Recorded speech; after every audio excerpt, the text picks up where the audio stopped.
near the arrived at house. 7-7. See. On the pace of his life, he At like just had to get 2,000 this and then eventually, 1,300. and So he'd I'm have almost a there. golden opportunity.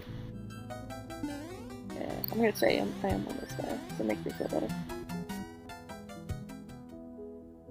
Hello. What's up? I think my heart rate rised quite Time a a lot bird after landed on my getting shoulder while I was 7 reading a first book. try. Like, wow, this is actually happening. Really? Getting It was the Sparrow, like the little brown 7-9 ones, zip you know? was a bonus. just the cherry. I was on with top. my like We had camp, been and I was looking up at in the a tree wrong at like line a train all station, along. just reading my book. We're not talking And I about feel a like a sub little weight on my shoulder, so I 110.30 look, and there's just a fucking bird on me. Unbelievably, Karua was moments Kinda away magical, dude. from getting I the bring world's something first otherworldly 109. to the function. That's And some it's weird Disney because princess on shit. one hand you're like, And I'm a did Disney I penis. Why do I misjudge keep my saying goal? that? I Or don't is know. it just that I don't special? either. You I need to think tell me it to was shut the just fuck up. that special. That run was, it really was Dude, special. I'd be upset. But we had all I seen was gonna Karua's say. struggles in World 8 I mean, you before. can, just phrase it Now, nicely. with I'm more just gonna on the let you line people than talk. ever before, No, dude, he I gotta be. had to get I a gotta good put like World a 8. fucking Interestingly, I wasn't feeling really dog pressured muffle. by World 8, even though I Close failed that before. shit. Despite that, I was very confident because I was I playing see well, more so hills. I wasn't really feeling Now much I'm at pressure in that regard. I think. 2,000. He kept going, 1,200. level by level, getting closer to the 109. Nice trees. My finger hurts. There's Dr. Pepper in my garage. Dr. Peppy, it's an honor to meet you. And then, yeah, You don't 8-1 have a happened. doctorate, do you, The Mr. truth Peppy? is, He says, I no, I was actually don't. not focused enough And then because I I eat remember them. I was thinking ahead. I was thinking about a strat I was considering doing in the fort 2 stages later, and I pressed jump too early and didn't jump. And yeah, we saw the results. I didn't know if I could even finish the run because I was so Come upset on, at man. myself. And I ended up getting a hit in 8-2 because of it. I just didn't care at that point. I actually knew I would probably get the record if I didn't I'm do at the anything right incredibly Z stupid coordinate, I afterwards. just have to get to the So right I X expected to coordinate. maybe get I'm in a record fucking jungle by, again, I hate this I game. don't know, 5-6 seconds or something. Instead, I think I'm going in circles. I think I'm insane. I'm absolutely So what have you crushing been my up goal, to? despite what happened. So I had really conflicted emotions about it. At the time, I was really upset, but that run was so special that I still became quite happy about it quite quickly. What a bizarre speedrun. Karua had accomplished his goal. In fact, he had crushed it. Yet it felt so unfulfilling. He was in a position to take the record years God ahead damn. of its time. I didn't even realize I was but fucking fell muted. short at the last minute. Yeah, I asked you what you're doing. You You know, just after didn't the kind of the respond. dust had Yeah, I settled, just did you stonewalled have you. any thoughts about trying to lower the Really? time further, or did you know that you were done? I finally got I briefly one string considered from a continuing spider, and getting another PB, but so it would still be halfway there way to worse, make a fishing rod relatively so I speaking, can get fish. You compared to almost what have your that rod. run would have Almost, been. almost So, have my rod. yeah, I Almost have just your need rod to and you stop can there. get it I'm wet. done. That run was Like that. 6.5 years ago. Get a Karua fish, hasn't done 100% and then we can get a runs kitty since. cat. Fishy And he rod, stopped dude. speedrunning as a whole Mhm. in Get that wet 2017. fishy rod, dude. You But know my it. goodness, did Dude, I he know go so out much. on top. You are a knower. I know so many things, and it makes my brain so sad.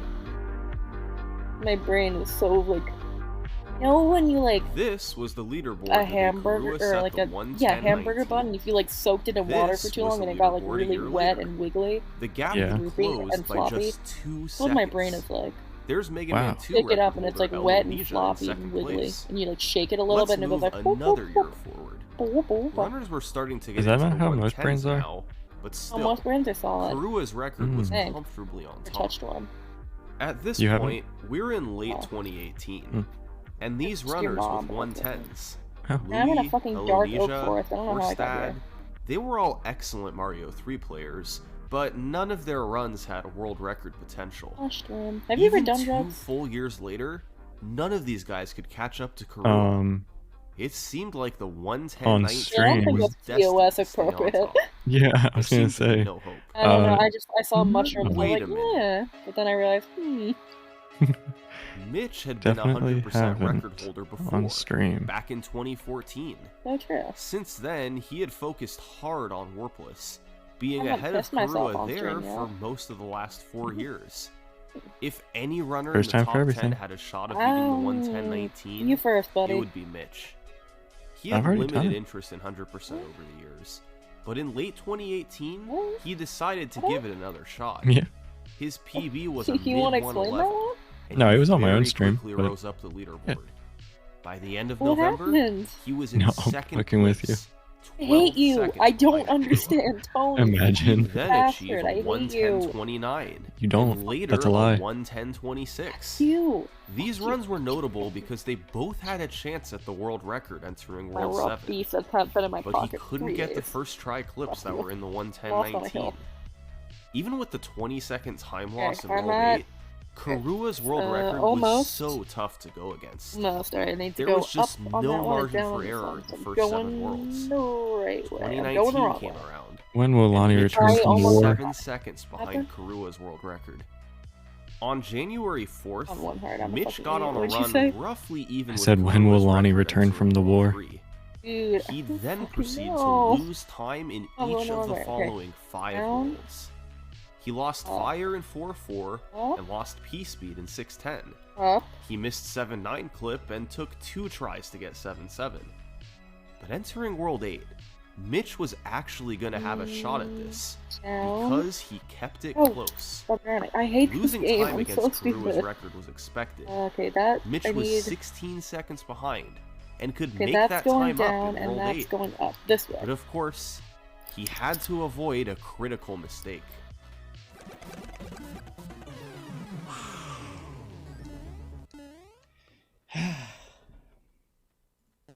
We did it. Nice. Oh, lightning.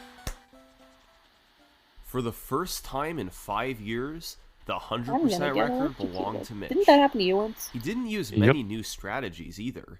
He simply lightning let or was his it like skills electricity, from the past few electricity? years take him past Karua.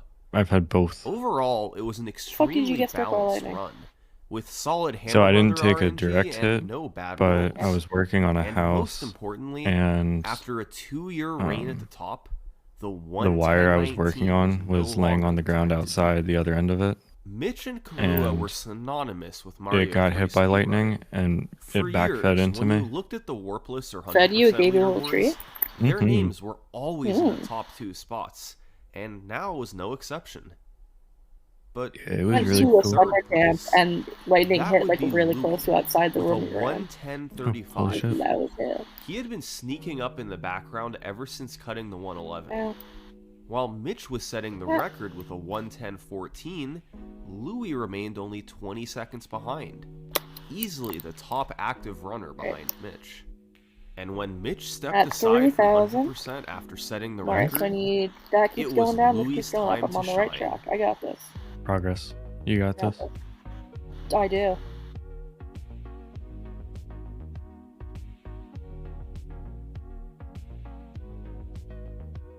And I'm almost home from the war.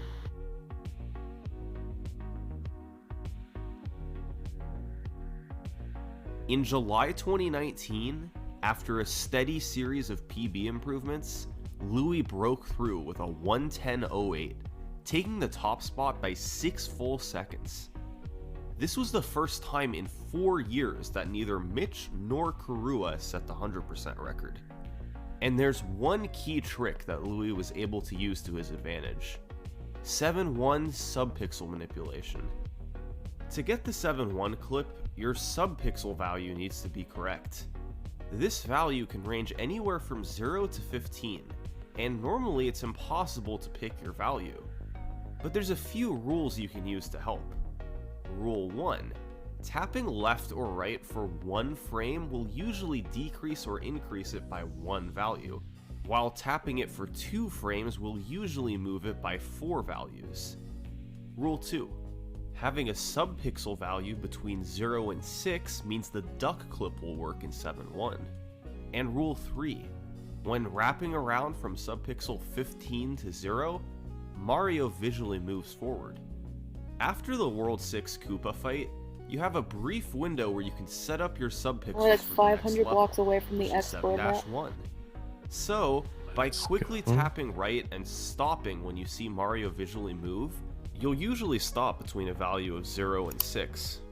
This makes the 7-1 clip much easier to hit on the first try as long as you do the inputs correctly, which is exactly what Louis was able to do in his run. So, 110.08 was the record.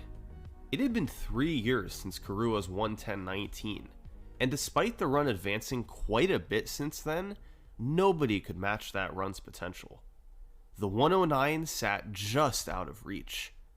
Louis would hold on to the record for the next few months, but by late 2019, the desire to get under 110 picked up. Enough was enough, and the race for the first 109 was officially on. Mitch was the favorite to get it, given his resume of past Mario 3 records. But runners like Louis and I Love Mario were close, and several other runners had times in the 110s as well. If any of these guys were actively running the game, they had a chance at this too. There was some clear time to save over Louis' record. There were a few stages where he missed P-Speed, he got some rough Hammer Brother luck in World 5, and missed the Koopa Fire kill in World 6. Matt, so the I'm question like 400 away, and who then would like clean all that up first? 200 Well, away. in November 2019, Mitch I got gotta on be a pulling up the super fire. fast run. The Gotta first be 3 believing worlds were all something beautiful, fascinating in other and he worlds saved ways of time in function. World 4 by not missing P-Speed in the second fort. He got better See Hammer Brother here? luck in World 5 to save a few See seconds, sheep? and got the World 6 Koopa Fire kill. The stars had aligned. Mitch was 13 seconds ahead going into World 7, but it was time for the clips. Oh, I went back to my roots, man. Thank God.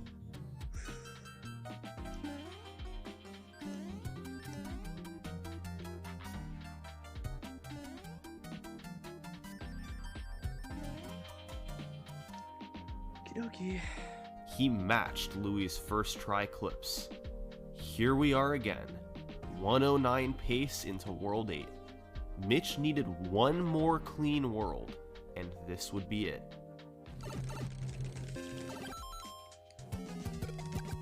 What? Who does that? Because they broke it too, that's good. No way, dude. When do I mess up that level? I think I've lost like too much time at this point. Well, it was still a world record, but once again, the 109 had been lost to World 8, 4 seconds away from the goal. Since he'd gotten the record back, Mitch stopped running 100% after this, leaving the door open to others to get the 109. But 6 months later, barely anything had changed. Mitch was on I literally top, almost completely Louis ran was past the in fucking second, house. I'm here, and dude. pretty much the entire top back? 10 was the same. Back, I see you. One Oh. exception. New to the top Oh. 10 was Maiba, who was in 6th place with a Dude, I got 110.32. smithing Half table. a minute from the Look record, at not being in the top 5. there. Surely Maiba What is wasn't that going to? to be the Oh. guy to get this. Does that, and then I Right? got stone cutter, which On means May we can cut 11th, stone. Maiba got on a run that had a We slight got a lot of mishap that, with so. the Hammer I Brother got a fight bomb. in World 3. He also got Holy slow shit. Hammer Brother movements in World 4 2 and brewing missed stands, we P-Speed can make in the second potions. fort. Mhm. After a fantastic World 5 and a I win. solid World 6, he was just a few I got seconds some behind the carpet. record. I'm gonna put this But he over was here. well ahead of his personal best. And the clips I in got- World 7 a silk touch, golden pickaxe. So if we need, we can get silk touch. What does that mean? That means you can collect items you normally can't. Like, yeah. Maiba Rod, was on the run of his E3 life. ammo. Everything was working. Was Holy he shit. actually Rod, about to the do heart of the this? sea. Go straight from 6th to 1st Got a place? diamond. What the fuck Once is again, that? just one Means a world thing. I got a separated mending him golden from the axe. first 109. And let me put the rest of this shit away. I got obsidian. You already filled up our block chest, you bastard. Boop, boop, It's over. boop. Put obsidian in the blocks, in the rare chest. Got some hay bale, so I can put that, you know, like little How did this food keep chest. happening? He lost Got 18 gunpowder, I got seconds in paper. World 8. I got And lecterns, which are the for villager first trading. 109 Got slipped books. away. Some apples. It was and I got enough for some flowers, and I Maiba got to some move up to lettuce. 3rd place. Look at you knowing but shit. knowing what this I run know could so have many been things. was I'm gonna make the pretty perfect crushing. fun now. By late 2020, nearly 4 years had passed since Karua's run. Still no That's 109. uneven. There had certainly been enough chances, but nobody could quite convert. Well, in September 2020, another runner began climbing up the leaderboard. His name was Chikubi. He took his PB under 110.20 and then into 3rd place. Maybe he could be the one to do this. In the past, Chikubi was pretty much constantly in the top 10, but had never threatened the world record. Let me put Yet that. in late 2020, he began a steady march of PB improvements, culminating with this run on October 16th. Chikubi got fantastic Hammer Brother luck in the Middle Worlds. Great patterns, quick movements, it was pretty much the best case scenario, and it all added up to an incredible 11-second lead over the world record after World 5, the best pace anyone had ever been on. He started bleeding time in World 6 with a missed star grab, late P-speed in 6-4, and a movement of 4. And 7-7 clip was 4th try, which is good but not great. But despite all that, he was still ahead of the record into World 8. How the fuck did I do this like Once just again, a second ago? with a really good world, he could get the 109. And guess what? Chikubi played an excellent World 8. His only mistake was a very small one in Bowser's Castle. But he didn't get the 109 because he got pulled in by all 3 hands. Each hand has a 50-50 chance of pulling you in, which loses a 1.5 seconds over manually selecting the level. The odds of being pulled in by all 3 hands is just 1 in 8. If he was pulled in by 1 hand or fewer, this would have been the 109. Instead, he had to settle for a 110.02. A world record, yes, but this was getting ridiculous. The 109 still eluded everyone. Maybe they needed some more help. So many times they had been just a few seconds away. With a faster strategy or two, it could push them over the top. Well, in October 2020, Mitch came back to the 100% grind. And sure enough, he had a few new strategies to help. And thankfully, they were all in World 7, the toughest world in the game. For 7-1, he had a new sub-pixel manipulation set up for a standing jump, which was just a little bit easier than the duck jump. In 7-2, he had a new strategy he had adopted from the TAS. Instead of turning back at the start, you can just go forward and intentionally take damage, then just barely build P-speed before reaching the gap. It's quite difficult, but saves a little over 2 seconds. But the big one was in 7-5. If you equip a P-wing and a star, then do a frame-perfect jump into the corner of the pipe, you're practically guaranteed to have the correct subpixels to clip through the wall. Now, a frame-perfect jump isn't easy, but this saves more than 6 seconds if done correctly, which is huge. Add that to Fast 7-2's time save, and suddenly Mitch had a lot more wiggle room to get the 109. So, he got back to attempts, and on October 28th he had a great run going. 2 seconds behind the record after World 6, Mitch knew he had time to save coming up with the new strategies. And he did. First try 7-1, fast 7-2, the clip in 7-5, and second try 7-7. Just like that, Mitch was 5 seconds ahead, putting him on pace for a 109.57. Here we go again. World 8 stood between Mitch and the world's first 109.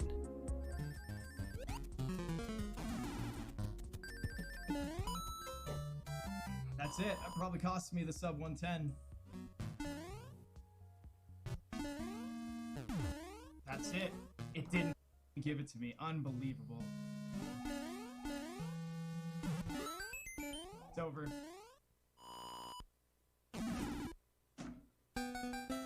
Ah, come on, man! GG. Ah, come on, dude. How did this keep happening? It was another record, but yet another failed 109. Karua's run 4 years ago set the trend, and ever since then, World 8 was like a shield to the 109. Mitch took damage, he missed P-speed, he failed a clip. It just seemed impossible to get a good World 8 on a good pace. Mitch, Chikubi, Maiba, Kurua, some of the best players in the world had tried and failed. The 109 just wasn't happening.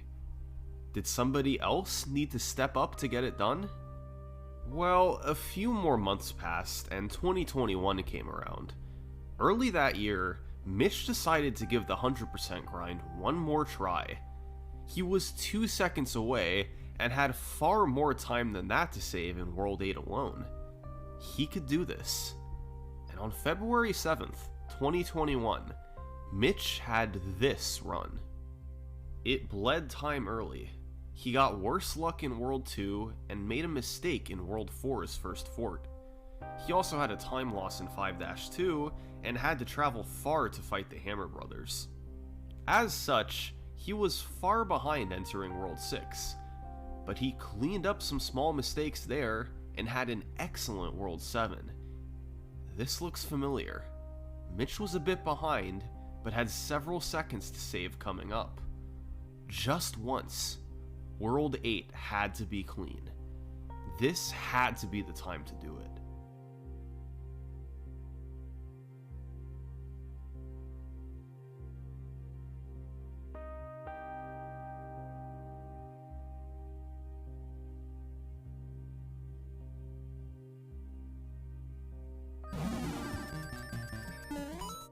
Surprised, right? I'm not surprised.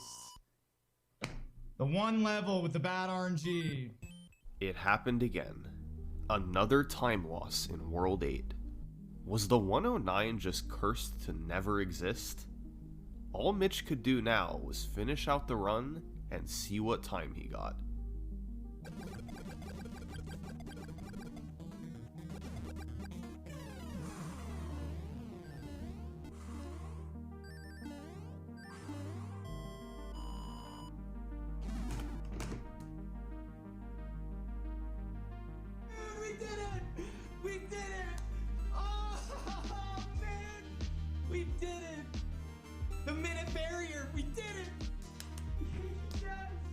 In 2016, Kurua paved the path. In 2020, Maiba and Shikubi provided hope. And in 2021, Mitch made it a reality. It wasn't a perfect run, but aside from taking damage, which cost a couple seconds, Mitch finally had a great World 8. The whole community could take a breather. The 109 was real. But the breather didn't last very long. Just a month and a half later, Mitch lost his world record. And the runner to take it was Maiba, the same guy who missed the first 109 months earlier thanks to a bit of a meltdown in World 8. I should probably go sleep. But this time, there was no meltdown. He got a 109.58, beating Mitch by frames. Maiba ended up missing some of the toughest P-speed strategies that Mitch got. 4-5 and 5-1 in no idea when you're gonna be around again, but I said I'd see you like eventually. P-speed. Yeah, I'll be on later. Ultimately, Maiba wasn't able to get later today. Instead, I he thought you were aimed leaving to today. clean up mistakes No, that Mitch had made. It's Sunday. Particularly I in World drive 6. out tomorrow. Wait, is That's it pretty Sunday? much exactly what happened. Maiba bled a bit of time through Holy World fuck, 5, dude. but in had like a 12 nearly hours then. mistake-free Yeah, World pretty much. 6, despite not getting early P-speed in 6-4. Okay. Even though he Good night. lost time in both Good night, Lonnie. 7-1 and 7-2, he left himself just enough room to snag the record. I don't know, but 109, yes! Yatta! So, here we are. It's mid-2021. The 109 had been accomplished. Mitch was the first to get it, but Maiba had finally gotten the record he'd been looking for so long. Everyone was happy. What more was there to do? Well, people have a natural tendency to keep pushing the limits. If their goals have been accomplished, they set new ones. Maybe just to add one more chapter to a storied history. Or maybe to see what the human limits are. It was for all these reasons and more that in July 2021, Mitch returned to do one final grind of Mario 3 100%. My goal time in mind after Maiba beat my run was just to get it back. In Mario 3, every time you break a boundary, massive amounts of pressure is lifted off of your chest.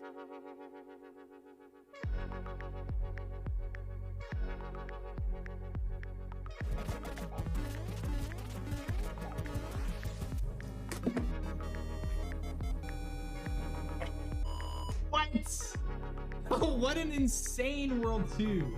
I got off-screen wand grab, and it's a trick where you can jump off the wall and grab the wand at the top of the screen, and once you do that, you don't have to screen wrap down, and it saves about 4 seconds. You kind of tighten up a little bit after off-screen wand grab. It gets serious when you get it. World 3, one of the biggest ones is the Runaway Bro, and what that means is one of the Hammer Brothers that you want to fight as early as possible, right? Because you want them to stop moving. He moves right across level 6, and if he does that, every level you beat until you get to level 6 or past level 6, he's going to keep moving. So after getting off-screen wand grab and then that happened to me, it's a real gut punch right there, because I mean that's a solid like anywhere between 5 to even 9 seconds depending on how far he goes. World 4 just started to work really clean. I don't think I got a massive amount of Hammer Brother movements, and then I got another off-screen wand grab, so that just completely changed the route again. I mean, it was just a bag of emotions. So we come into World 6, and I'm playing great, but then I'm just not keeping the tight piece speed strategies that I should be. 6-3 didn't work, 6-4 also didn't work, and I was getting some pretty big Hammer Brother movements. But then I missed one of the newer installments of strategies in 7.5 by using a P-Wing and a star. So right there with 7.1 and 7.5 was like 10 seconds lost already. I was too far behind on my run, so I had to kind of switch up what I was doing, and that involved doing the clips in 7.9, which there's 4 of them. Odds of you getting them, you know, all first try are very small, but they just save enough time that if you go for them and get them all, you might be able to save the run.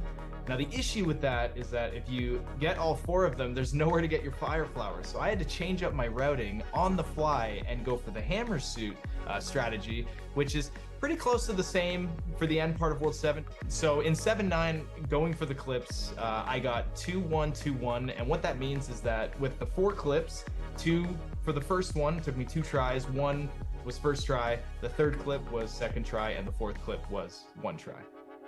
Yeah, so we're approaching World 8, and we just had to do this on the fly hammer suit.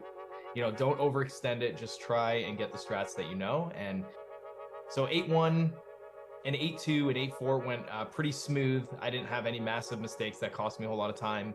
And then we just clutched out Bowser's Castle. Yes! What? No way! No way! It felt great to get the world record back from Maiba, and to know that I was able to come and bring it back and get a time that, you know, better represents my ability. It felt really good. After getting the record back with a run like that, I mean, I had Runaway Bro in World 3. I mean, that's such a massive time loss, and I was feeling very consistent, so I just didn't want to stop there. I wanted to keep going and see if I can get that free World 3 time save and maybe a couple more off-screen wand grabs, see what happens. In World 2, I didn't get the off-screen wand grab, so I automatically lose 4 seconds.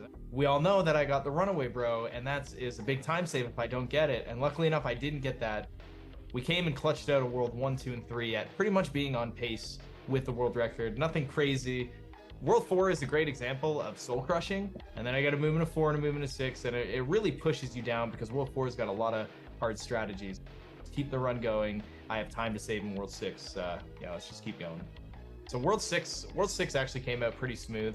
I didn't have any big mistakes. I started World 7 being behind by about 2.5 seconds or something. I need to clutch out 7-1 first try, which I did, which was really good. 7-2 went well. 7.5 though is another level with big time save. I didn't get the clip in the previous world record, and I do nail it, which is really good. So at that moment right there, I know, okay, this run is real now. We nailed 7-7. We got that 3rd try, which is the same, so we didn't lose any time. And then we just finished off World 7 normally with Fire Flower, which brought me in somewhere around -7 seconds compared to the world record. So it was serious at that point. With this run, I was finally able to execute some new P-speed strategies in World 8 in the hand levels, where you use a star and 8 trap 1, and you turn back and you get like P-speed. I was able to do that in this run, and then I got a P-speed strategy in hand trap 2, which is another about a second time save.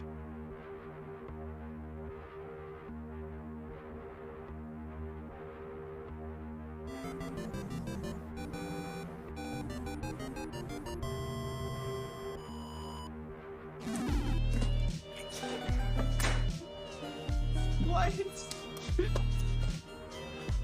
Being able to finally clutch out a semi-decent World 7, clips worked, 7-7, third try, that's everything you would ask for in a World 7. So I felt really good about this run, so I was really happy with it.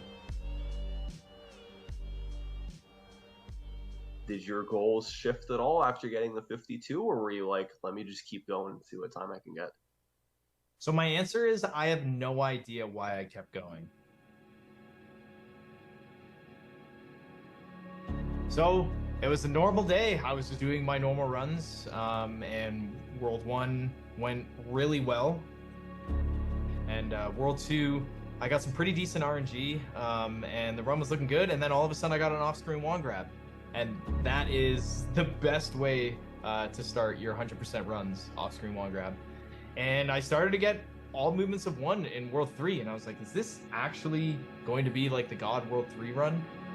Did the normal strats, banked on some Hammer Brother RNG, and World 3 cleaned up really nicely.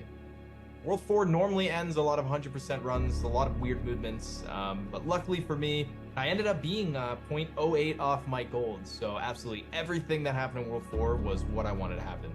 We had an amazing World 1, 2, 3, and 4, which is incredibly rare in 100%. I opened up World 5 with a movement of 4. Yep. Right away, first movement, a movement of 4. And then another movement of 4. 2 movements of 4 in a row. Let's go, baby. And then another movement of 4. We got another one! 3 movements of 4 in a row. What a surprise. And I got another movement of 4. 4 movements in a row, baby. Let's go! So the rest of World 5 went really well. For the most part in World 5, I did manage to successfully do all the P-speed strategies that I want to do. World 6, the Hammer Brothers were really nice to me, and I didn't make any other slip-ups, so I actually came out of World 6 ahead. Normally, I'm pretty nervous when I'm ahead of the world record going to World 7. I had standard nervous, but this wasn't anything crazy special at the moment. So the first half of World 7 went really, really well. 7-1 first try, and I got fast 7-2. 7-5 though went beautifully. I managed to get the star, the P-wing, get that clip perfectly, and I was able to get a good tail swipe, clean under, keep all my speed. Because at first I was saying, you know, when I enter World 7, it's not like anything special, but World 7 is starting to make everything that happened before that amazing. So I'm very nervous at this point. After getting 7-1 and 7-5, I am really, really nervous.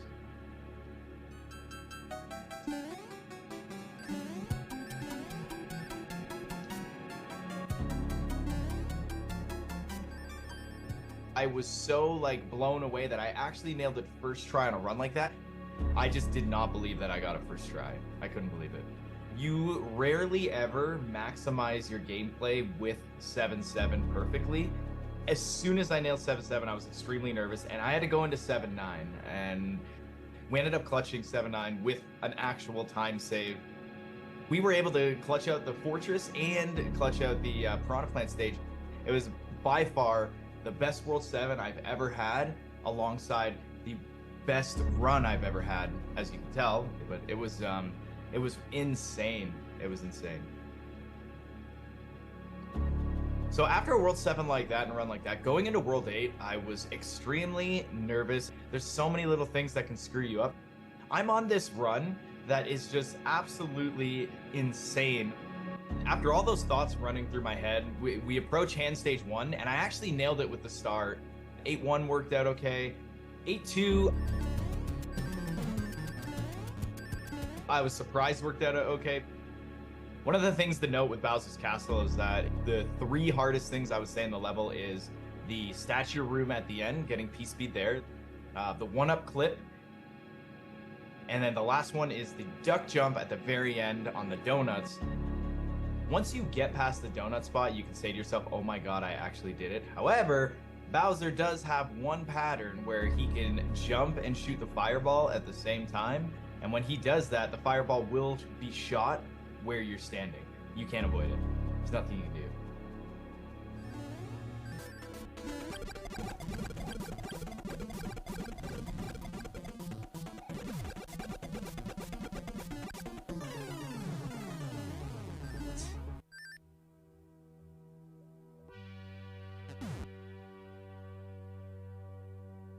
I'm so shaky. Oh, holy! Whoa, what?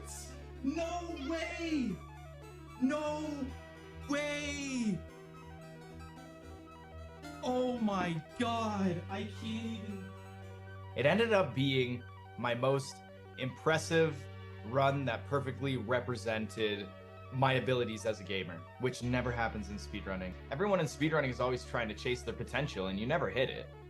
It is a run where I don't ever have to go back for it again, but I'm going to. But I don't have to, which is really cool. Nearly 2 years have passed since this run, and it's remained on top without any close calls. To this day, there are runners actively trying to beat it, including Mitch himself. As incredible as it is, one day this record too will fall, just like all the ones that came before it. This has been the history of Mario 3 100% world records. Thanks for watching. If you'd like to be notified when I upload a new video, please hit that subscribe button. Thanks.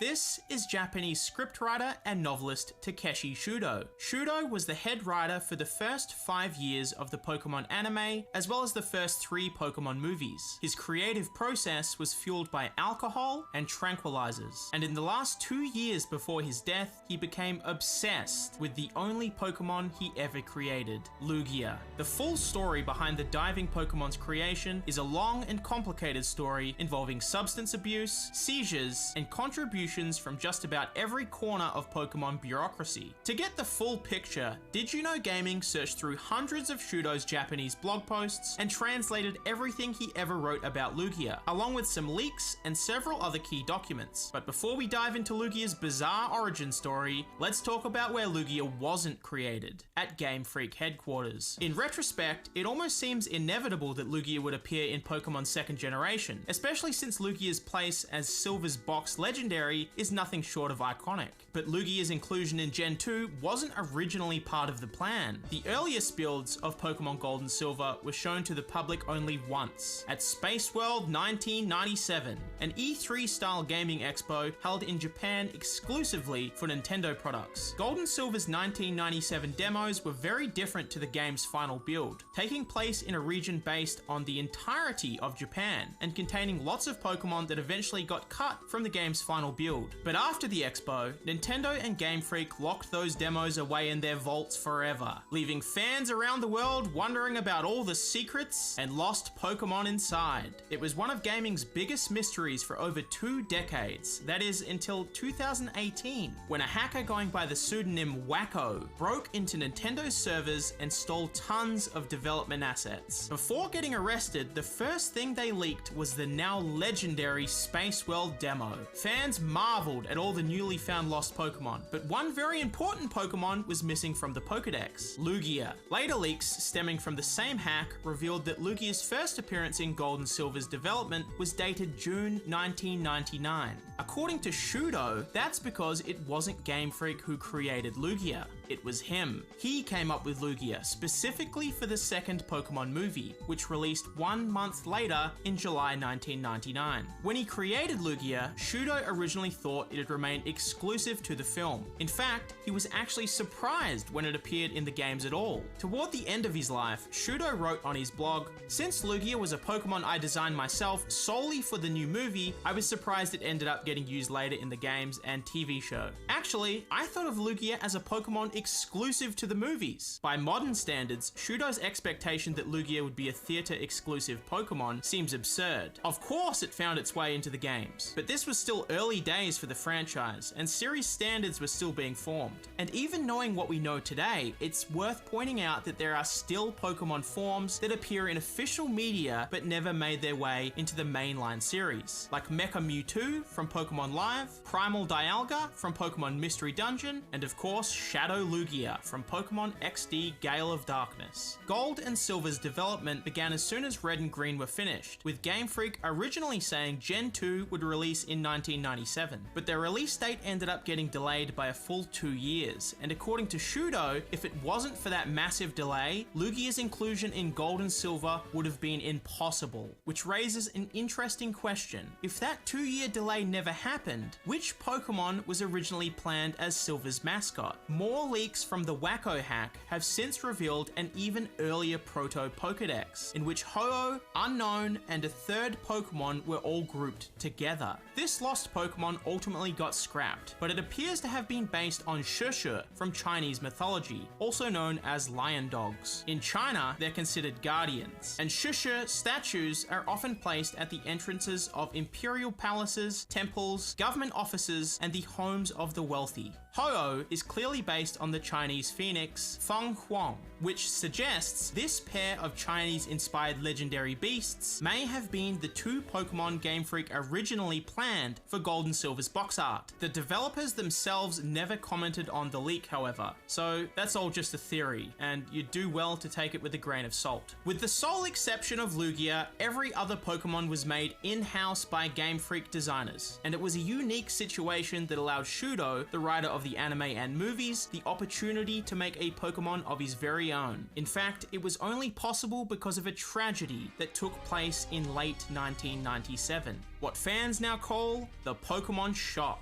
The anime's 38th episode, Cyber Soldier Porygon, contained a series of flashing red and blue lights that sent hundreds of Japanese kids into fits of seizures, and hospitalized almost 700 people. In the wake of the tragedy, every Pokemon episode was pulled from the airwaves, and Pokemon executives scrambled to deal with the situation, fearing it could result in the end of Pokemon altogether. So, with all his bosses distracted, Shudo took advantage of the situation to make the first Pokemon movie, Mewtwo Strikes Back, into a much darker film than his bosses would have otherwise allowed. Shudo says his bosses would have stopped him if they had the chance, but after Mewtwo Strikes Back broke box office records and became the highest grossing Japanese film to ever release in America, Shudo was given near total creative freedom to write the second Pokemon movie, and the first thing he did was crack open a bottle of booze. After retiring from the Pokemon franchise, Shudo admitted on his personal blog that he relied heavily on alcohol and pills to write both the Pokemon anime and the movies. He talked about it a lot, but just to illustrate the extent of it all, here's just one example of the sort of thing he was writing.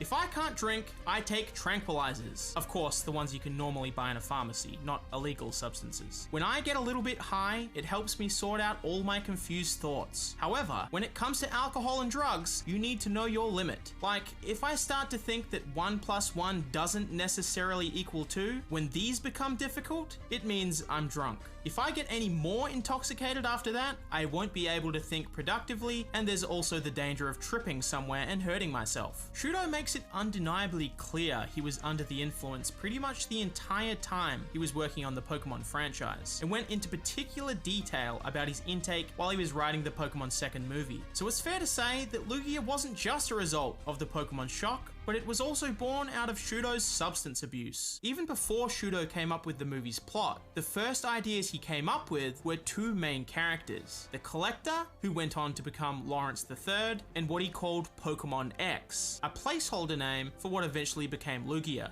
This is why, when Lugia later appeared in the anime, Dr. Nambart refers to Lugia as Pokemon X. What action do you want them to take regarding the mysterious Pokemon X? According to Shudo, X was supposed to be a creature different from Pokemon, since it had to symbolize life for humans too. It's a symbol of life, but also a symbol of coexistence. Originally, Pokemon didn't have genders, but X symbolizes deep ocean currents and created life on Earth. It's a maternal Pokemon. Shudo originally wrote the movie based around Pokemon X, and purposefully excluded series regulars like Ash, Pikachu, and Team Rocket. He wasn't particularly fond of Ash, and wanted him written out of the anime, but Shudo's subordinates asked him to inject Ash into the script anyway, which he eventually agreed to as a way of showing his willingness to compromise. Pokemon X finally got an official name during an all-hands-on-deck production meeting. Staff from every corner of the franchise attended, including staff working on the film, Game Freak employees, and even distribution staff. Everyone in the meeting voted,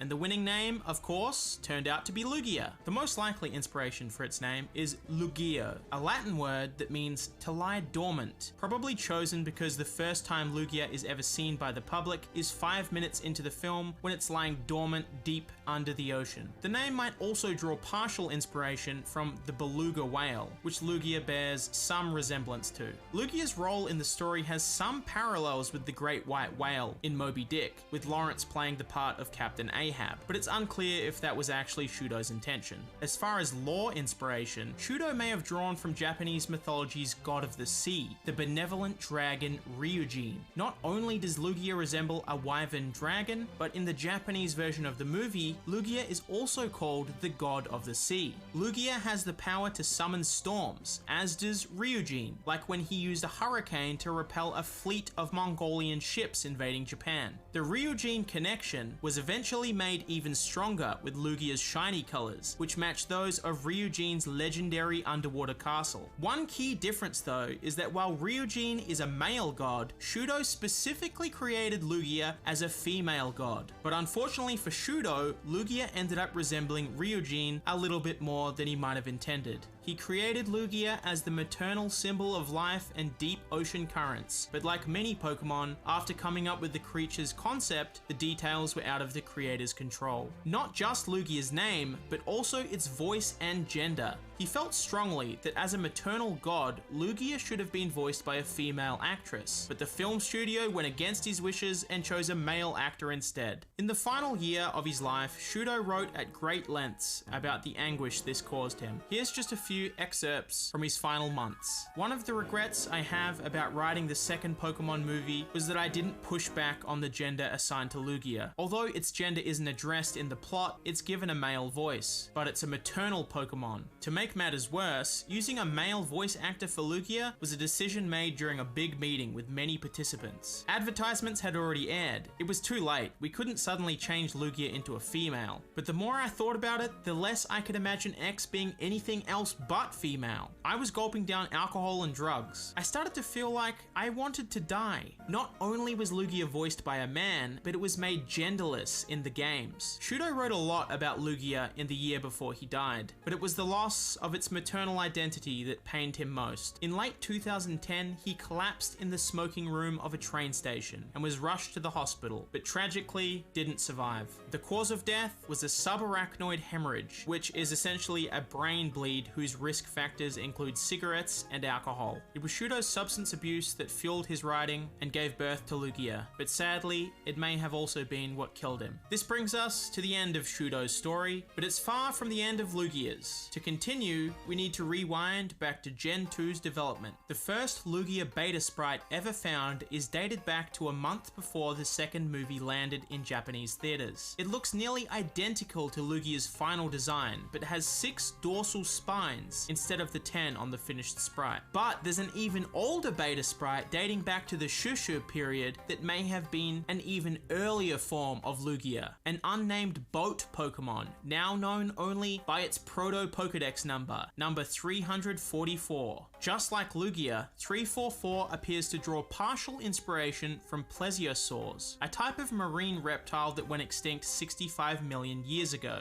along with the dinosaurs. Some of its physical details are similar as well, especially its dorsal design, long neck, and its tail, which has led some fans to speculate that after Shudo came up with the Pokemon X concept, Game Freak might have used 344 as a springboard to come up with a brand new design that ultimately became Lugia. As an apparent non-legendary, some fans also believe 344 may have been evolutionary related to 2 other lost Pokemon from that version of the Proto-Dex. However, since that particular leak lacked evolution data, and the developers themselves have never commented on those lost Pokemon, any relation between Lugia and 344 is entirely speculative. It's unclear if Shudo made any sketches himself, and as a matter of fact, in 2009, Shudo said he doesn't know who all was involved in the design process. However, we do know who to credit for Lugia's final design. Like all Gen 2 Pokemon, Game Freak's art director Ken Sugimori made Lugia's final revisions, and drew the watercolor artwork that became its official design.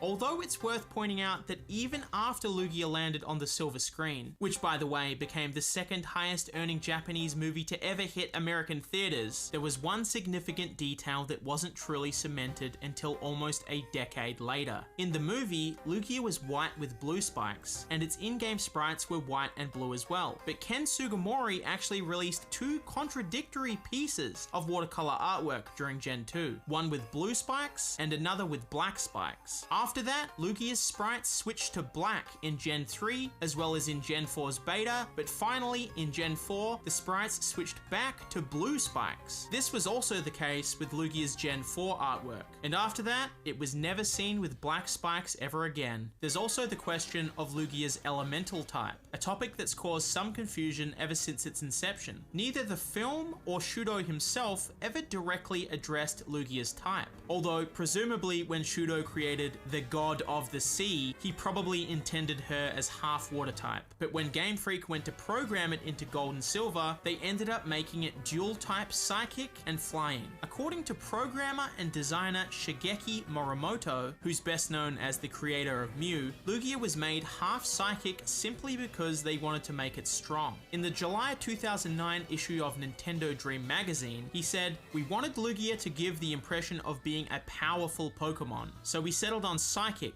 for the second type instead of water type." In other words, Lugia is not a water type, despite being underwater, because due to its flying type appearance and psychic type being the symbol of a powerful Pokemon at the time. For some extra context to what Morimoto is saying here, it's worth noting that psychics were so powerful back in the 90s that Mew and Mewtwo were banned from all 3 World Cups, and even after the ban, nearly half the Pokemon used by the finalists were all psychic types. But what about Shadow Lugia, or as it's known in Japan, Dark Lugia? It made its first, and as of the making of this video, its only appearance in the 2005 GameCube title Pokemon XD Gale of Darkness. In the game, Shadow Lugia is referred to by its codename XD001, which some fans believe is a reference to its origins as Pokemon X. Weirdly, the Pokemon Company never actually said what XD stands for, so fans have been speculating for the past 15 years whether it's Extra Darkness, Extreme Darkness, or some other abbreviation. Did You Know Gaming got in contact with Tsukasa Tawada, the composer who created Shadow Lugia's theme, as well as all the music in both Colosseum and Gale of Darkness. He told us the XD actually stands for Extra Dimension, and when we asked if the developers intended XD001 as a nod to Pokemon X, he didn't seem to even know what we were talking about. Just like the original Lugia, its shadow form wasn't created by Game Freak. Both its concept and its design were made by Gale of Darkness's developers at Genius Sonority. Lugia was the only shadow Pokemon in the game to receive a unique design, whereas every other shadow Pokemon retained their standard appearance, just with a purple haze. Shadow Lugia is often cited as the very first Pokemon ever designed by James Turner, the Englishman who eventually worked his way through the ranks to become Sword and Shield's art director, but just like the original Lugia, its dark side was really more of a team effort. According to James, Lugia was chosen as the star of the game by the writing team. He said he doesn't know why they chose Lugia, but presumably it's because Ho-Oh was the star of the Ore game that came before, Pokemon Colosseum. But James wasn't the guy who drew the first sketches either. It was the art director Hiromoto Shinichi, who's probably most famous as the illustrator of the Star Wars Return of the Jedi manga series. After Hiromoto hammered down the basic design, Shadow Lugia was finally handed off to James, who chose the colors and finalized the design. James also made Shadow Lugia's official art that appears on the box art, as well as the CGI cutscenes that featured Shadow Lugia. Shudo grew obsessed with Lugia, and similarly, James also had a great affection to Shadow Lugia. Both of them considered Lugia their baby in some sense. James calls it his dark child, and occasionally laments on Twitter that he'd love to see Shadow Lugia return someday. Unfortunately, the only way to transfer Shadow Lugia to a mainline Pokemon game is by purifying it, at which point it just becomes an ordinary Lugia, meaning Shadow Lugia is trapped forever on fans' GameCube memory cards. But now that James is working Game Freak proper and has a lot more clout as the art director, maybe someday we could see Shadow Lugia finally return to the series. In 2020, the Venusaur, Charizard, and Blastoise clones from Mewtwo Strikes Back made their way into Pokemon Go, so Shadow Lugia might someday make a comeback as well, even if it's only in a spin-off.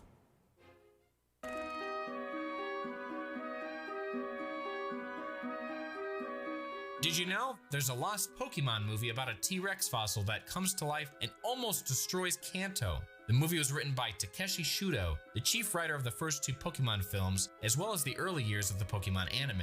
Just a few months before his death in 2010, Shudo wrote a series of entries on his blog explaining what the movie was about, what inspired him to write it, and why it was ultimately never made. We recently translated all those blog entries into English, so all the information in this video comes directly from Takeshi Shudo himself. This story begins with Shudo waking up in the hospital hooked up to an IV drip. At this point, he had already completed several seasons of the anime and thought pretty soon the series would come to an end. He even knew how it would end, but one day the director told Shudo that the anime would continue on for at least 10 more years, leading Shudo to obsess over how he could possibly make it last in perpetuity. Shudo wanted to get rid of Ash and reboot the series with a new protagonist and have the show grow up with its audience and tackle more mature themes. He drank more and more as he obsessed over these musings until eventually Shudo drank so much that he blacked out.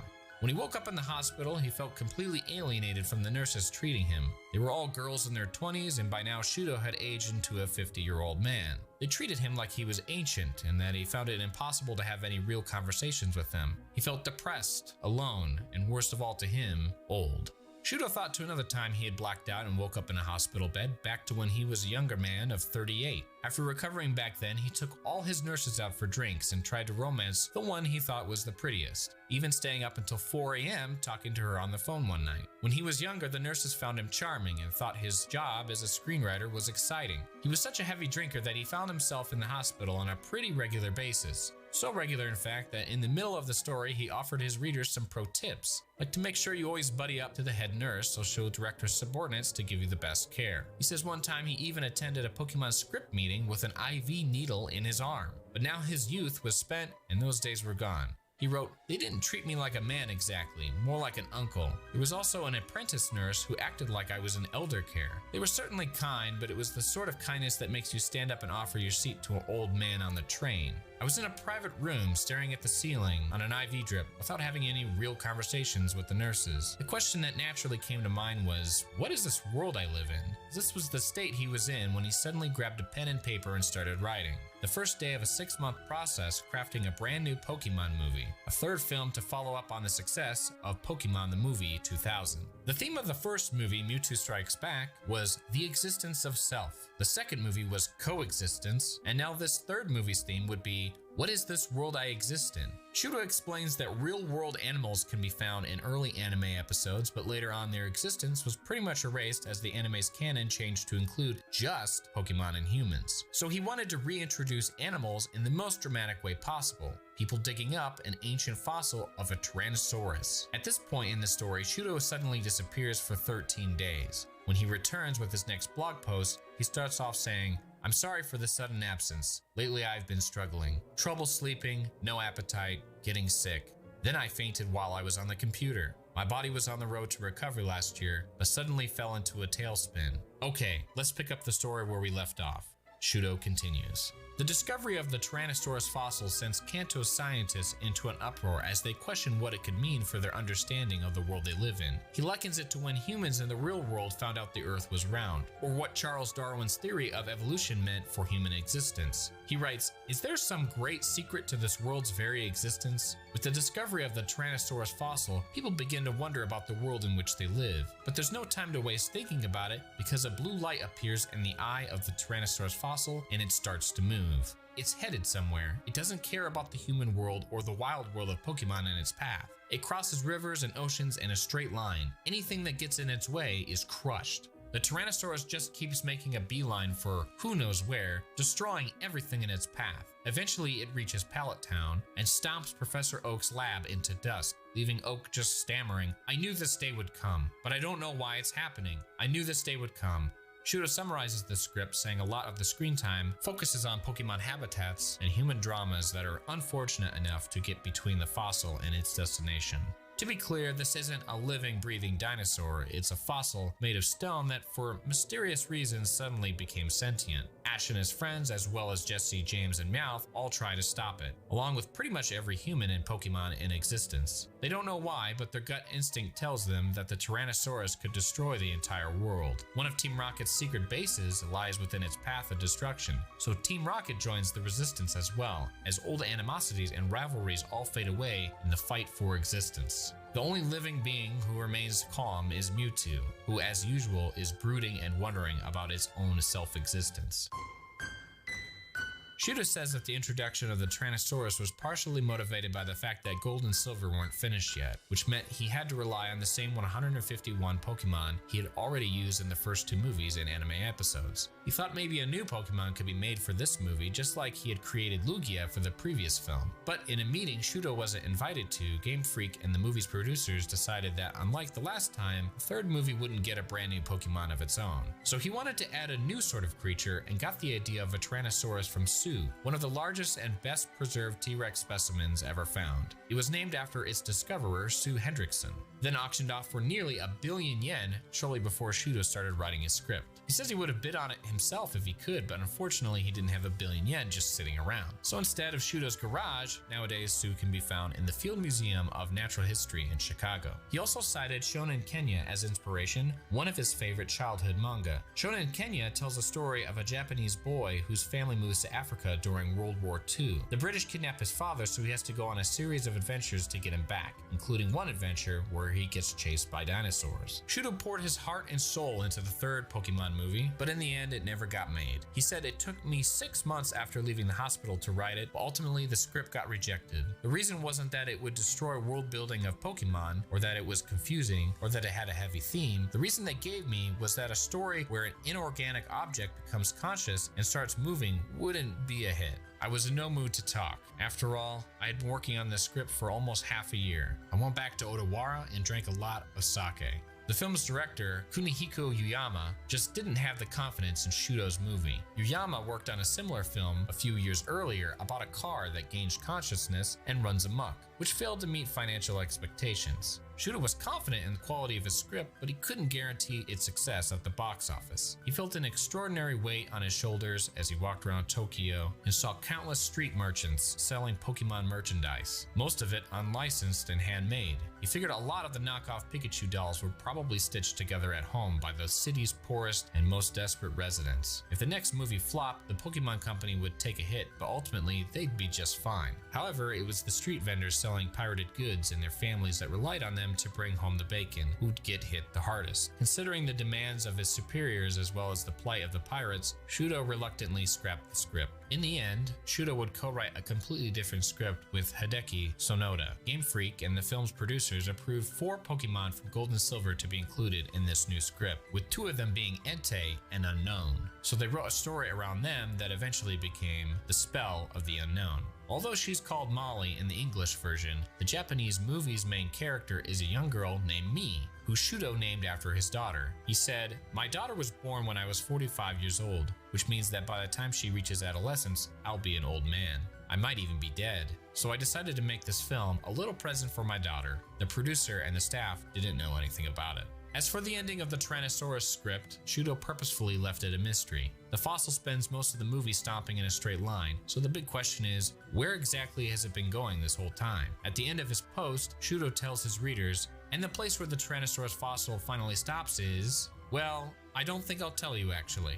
He goes on to say he'll publish a small novel with more information at a later date, just as he had done for the first 2 movies. It would have been volume 3 in the animation series. Books Shudo wrote with extra lore and information not seen in the movies or TV show. But tragically, he collapsed in the smoking area of a Nara railway station 8 months later and died at a hospital shortly after, so the novel was never published. His death was caused by subarachnoid hemorrhage, which is essentially a brain bleed most likely caused or at least exacerbated by a lifetime of heavy drinking and smoking.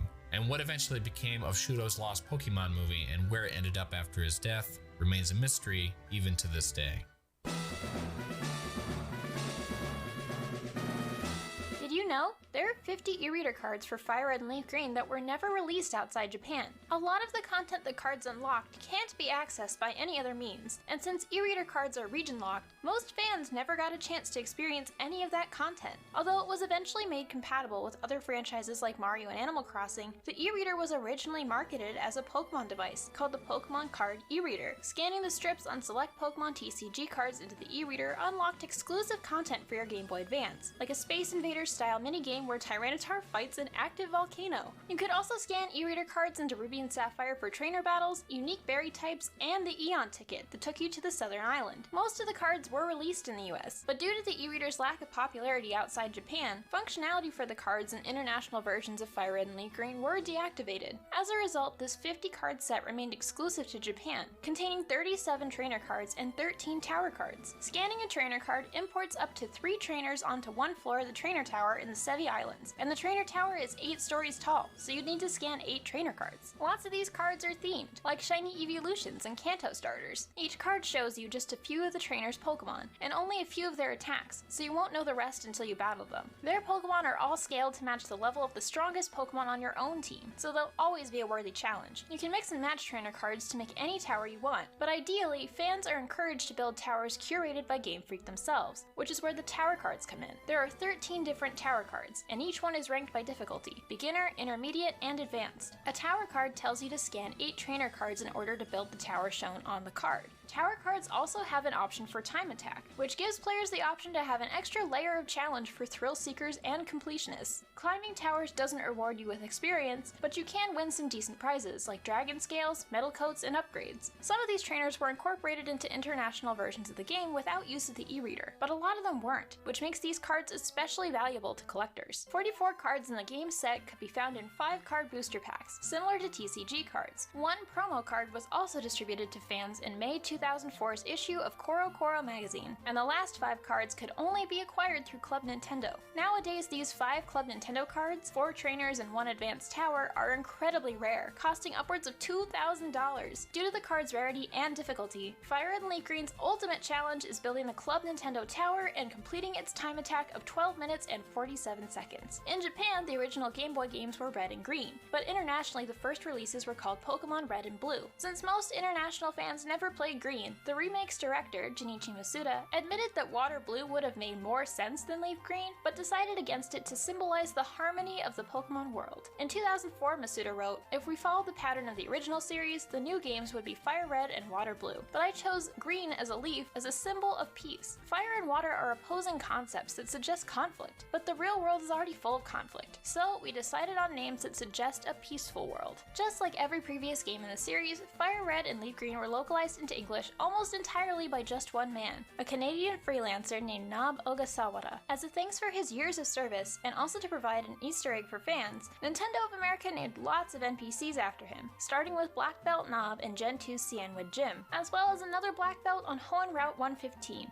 Nob told us that in real life he'd make a terrible Black Belt, as he has the coordination of a mechanical monkey. Nintendo later found out he spent a lot of his time off work hiking, so for Fire Red and Leaf Green, they changed Nob from a black belt into a hiker on his way to Bill's house. And you can find him on Route 25 with 3 Geodude and a Machop. Nob was also included in the remakes Heart Gold and Soul Silver, Omega Ruby and Alpha Sapphire, and Let's Go Pikachu and Eevee. But after translating 25 Pokemon games almost single-handedly, Nob got laid off in the middle of Gen 4 due to contractual complications between Nintendo and the Pokemon Company. So unfortunately, he didn't make his way into Sinnoh or any later iterations. Speaking of Nob Ogasawara, the Sevi Isles south of Kanto are based on the Ogasawara Islands that lie off the southern coast of the real-life Kanto region of Japan. They're actually named after Nob's ancestors, who claim to have been the first Japanese to ever set foot on these islands. The Ogasawara Islands were never geographically connected to the continent, and as a result, they're populated by plants and animals that are nowhere to be found on the Japanese mainland, which makes their in-game counterparts, the Sevi Islands, a perfect home for all of the Johto and Hoenn Pokemon found in Fire Red and Leaf Green. Some of the Sevi Islands represent specific Ogasawara Islands, like Deoxy's home, Birth Island, which is clearly modeled after Minami Torishima. In real life, the United States and Japanese governments fought over the strategic naval island for nearly 100 years. The US finally gained control of the island after World War II, but ultimately gave it back to Japan peacefully in the 1960s. There are over 30 Ogasawara Islands, and interestingly, the game's internal data shows a lot more Sevi Islands that didn't make it into the final game, including names and even some maps for Islands 8 and 9, as well as 22, 23, and 24. It appears Game Freak was originally planning on 24 islands, or possibly even more, but the internal maps are unfinished, so the islands count was probably reduced before too much time was spent in development. Some of the Sevis are also based on the Izu Islands, a volcanic island chain that inspired Mount Ember, the dormant volcano on one island, and also Naval Rock, whose winding passageways were formed by volcanic lava. In addition to the extra islands, another aspect of the Sevis never saw the light of day, and as a result, Fire Red and Leaf Green ended up with only 46 Johto Pokemon instead of the 59 Game Freak intended. Surfing north of 6 Island, players can find a small area called Outcast Island, whose only purpose is being home to Altering Cave. It's a small cavern about 4 screens large, and it only contains one Pokemon, Zubat.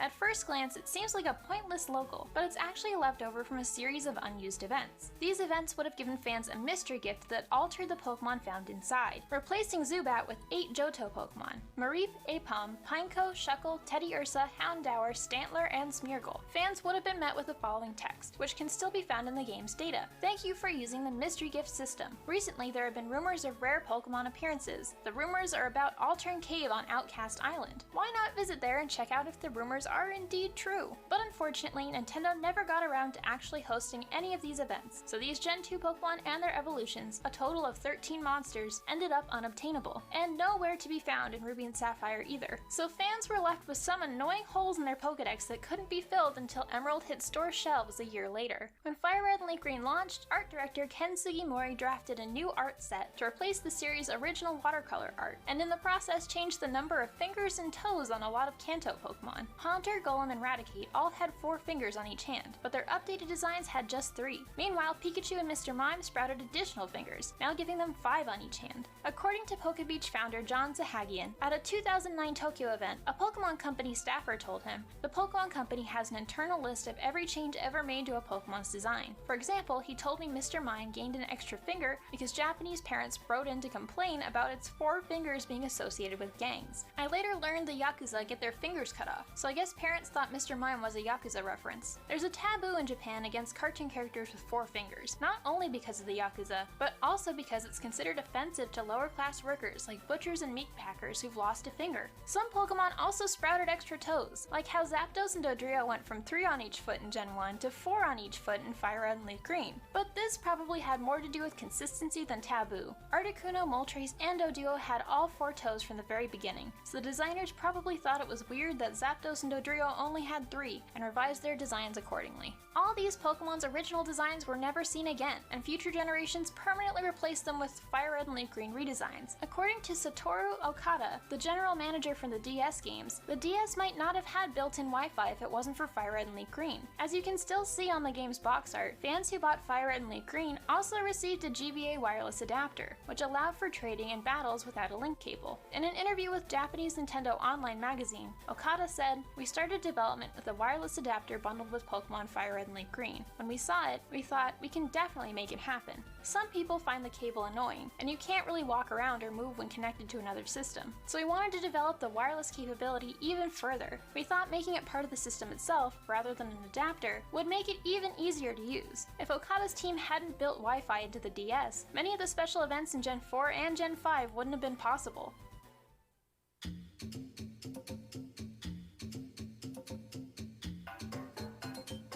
Did you know? Dozens of Pokemon are based on prehistoric animals and other extinct species. Lots of Pokemon have some dinosaurian inspiration, though many are filtered through a lens of monster movies and TV shows that Game Freak watched as kids, especially Ultraman and Godzilla. Nidoking looks a bit like a dinosaur, but he was probably inspired by Baragon from Frankenstein Conquers the World. And of course, Tyranitar was modeled after Godzilla himself. But for the most part, we'll leave the monster movie references for another video. Today we're just gonna focus on a few of the Pokemon based on specific animals that have gone extinct. So let's dig in and explore how paleontology shaped the world of Pokemon.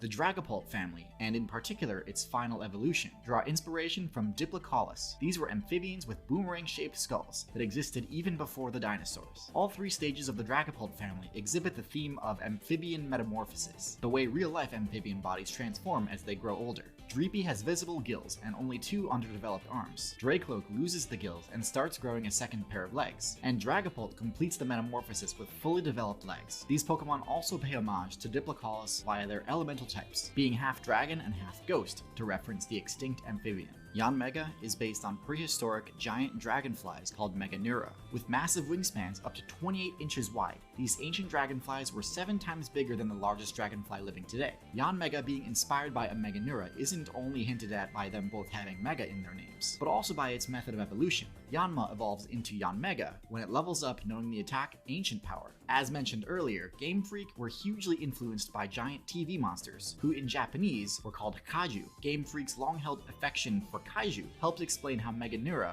out of the countless different prehistoric animals, came to have a Pokemon based on it. This is because there's an actual kaiju who is a mutated Meganeura. It made its first appearance in Godzilla vs. Megaguirus, a film released in late 2000. Just 6 years before Yanmega made its debut in Pokemon Diamond and Pearl. Aerodactyl, or Terra in Japan, is based on a pterodactyl, or to use the scientific term, a pterosaur. Aerodactyl's about 6 feet tall, but pterosaurs could grow to 20 feet tall. They weren't all that big though, with some pterosaurs being tiny. In fact, in 2014, a new kind of pterosaur was discovered that was so small it could actually fit in your pocket. The paleontologist who discovered this pocket monster named it Aerodactylus, stating, "The name derives from the Nintendo Pokemon Aerodactyl, a fantasy creature made up of a combination of different pterosaurian features." In addition to their confessed love for Ultraman and Godzilla, Game Freak were also influenced by the movie Jurassic Park, which debuted halfway into Red and Green's 6-year development. In the games, scientists say Aerodactyl is extinct, but if you give them an old Amber, they can bring Aerodactyl back to life. Examining the official 90s artwork for the old Amber reveals that there's an ancient mosquito trapped inside, referencing how dinosaurs were resurrected in Jurassic Park.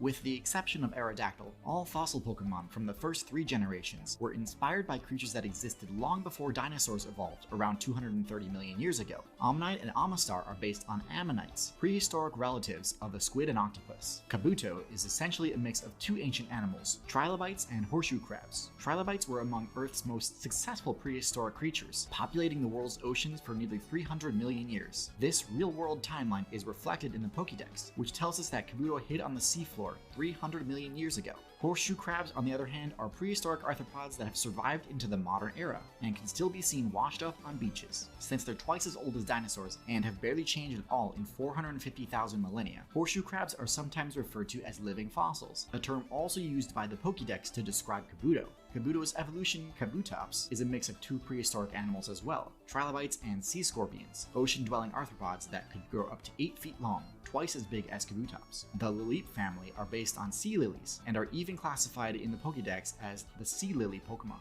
Real-life sea lilies live deep in the ocean, attached to the seabed by a stalk. Even though they're animals, they look more like plants, which is why Lilip and Cradily are half grass type. Anorith is classified as the old shrimp Pokemon, which is fitting as its evolutionary line is based on Anomalocaris, an extinct relative of arthropods whose name means odd shrimp. At 3 feet long, Anomalocaris were the apex predators of their day. When all life was confined to the oceans half a billion years ago, shrimp were at the top of the food chain. Starting in Generation 4, Game Freak began basing fossil Pokemon on dinosaurs rather than the prehistoric creatures that came before. Cranidos and Rampardos draw inspiration from Pachycephalosaurus, dinosaurs whose skulls were 10 inches thick, making them the thickest skulled animals ever to have walked the earth. The Pokedex says Cranidos toughened their already rock-hard skulls by headbutting one another, a habit inspired by the speculated behavior of Pachycephalosaurus. The Shieldon family are based on ceratopsians, the most formidable plant eaters of the Cretaceous period. They could grow up to 30 feet long and were more than capable of defending and sometimes even killing a Tyrannosaurus. Shieldon and Bastodon are herbivores as well, with the Pokédex telling us they eat grass and berries. Some viewers might think that all Pokemon are plant eaters, but the Pokédex makes it clear that some actually eat meat. Some even eat other Pokemon. The Pokédex says Furret hunt Rattata, Talonflame's favorite food is Wingull and Pikapek, and Sneasel scare Pidgey away from their nests so they can feast on their eggs. Tortuga and Caracosta, the proto-turtle Pokemon, are based on extinct protostegid turtles. Protostegids were among the biggest turtles that ever existed, measuring up to 15 feet long and weighing 5,000 pounds. The largest protostegid, Archelon, was the size of a car and lived in the shallow oceans that once covered North America, which is probably why the Tortuga family was introduced in the American-based region of Unova. The Archen family was based on Archaeopteryx, the earliest known bird, explaining why the Pokédex classifies Archen and Archaeops as the first bird Pokemon, and says they're the ancestors of all bird Pokemon. Archaeopteryx were an ancient evolutionary stage between feathered dinosaurs who couldn't fly and their descendants, including modern-day birds. Archaeopteryx could grow up to 20 inches, which is the exact height of an Archen. Tyrunt and Tyrantrum are based on the world's most famous dinosaur, the Tyrannosaurus. You may have seen some Jurassic Park debunked videos claiming that Tyrannosaurus were actually scavengers rather than apex predators depicted in the movies, but most paleontologists believe they were actually both. They scavenged when the opportunity arose, but they were primarily active predators. Tyrannosaurus had one of the most powerful bites of any land animal,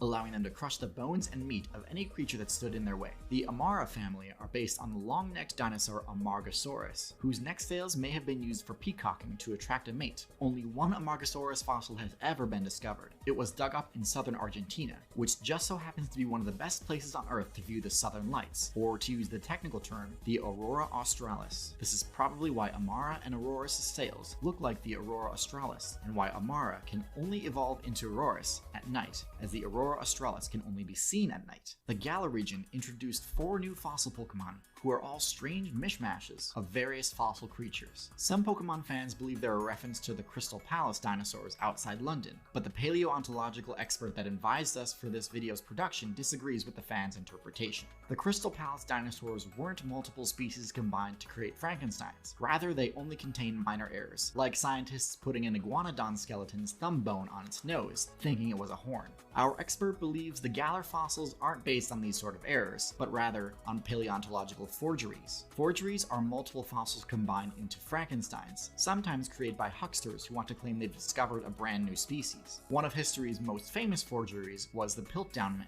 a supposed missing link between ape and human discovered by a British archaeologist in 1912. It wasn't until 40 years later that scientists were able to prove that Piltdown Man was a hoax and actually was the combination of human and orangutan bones. In 1999, National Geographic magazine ran a cover story about a new species of feathered dinosaur discovered in China called the Archaeoraptor, but it turned out to be a forgery as well, made up from the head and arms of a bird and the legs and tail of various dinosaurs. One of Galar's 4 fossil Pokemon appears to draw inspiration from a real paleontological blunder though. The American scientist Edward Drinker Cope once incorrectly placed the skull of a newly discovered fossil on the end of its tail rather than on its neck, essentially constructing the animal backwards. That Pokemon is Dragovish, which has the head of a placoderm fish coming on the tail of a stegosaur-like dinosaur.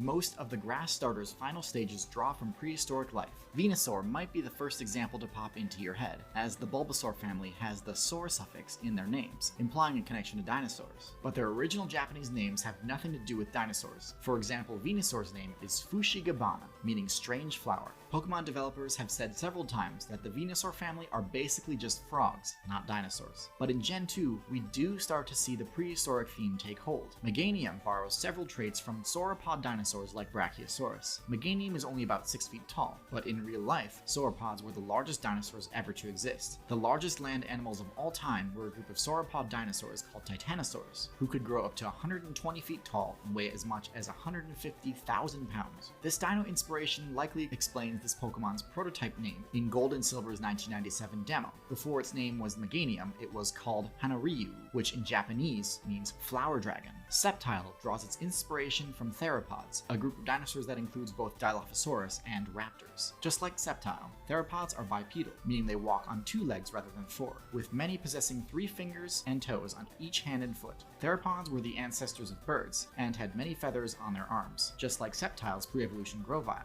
Despite what you may have seen in the movies like Jurassic Park, theropods weren't especially intelligent, at least by modern standards, and raptors almost certainly wouldn't have been smart enough to open doors, let alone spring traps on paleontologists. Some Pokemon are based on more recent fossils. Torterra is based on Meolania turtles, who only went extinct about 2,000 years ago, possibly due to human settlement. Meolania turtles were the same size as Torterra, about 2 meters long, and their horns made it impossible to withdraw their heads into their shells. Like most Pokemon, Torterra actually draws inspiration from more than one source. In this case, the world turtle from Chinese, Hindu, and Native American mythologies. The world turtle is believed to carry the whole world on its back, which explains Torterra's half-ground type, and why the Pokédex says ancient people imagined that beneath the ground, a gigantic Torterra dwelled. Mamoswine is based on the woolly mammoth, relatives of modern-day elephants that went extinct fairly recently, mostly dying off at the end of the Ice Age 10,000 years ago.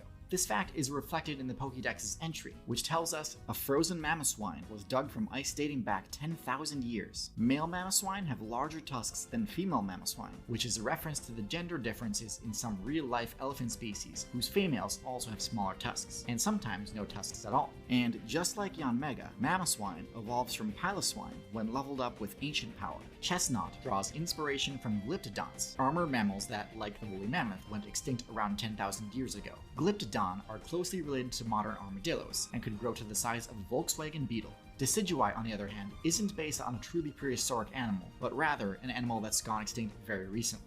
Decidueye resembles a stilt owl, the type of exceptionally long-legged owl native to Hawaii. They were driven to extinction about 1,500 years ago, when a new species appeared in their environment, humans. Hawaii emerged from the ocean only a few million years ago, meaning the islands aren't old enough to have prehistoric animals living on them. This is why the Hawaii-inspired region of Alola didn't introduce any new fossil Pokemon, instead replacing them with ghost-type Pokemon based on extinct species. Decidueye is a Hawaiian stilt owl, and Oricorio is a Hawaiian honeycreeper, a type of small bird that stilt owls preyed upon. Some honeycreepers have survived into the present, but a dozen honeycreeper species are presently endangered, and about 20 have already gone completely extinct. Similarly, Galarian Corsola is a ghost type for the same reason. It's a species of coral that has been wiped out by climate change.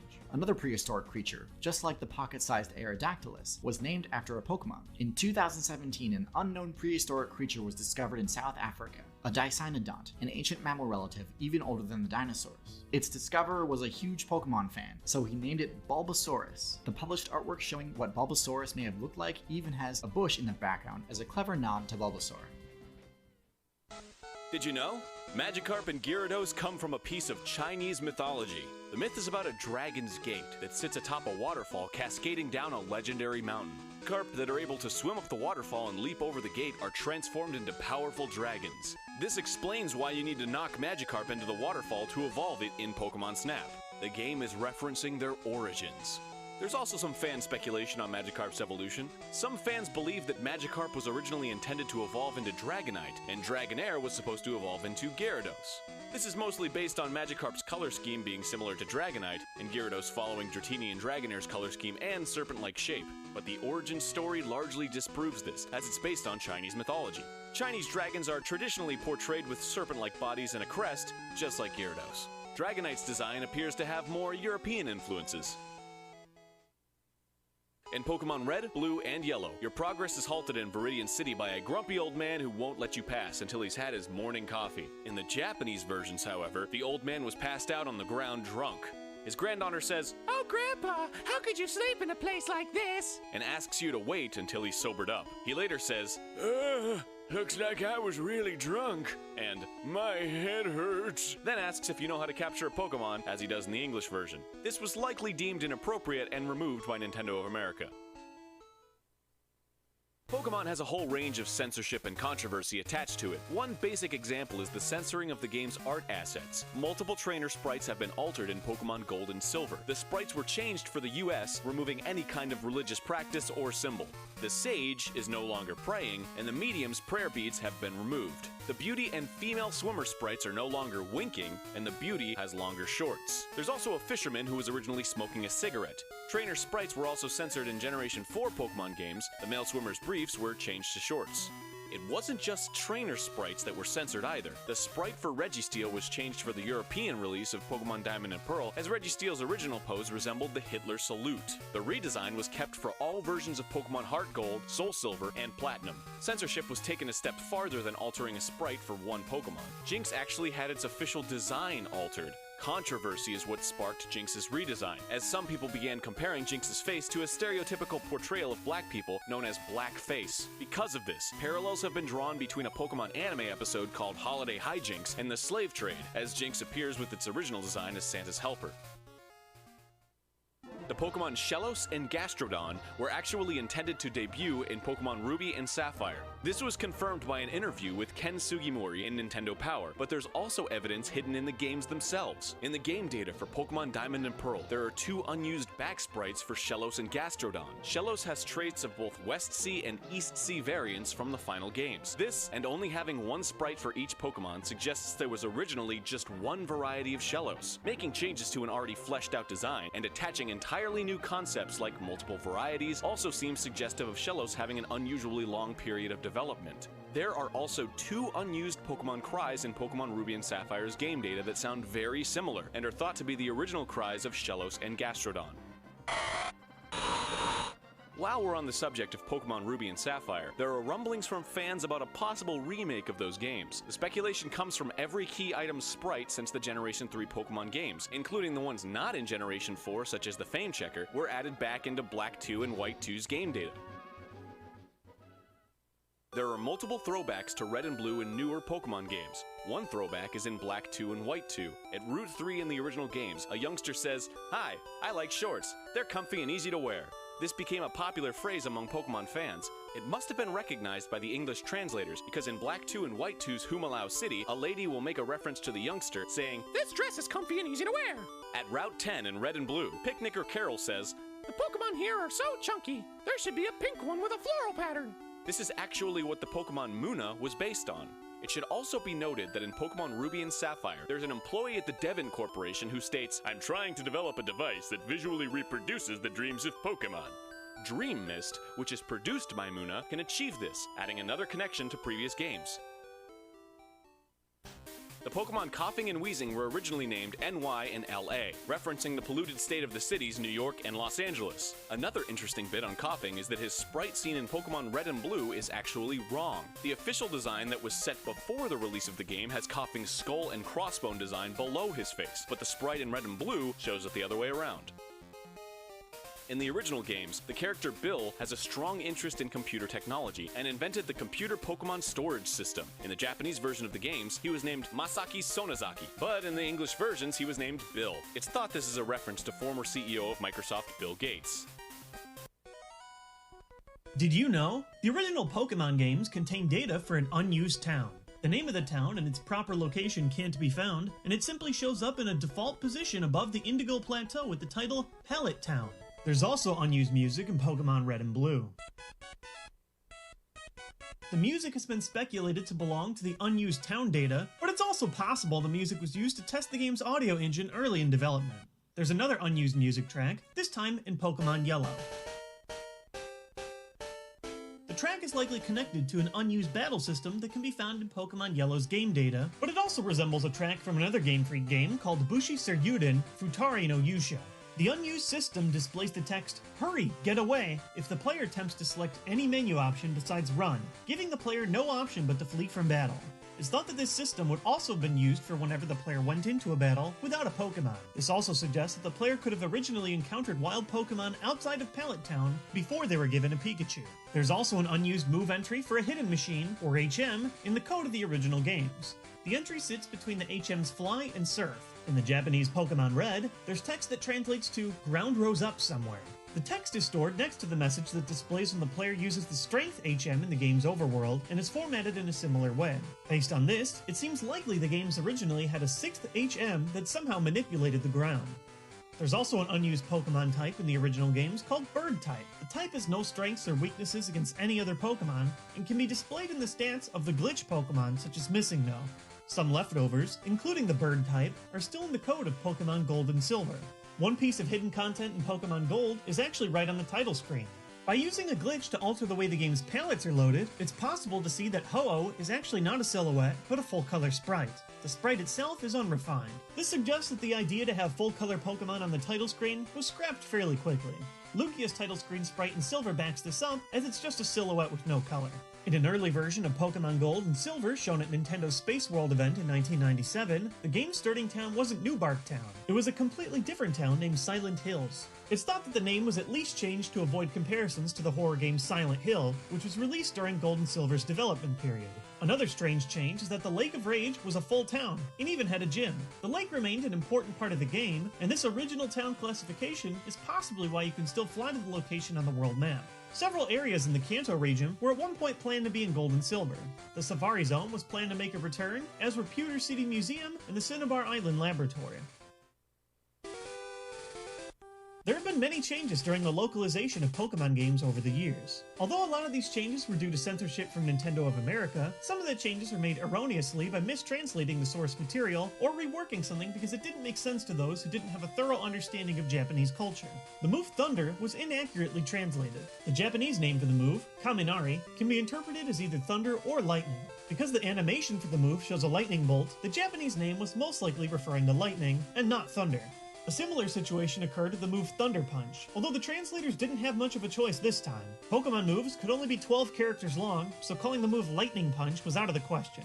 The move Splash was also mistranslated. The move's Japanese name is Haneru, which can mean both Splash and Hop. In this case, the move is meant to be called Hop, which explains why Splash is a normal type move and not water type. Pokemon like Hoppip can use Splash. His Japanese name, Haneko, even shares the same root as the Japanese word for hop. The move Night Slash is called Crossroad Killing in the Japanese games. The English name is still relatable to the meaning behind the Japanese name, but it's nowhere near specific. Crossroad Killing refers to a method in which some of the more morally corrupt samurai would test their swords in feudal Japan. In this method, known as Sujigiri, a samurai would hide at a crossroad waiting for an unsuspecting commoner to pass by. They would then test the sword by attacking the commoner with the intent to kill. One renaming of a move actually seems to make a lot of sense. The move Soft Boiled was originally called Egg Lay in the Japanese games, even though it could be learned and performed by male Pokemon. The Pokedex entries of certain Pokemon have also been altered in the English games. Several Pokedex entries for the Pokemon Drifloon suggest that it tries to steal children away, saying things like, "It is whispered that any child who mistakes Drifloon for a balloon and holds onto it could wind up missing." However, Drifloon's Japanese Pokedex entry in Pokemon Pearl specifically mentions that it takes children to the world of the dead. This disturbing fact did make its way into the English speakers, but not to the core franchise Pokemon games. In the North American version of Super Smash Bros. Brawl, Drifloon's trophy information states that it tries to drag children into the underworld by their hands. Did you also know that Silver the Hedgehog from Sonic 06 was inspired by Trunks from the hit anime Dragon Ball Z? Or that Sonic Mania has a hidden tribute? For an entire hour of Sonic facts, check out the video on screen.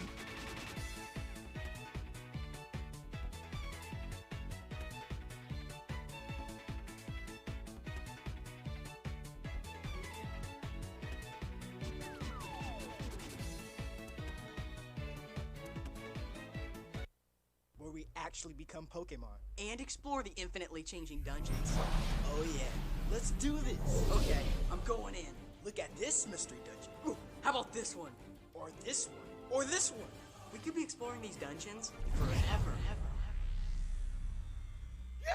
Welcome back to Retro Rebound. In today's video, join me as we crawl through some mystery dungeons together because, ladies and gentlemen, we are diving into one heck of an underrated Pokemon series. Many of you already know this about me, but for those who do not, I bounced out of the Pokemon series around Black and White. Mega Man Battle Network just slid in my life and the rest is history. Now there was one Pokemon series I did keep up with during my hiatus until Sun and Moon, and that was Pokemon Mystery Dungeon. I absolutely love what I've played of this series. I do have some catching up to do. I'll explain in this video, but today I want to answer the question, is it really that bad? I looked at the Metacritic for this series and was aghast at some of the scores I saw critics giving this game, because I don't get it. From the original Mystery Dungeon all the way up to Super Mystery Dungeon, these games are ranking in the 50s and 60s consistently. It disgusts me. So I'm here to talk about, is it really truly that bad? For some, yes. For me, absolutely not. It was one of the reasons why I stayed into Pokemon when I just started to bounce off that mainline series. So ladies and gentlemen, break out your 3DS, or if you like the remake, break out your Switch. It's time to dive into some Mystery Dungeons and talk about all 4, technically 5 games that are out for this series. So ladies and gentlemen, if you're new here, you're into nostalgic and retrospective content, consider subscribing. Let's get into the first one, which is Pokemon Mystery Dungeon Blue Rescue Team. There's also Red Rescue Team. This was a Game Boy Advance game as well. This is the cheaper version. Believe it or not, based off our series, I know you may have a tough time believing this. I got this copy from GameStop, actually. 30 bucks. Not bad. And you won't believe the quality here, and all the inserts are in here. It's incredible. So we're going to go through this complete in box. I don't have the remake here because I'm going to be real with y'all.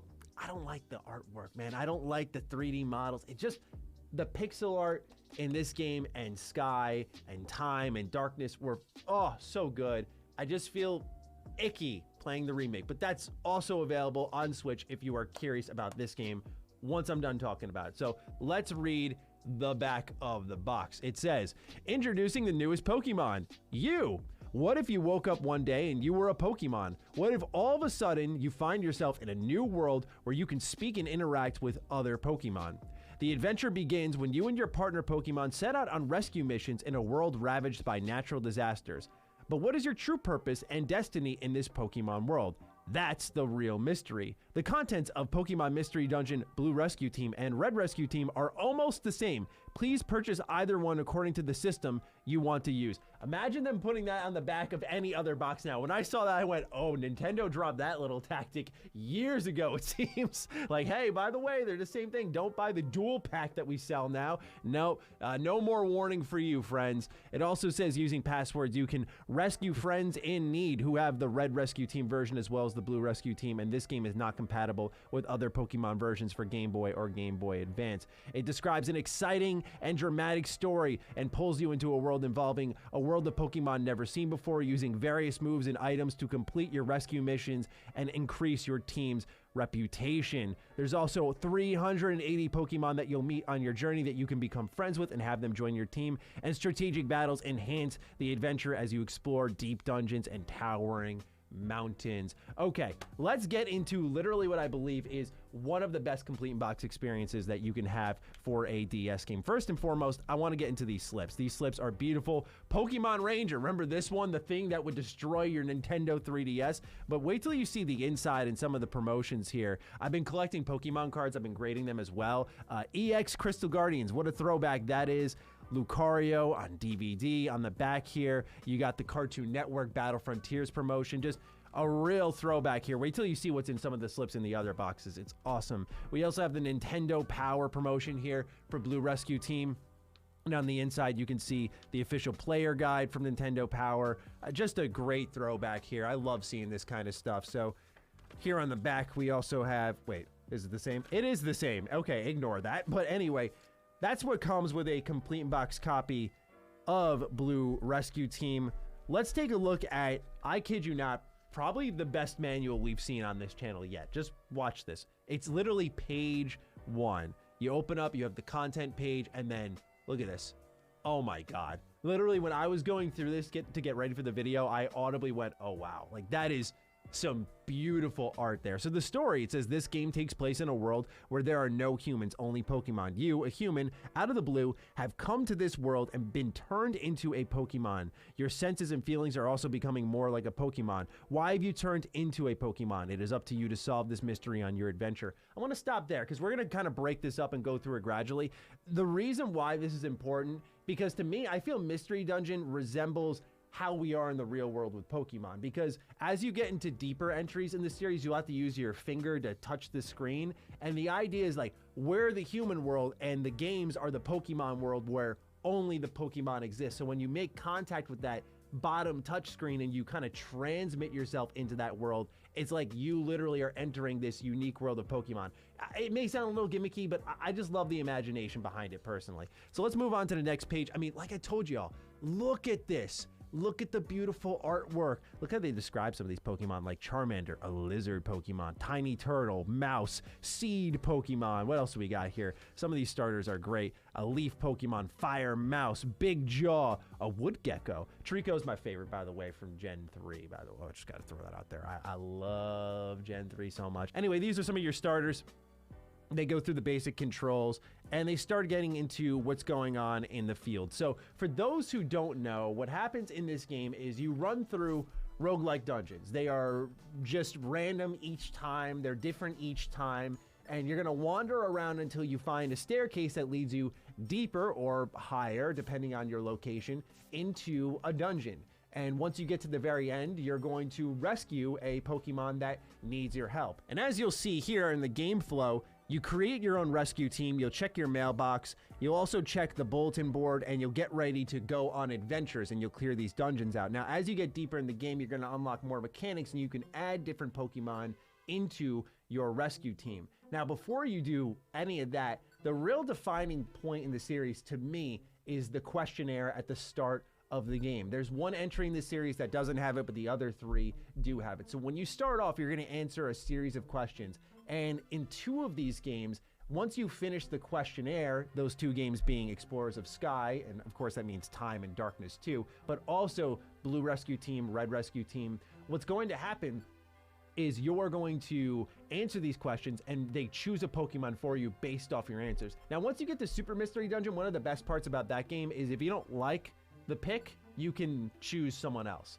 But it doesn't revoke the questionnaire. It kind of gives you a suggestion and you can go, no, I didn't want that one. I want this Pokemon over here instead. So it gives you the ability to enjoy the questionnaire, but circumnavigate if you don't like it. Here in this game, the amount of times as a kid I restarted the questionnaire because I didn't like my pick was one time too many. But don't worry, this time me and Todd Howard the Trico are together in Blue Rescue Team and we're having a great time as part of Team Battle Network. It's awesome. I just love that you can name things in this game. It speaks to the soul. Now, as it shows in the manual here, you're going to have a team rank, and as you complete different missions, your team rank will go up. You'll be able to take on different jobs. You'll also earn money that you can spend on a variety of storefronts that we will see in just a couple of pages as they walk us through every mechanic in battle, which is a whole conversation unto itself. These being those facilities, you'll see here, the rescue team base is where you save your game, Kecleon Shop, Felicity Bank, Wigglytuff Club, the Gulpin Link Shop, Kangaskhan Storage, the Makuhita Dojo, Pelipper's Post Office, the Whiscash Pond. These facilities all have different uses. They're pretty consistent throughout the game. You'll see here again, the rescue team base lets you save your game. The Kecleon Shop, this is where you can buy TMs and items. You're going to need a lot of items because as you go through the various dungeons in this game, you're, for example, going to have a hunger rating, which is called belly, and you'll need to eat. If you don't eat, then you will pass out and you'll have to restart the dungeon. That's not too fun, but also you're going to need to make sure you're getting those Oran berries in. You're also going to be able to store your money because when you die, you lose money. Yeah, this game's a Souls-like. Go figure. There's the storage facility so you can make sure you don't lose any items. Linking moves is great, so one turn you can use multiple moves. We'll talk about combat in a little bit as we get deeper into the series. The dojo lets you power level. The Wigglytuff Club lets you meet with friends online because one of the cool features with this game is right here. You'll see wireless communication. This was special to the DS version because what it did is allowed you to go out and rescue friends online or ask friends to rescue you. Now, one really cool thing this game has here is the dual slot. So let's say I had Blue Rescue Team here on DS, and then I had Red Rescue Team over on my Game Boy Advance. It's one of the few games that communicates to the other game in the separate cartridge. And so you could rescue one team, like say your Blue Rescue Team with your Red Rescue Team, or you can battle against them. So there is this unique interaction there. But to me, Pokemon Mystery Dungeon Blue Rescue Team is one of the coziest games. Like from the start menu, it's just cozy. It's not a mind-blowing story, but it was very unique for its time. I adore the game personally. I still highly recommend it. Some people aren't crazy about the combat. We'll talk about that in a moment. But what I think really separates the Mystery Dungeon series from the pack is the storytelling. I think it's really mature. And maybe not here, it's kind of innocent, which I like. But as you get into games like Explorers of Sky, as you get into especially a game like Super Mystery Dungeon, you're going to sit there and go, wait, this is a Pokemon game though. I kid you not, especially right here. One of the, if not the best Pokemon story I've ever experienced. This game gets dark. Super Mystery Dungeon, put it on your purchase list immediately. I kid you not. I'll talk about that more in a moment, but let's talk about what I believe is the fan favorite. That's Explorers of Sky. I got this one for $90 at a local game shop in Connecticut. I'd heard so many good things about it. I do want to make a video on it, so I promise I'm going to do a So I Played for the first time. I did not play this to completion, so I will have less to say on it, but what I can tell from what I started up for this video is you kind of got that vibe of, this is emotional. Right away, your partner is standing on the beach and pontificating deeply on things. This is where I go when I feel kind of worthless. I'm thinking, what? Again, what? This is a Pokemon game. But for those who don't know, the developers behind the Pokemon Mystery Dungeon series are Spike Chunsoft. Now, Spike Chunsoft is responsible for the Danganronpa series, and Danganronpa being your boy's favorite visual novel series. I think that series is so twisted and messed up. I adore it. So, simply put, when you're going through the storytelling in this game, you'll start to see remnants of that. Granted, there's Spike and Spike Chunsoft, but make no mistake, the influence of Danganronpa is surprisingly felt in these games. I wish I was kidding, but I'm not. So anyway, we have Explorers of Sky here, definitely the most sought after one. There's Explorers of Time and Darkness, so in case you're wondering what you should pick up, go for this one. Think of it like Pokemon Ruby and Sapphire, and then you have Emerald here. Same thing with Sky. So the back of the box says, now you can go beyond darkness outside the limits of time, again, the two other versions, and go to the skies. Be a Pokemon and experience the world in a whole new way. Learn more secrets of time and darkness. Journey with your friends on remarkable adventures and save the world with expanded communication options, which allows you to trade items with Super Mystery Dungeon Explorers of Time and Darkness, each sold separately. They mention who you meet as you explore the world and an ever-changing mystery dungeon. It explains here, and it's very, very fine print, so don't mind me. Pokemon Mystery Dungeon Explorers of Sky, an extension of Mystery Dungeon Explorers of Time / Explorers of Darkness, contains new story elements and expanded play features, including different types of Pokemon and items. But people rave about the story here. This is the fan favorite. I gotta get to it. I'm gonna get to it. You have my word. But ladies and gentlemen, this game is another complete in box wonder, because right here you get a little bit of a Wii promotion, a good throwback here. Ready for this? Pokemon Rumble, Pokemon Arceus, and the Jewel of Life coming soon to DVD. Pokemon Puzzle League on the Wii Shop channel. My Pokemon Ranch, where your Mii characters will interact with Pokemon. Pokemon Snap. I mean, wow. And then you got back here the Platinum Arceus card set. Just full of throwbacks. You got the Nintendo Club there. Now, the manual will go over a lot of the same features that we went through in the original Pokemon Mystery Dungeon Blue Rescue Team. I love the art still. It's completely beautiful, don't get me wrong, but we're going to focus less on that and now take the opportunity to talk about the combat. So, as I said, the goal of this series is to answer your question, is it really that bad? And when it comes to Mystery Dungeon, the biggest sticking point for people is the gameplay. It's kind of random dungeons, they seem endless, they're difficult, and a lot of people find the combat boring. I personally like the kind of you take a turn, the enemy takes a turn nature.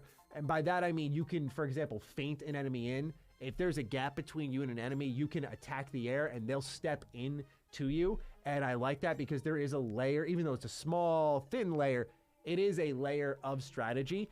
But for me, otherwise, I love the exploration of finding items. You know, sometimes there was that feeling, and you'll know if you played, where you're kind of getting a little tight, like it's getting down to the wire, and you travel down a stair set, and the stair set spawns near you, and you go, oh, thank God, I need to get out of here as soon as possible. The item management, the difficulty, I love it because Pokemon in general, up until like Scarlet and Violet, I found it pretty easy. And so I was just really happy to have a challenging Pokemon game. And it's fine, it's easy. It's a series targeted for kids, not man-children like me, but I still found the challenge awesome. And I don't think it's like an artificial challenge. I love the sense of exploration, and the feeling of randomness actually helps this game. Normally I'm against it, but the idea of like stumbling into a Pokemon you really want and hoping, praying, like, please join my team. When they say yes, that, oh my God, I can't wait to get out of this dungeon, go back to the base, add them to my team, and then explore a dungeon with them. It's just a marvelous feeling that's just hard to describe. It's catching Pokemon on a different level. But really, to me, what carries this series, what carries my interest, is the story, the music. It's all absolutely fantastic. And I think for a lot of people, Explorers of Sky is the absolute best. You kind of have this upgraded version of what happened with Blue Rescue Team. Just they kind of know what they need to do here. They understand the strengths. They understand the weaknesses. You know, they still have the similar systems. Like instead of the Makuhita dungeon, it's the Marowak dungeon. You still have, or dojo, sorry. You still have the same elements, but they just play with different generations and types of Pokemon for them. But Explorers of Sky is one I apologize I have less to say on because I haven't played it much. What we'll move into next, though, is Pokemon Mystery Dungeon Gates to Infinity. This one, across fans and critics alike, seems to be the most panned one. This was the leap to 3D. So all these Mystery Dungeon games here came with that beautiful pixel art that you know and love, whereas this was Mystery Dungeon's leap to 3D. I think some people are just a teensy bit hard on it. I don't think it's great. It definitely, oh my God, does some of the dialogue go on for a while with nothing interesting happening. It's like the writers are just bored and just keep going, just keep going. One thing that these games do have to them that's fantastic is pace. Like within the first 5 minutes of each game, you're in your first mystery dungeon, just getting acclimated to all the new features. It does not waste your time. With this game, however, Gates to Infinity, it certainly does take its time getting you into the thick of things. So the back says, the fate of the Pokemon world is in your hands. Step through the Magna Gate and bring back hope. With endless dungeons and infinite possibilities, and inside every round object, discover a Magna Gate. We'll quickly go through the complete box experience here because it's pretty thin. They started to recognize here that the features are getting pretty similar, so why make a fat booklet like I had earlier when you can just turn it into one sheet of paper like this that just completely unfolds. Now you'll see here, it's just how to play. You explore dungeons, you get to build your own paradise in this game. We'll talk about that later. It talks about some of the online features, the buttons, what they do, the communication features. So it's pretty simple. It's nothing different from anything I've talked about earlier when it comes to combat. This is a promotion for the DLC, however, and this is a good reminder that, yeah, the Nintendo Store, it's going away. And look at that, black and white promotion here too. But the Nintendo Store for 3DS is going away. And so look at all these eShop games that are just going to be gone. Dream Radar, Pokemon or Pokédex 3D Pro, Rumble Blast. It's interesting to see just how much history is going to go. But that's a complete in-box copy outside of, sorry, the Club Nintendo slip you'll get there. It's about, I paid a little bit extra for it because I needed a complete in-box copy as soon as possible, but I paid for, I think, around $40-ish, which is stupid on my part because I had it already in a cartridge on the GameStop roulette, and so, silly me, I didn't really need to buy it. But the defining feature for Gates to Infinity really is the Magna Gate and the building of your own paradise. You'll eventually get all the bells and whistles from the previous shops and stuff, but I kind of like the general progression and unlocking of it, even if it feels a little padded out. But the Magna Gate is this feature where you'll see me here taking a cup and you line it up with your camera on your 3DS and it'll drop you into a dungeon, so you can just have these infinite, endless dungeons. But you can tell it's like, well, but, you know, my feeling was, well, isn't that already the game? Now I got to take a camera and go, oh, hey, look at this, guys. Like, I don't know. It just felt kind of pointless, even if it was gimmicky and cool. You do it once and you go, okay. Anyway, moving on. So yeah, Gates to Infinity definitely is the divisive one that I could see fans falling off of. But the return to form was this game here for many. Pokemon Super Mystery Dungeon. Just one version again, by the way. It says the definitive Pokemon Mystery Dungeon game. Become a Pokemon, go on an adventure, and save the world. Now you have all 720 species of Pokemon, at the time at least, an unknown peril in the world of Pokemon. Go on adventures and rescue missions, make friends with every Pokemon, and battle your way through dangerous dungeons. Now, what was actually pretty interesting is these games all kind of encourage, and it's really just Nintendo's mantra about like, hey, go outside, you nerd. Like, for example, here with Explorers of Sky, you could actually share a demo with a friend. So if they didn't have the game and you had the game, you could send them a demo, which is so fascinating and really describes how word of mouth has been Nintendo's best friend for years. Whereas Super Mystery Dungeon is like, just huddle up at home. The online features here are great and you got everything you need in just one version. So complete box copy here just focuses on the demo for Alpha Sapphire and Omega Ruby. Nothing else really. Pokemon Shuffle. The inside here has the Mystery Dungeon theme, but it is a pretty thin complete box copy because now we're getting towards the latter part of the 3DS's life cycle. So what's great about Mystery Dungeon here on the 3DS is it's a return to form for people. It's finally, you know, back to the classic vibe. The gameplay hasn't seen any major shakeups across all these entries, which is why critics continue to beat down on it. But for fans like me, we love that type of stuff. It's like, yeah, you know, I would love a little bit more, sure, but like, you know, I could see them going a tactics route with it. That would be really cool. But do we really need to drastically shake it up? You know, maybe not. It seems like a cult classic and it does well for Nintendo. So for me personally, I like that it went back to the classic vibe because, for example, Gates to Infinity didn't have the questionnaire. So when you fire that game up, you go, what the mid is this? But then you go back into Super Mystery Dungeon. And as I said earlier, there it is. The questionnaire is back. You don't get the Pokemon you want. That's fine. Now for me, they gave me Squirtle. So I was like, oh, okay, let's do it, man. We're good to go. We're fine. I love Squirtle. And then I got started and it immediately came crashing back to me in that opening cutscene. You know, the focus on darkness in this game. There is a 15-hour stretch, which I know is asking a lot of time of you, but it's kind of a steady, familiar Pokemon Mystery Dungeon experience that gradually builds the plot behind the scenes. And it does, I will be honest with you, ask for your patience quite a bit. I remember I was ready to drop it, but I stuck with it. The second half of Super Mystery Dungeon is some of the most lit Pokemon storytelling ever. It gets super dark. There are plot twists everywhere. I was glued to my 3DS once things started to ramp up. It's like all of a sudden the writers went, what are we doing? Let's go crazy with this. And they did. It gets extremely good. If you are going to play any Mystery Dungeon game, let it be this one here. It's definitely one of the cheapest. I remember when I picked this up in 2020, it cost me about 20 bucks. I think it's gone up a bit since then, especially now that the 3DS shop is shutting down. But otherwise, ladies and gentlemen, this series of games here, I find to be special. I know they're not everyone's cup of tea, but I like them. And are they really that bad? No, I genuinely don't think so. Like, I truly do like this series a lot, and I think it gets a bad rap from critics because I get it. As like a critic myself, sometimes you're looking for the new thing and you may lose focus of what it means to a community. And I think this is one of those cases where like you have a really fun, cool series here. And yeah, the only one I really got to catch up on here is Explorers of Sky. That's the one that I'm sleeping on, and I got to see what everyone's talking about. So keep an eye out for that. But with that, ladies and gentlemen, that's my video on the entire Mystery Dungeon series. I'm looking forward to seeing your thoughts. Take excellent care of yourselves, and I will see you in the next Retro Rebound. Peace out. PlayStation, Xbox, Switch, Wii U, PC, VR headset, I'm all set! Except this kinda sucks. The layout is far from ideal, and if I want any airflow at all, I have to leave the cabinet doors open while I play, which can be a bit of a hazard.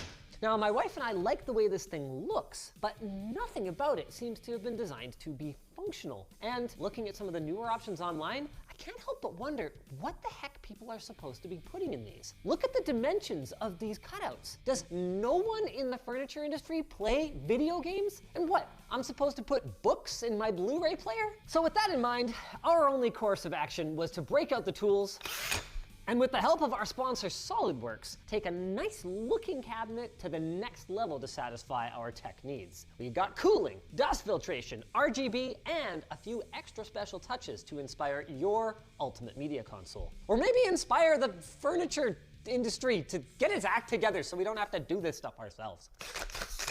Thank you SolidWorks for sponsoring this project. They were a huge help in making this build. Check out their 3D Experience SolidWorks for Makers offer in the video description and stick around to learn more.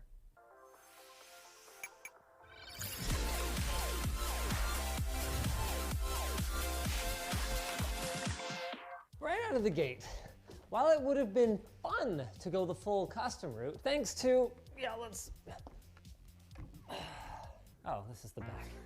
Thanks to designer Charlie Zagaroli, really? Okay, sounds like a fake name. We didn't have to go from scratch. His Enzo Media Console actually has a ton of the elements that we would include in a from scratch design, including a durable marble top, classic color scheme, and perhaps most importantly, a killer sale price on Black Friday when I bought it. The first thing we did after taking delivery of the Enzo was to have Tim from the lab recreate it in CAD using SolidWorks. Features like externally controlled parametric equation files are a lifesaver for projects like this, where adding all of the little funky details and dimensions can end up taking a staggering amount of time. With the model finalized, we were able to start planning the perfect gaming cabinet, starting with cable management. Bar for improvement, though, is very low here. I mean, many cabinets, actually, including my own, have the cable management holes up high on the shelves for some reason.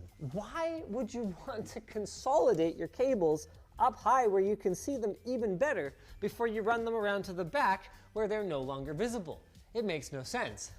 Unfortunately, Charlie, in his infinite wisdom, didn't actually do much better.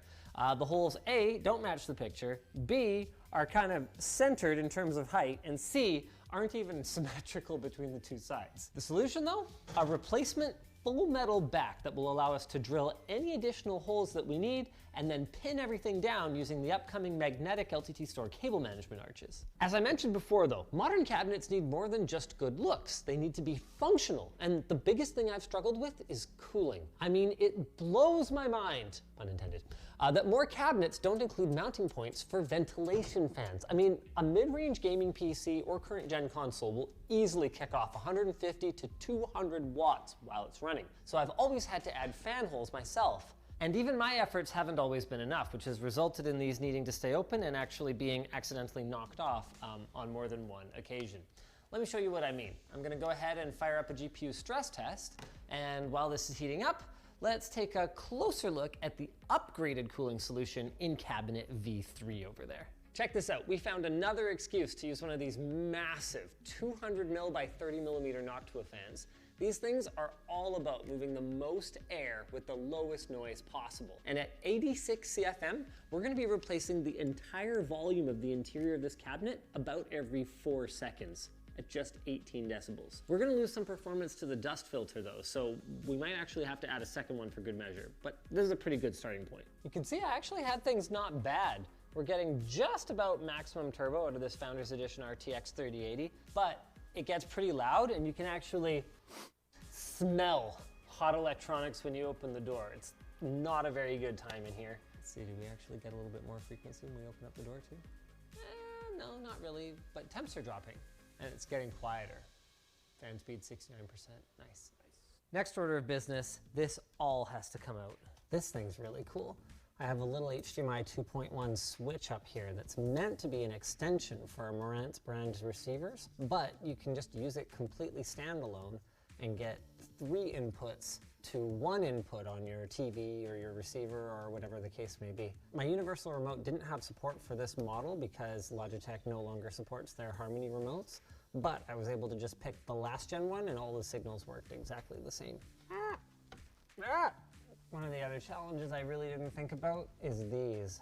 These IR blasters have to be within cable reach of the main universal remote hub and within signal reach of every device inside or on top of the media console. And positioning them so that they actually hit everything every time can be such a pain in the butt. Why did I even decide to switch this thing out? Do we have drawers? Wait, you said drawers, but you pointed at shelves. Shelves. Okay, thank you. Do I seem smart to you? Most of the time. That's about as constructive an answer as I could have asked for with a question like that. Ah, yes. If I was wondering what it contained, now I know. Feels like it's made of paper. Charles, paper, really? Great. Cable management handhold thing at the back. Got a little lip on here so your stuff doesn't come flying out the front in case gravity changes orientation. They're saying the Earth's core flows changing direction. Oh, these are pretty good shelf hangers though. I know. I approve of these. Right? Especially after the trouble we had with the MSI. Yeah, not bad. I don't believe that Charlie would have signed off on this. I think they're going behind his back. Charlie would have put a cable management hole in a slightly less stupid place. Slightly. Hey, Linus. Oh, well, that explains why there's serial numbers or something printed into the top of these shelves. You're probably not supposed to see those. You know what? I like my theory that they're supposed to go up to prevent things from falling out. Oh, it doesn't really prevent anything. 10 gig link back to the server room, and then gigabit for everything here except the gaming PC, which can actually get 10 gig. Unfortunately, this is an older 10 gig switch, so it won't do multi-gig. It won't do 2.5 or 5, which honestly is like more than enough. Okay. Ah! What? You don't like my cable management hole? What's your problem? That's a glory hole. This thing is enormous. It absolutely dwarfs the other one. Damn it, Harrison, did you check the dimensions? Yeah. Did you check them with me? You had this sideways. Uh-huh. It worked. Yeah, it worked. Wouldn't you rather have it more accessible? Well, I don't know. And the point is every console. Right. You have to get an Xbox and a PlayStation and all that in there. How else will I play PSVR? I'm not playing PSVR. Okay, fine. We might as well just load things in it now. Yeah. Let's get this out of here. There's a hole here. VR. That's VR. How? You know this is a drawer though.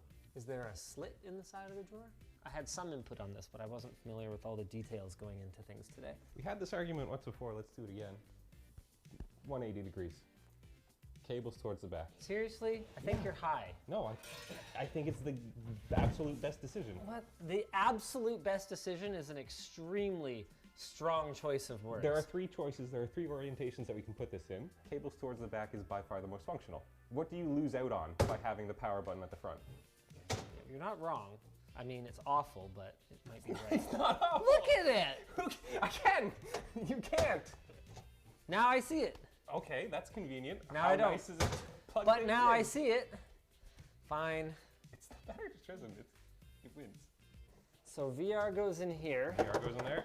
And then the idea is that it just hangs out the front. Yeah. Like this. Yeah. Whenever you want a VR, you don't have a door open to get knocked off. Okay, I think that this is less stupid, actually. Not bad. Not bad. Less stupid. That's good. I mean, that's the bar.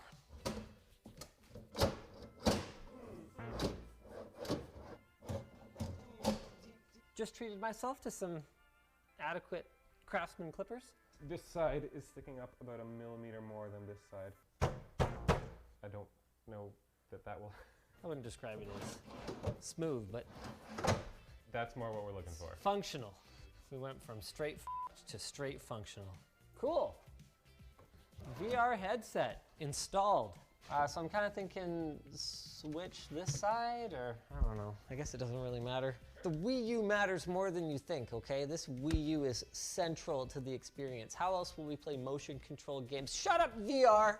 Motion control. No, not VR motion control. I'm talking classic motion control. Duck Hunt. Okay, not Duck Hunt, but you get the point. No, the shield. Boom, shield. I do have to say, I'm having some second thoughts about the multiple shelves in here. Way to go, Harrison. You know what we could do is we could go shield on top of Wii U and then switch like this, and then it's a little bit easier to get at. It's almost like I had a CAD model to work off of. You know, you went from, I wouldn't call anything that you did stupid to, wow, you're an idiot, really fast. That's, I think, a record time. Would you like the left-hand shelves now that we're taking them out? Would you like your face? Got him. Okay, I'm up. Wait, where do all the consoles go? Right-hand side. Oh, okay, with the PC. Sure. And these I can probably hit all of with one IR blaster that I'll just put up here in the top. That means the Marantz thing is gonna have to go over here as well. IR blasters cannot hit Nintendo devices, so the only thing on this shelf that this needs to actually hit is this NVIDIA Shield. The only other things that need IR are the TV, which will get hit by the bubble that sits on the top, and the computer, which is using this bad boy. So we may only actually need one IR blaster, but I feel like I should put one in up here for future proofness or something. Oh no! This Marantz HDMI switch also needs to be hit by the IR blaster. Oh God, where's the hub? The hub, which is here. Oh my God, this pile of wires is a problem. That's it? That's it? For cable management stuff? You don't think that's enough? Good savory dressing. Okay, I need a glue gun. Who needs to screw things in when you can simply... Wait, we left the wood backing in? Oh, it's on the back. We didn't replace it though? No, I thought it would look better if you only had wood inside. I wanted magnetic mounting everywhere. This is what happens when I roughly lay out the scope for a project, then am busy / go on vacation, and then come back and we shoot. We just need stronger magnets. Watch this. I can't even put this one down because the one in my hand is so strong that it's grabbing onto it. Stop it. These are thick boys. Jeez. Oh yeah. Just wait. Just wait. It'll stick. Ah. When life hands you wood, get a bigger magnet. Watch this to give you some idea how strong the ones I'm holding are. To actually see the field? Yeah. From this far away. Yeah. That's with a few of them stacked, mind you, but they're still quite OP. But how do they work? Here's the plan. I'm going to take this magnet and I'm going to glue it to the bottom of the shelf. Then I'm going to take this magnet and I'm going to glue it to the bottom of this thing. Then they're gonna go smashy, smashy stick. Okay, no problem. No problem! Right, okay, and at least we have metal on the back. So when we go to mount a power bar now, we can basically just go ka-chonk. These magnetic power strip holders are gonna be an absolute game changer once they hit the store. I know I've been teasing them for literally months at this point. I assure you, we are working on them, they are coming. Diametrically All right, opposed here we go. wiring, detangling strategies. See you here. later. Man untangles wires for multiple hours. All of world stunned. Are you writing haikus? Man, it really would be better to have the right shelves because then it would have the little Heidi thing on the, you know. I'm gonna go get them. No, I'm over it. I'm already gluing things to what it is the top of these shelves, so forget it. Ow, that's very hot. It's a magnet, it has a hole in the middle. I just put my finger in hot glue. It's really smart. Just having that kind of day. Go away! First day back from vacation, easy day. Ooh, it's tidy, right? Tell me it's tidy. No, don't look that close. Don't look that close. Ow! Darn it! I stuck my finger in it again. Go away. All right. No problem. You got glue in your beard. Boom, got him. Wait, do we even have enough HDMI for all those consoles and stuff? The truth is, I'm gonna unplug them all after anyway, so. I mean, longtime viewers are gonna know that anyhow. We're just showing that you could. Oh no. I want this IR receiver for the computer. Ugh. Ouch, ouch, ouch, darn it, ow. Both too hot for my hands and too cold to actually stick. Nailed it. That's the balance. Yeah. Really got things under control here right now. Hot glue in the mouth. Oh, hot glue in the eye. Okay. Does that look okay? Can you even see that? Before we go too far, should we check the height with the soundbar? Okay. It's really big. You have a seat. Okay. It's so big. It's all right. It comes out like this is fine. 8 feet off the wall. Don't look at the cabinet, look at the TV. It's so huge. Okay. Everything's fine. So this, Yvonne hasn't seen it yet. Maybe we could put a plant or something, like a space filler, so you don't feel like you're coming around this corner and gonna like, oh, take yourself out. Oh. It's so big. Oh no, okay. But hey, it'll hold a lot of stuff, right? Damn, boy. I am loving this all magnetic back though. Look at that, just boom. Power bricks just stuck on there, easy. That makes me feel very good. That's good. I was bound to say something encouraging eventually. Are we gonna get all this in here? Heck yeah. I mean, today. Slightly less heck yeah. Yeah, slightly. Well, we've solved a few problems. For example, we have these dots to hopefully deal with this. Your call. Remove bottom thing? No. You know what? Let's try double stack. 2 dots. And then we'll put a white one in the middle and we'll have an Oreo. Nope. Okay. This is not going well. Quadruple stack? Quadruple stack. What? I mean, I guess it's better than that. The good news is that some other things went really well. So we got the hole for the second 200 millimeter fan in here. Looks absolutely awesome, and things get even better. You were probably wondering about those metal frames that we put on the fans earlier. That's for these. That's right, magnetic fan filters. Boom. Boom again. Okay, they don't stick amazingly. They're not like the super strong kind of magnet, but hey, once the fan is spinning, it's gonna stay on there no problem. It'll just suck it on there. And they are temperature controlled. Okay, not with the most sophisticated mechanism, but these little control boards are actually pretty cool. You set your target temperature with dip switches, and then you use a potentiometer to control the speed of the fan. It's sure as heck not from Corsair, I'll tell you that much. Which is good though, because it means we don't have to have software running for it to work, and it also means that it can cool the cabinet when we're running a game console rather than a PC. That's what this space over here is for. What controls the RGB lighting? I just noticed there's RGB strips in here now. Whatever button you press. Oh, it's just a button. Govy? Oh, okay. So you could just put like effects and stuff in there if you really wanted to. Hello? Boop, boop, boop, boop, boop. Cool. We've made some big improvements to the charging situation. This is not that different from before, fundamentally, in that there's one of these brand who must not be named USB charging hubs, and then a whole bunch of USB cables in a pile. But now, the pile moves. Using the magic of, where's that stapler?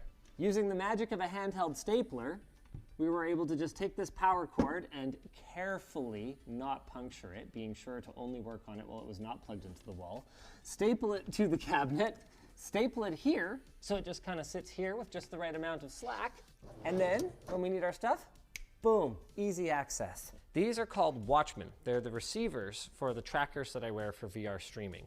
And the problem with these is that the reception sucks. So it's possible that we could go with shorter USB-C cables and just run them off the back here and just kind of sit them on the back of the computer. It's also entirely possible that with this metal grill in front of them, they won't work inside here at all. Got it. So we might end up getting a little bit creative, and I was kind of thinking maybe we run them out the back and actually kind of put them here so that there's wood in between us and them. Yeah, these are not amazing. Yeah, these don't really stay in here, hey? We're gonna have this linked in the video description, but that's not gonna be a recommendation to buy it. I mean, realistically, I'm not charging any of these on here anyway, so these cables can just go. Ew, Micro B, how old are these? Blech. I'm sure we could 3D print something better than these. Good enough for the video, and then he never updated it. Yeah. These have to be C to C, right? Because you need separate controllers for them? Okay, that was a troubleshooting step. I thought I needed separate controllers for these, but it turns out it was actually just wireless interference. So maybe I do, maybe I don't, but what I know for sure is that most of my USB ports on this thing are C now because of that card. So yes. Okay, long story short. If you're wondering what we're talking about, this is a super cool USB card right here. It's got 8 USB-C 10 gigabit per second ports, but that's not what's neat about it. What's neat is that it has 4 separate controllers for them. So it actually gets the full bandwidth to each pair of them. That means full bandwidth for devices like cameras or high-speed external storage, and it also means that if there's any interference between different devices, say audio devices can be pretty picky about what else is plugged into the same port, that all goes away by just plugging into a dedicated controller. I love how we started with magnetic everything, and then it took us how long to break out the hot glue? You broke out the hot glue on day 1. I undid your hot glue and replaced it with magnets. Are you happy with all the crossers now? There's nothing else to go from this shelf to that one? Yeah. Okay. Yeah, I think we're good. I mean, I'll probably find stuff, but it's simple enough to just pull this drawer out and then run a thing. Yes. And this is cool. The hole here is not quite big enough for this to... Seriously? Why is this thing such a piece of crap? Look at this, Harrison. $3,000. Look at how much play there is. Why am I the only one outraged about the quality of furniture? We're gonna have to do an LTT store media cabinet at this point. No, honestly though, like, apparently, this is acceptable. Look at that. I'm gonna have to break out the same long, stupid drill bit and the same countersink thing to do the same after-the-fact repairs on this thing that I had to do on my old one. And that one was like $600. Not too big. And didn't have drawers that don't work. Look, I'm not blaming you. I'm just saying that you're the one who spent my money on this. Yvonne chose it. I didn't want to... Yvonne's notorious for not checking the dimensions of things before she orders them. She ordered this dollhouse for the girls. And she was like, oh yeah, this will fit in our house. The thing was like 5 feet tall. I'm like, you know it has dimensions right on the site. She's like, oh, I didn't expect it to be that big. Right, but the dimensions are right on the site. You know, I'm kind of feeling games on display on the shelf. And maybe this is just random accessories. Every family has a junk drawer. Yeah. Yeah, junk drawer. Trunk drawer. Okay, yeah, theoretically this is just gonna work. You ready? What are the... unable to reach hub. Okay. Good start. Yeah. We changed the access points. And this thing is one of those stupid things that won't just be like, oh, the SSID is the same and the password's the same? No problem. The red light went off? Yeah, the red light went off indeed.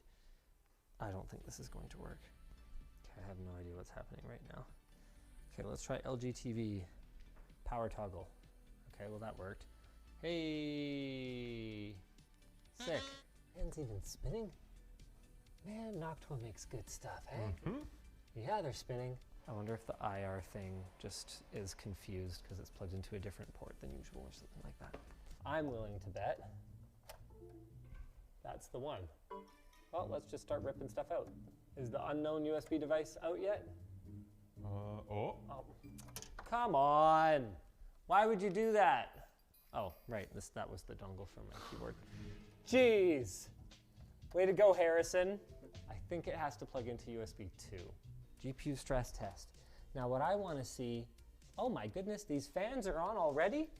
You've got it real sensitive over here, hey? I've left them at the default settings. Really? This is just default? Yeah, but how's our frequency? Yeah, it's a little bit better. We are actually getting slightly better performance. Our GPU fan is still kicking into high gear here. I guess there's just not really a lot we can do about that though, because we're pumping fresh air right into it at the bottom of the case. This kind of is what it is then. Substantially louder, actually, having this open in the front. Did not anticipate that. Okay, LTT store media cabinet. Definitely learning some things. Like maybe acoustic treatment inside. Maybe not as big. Maybe brought to you by our sponsor.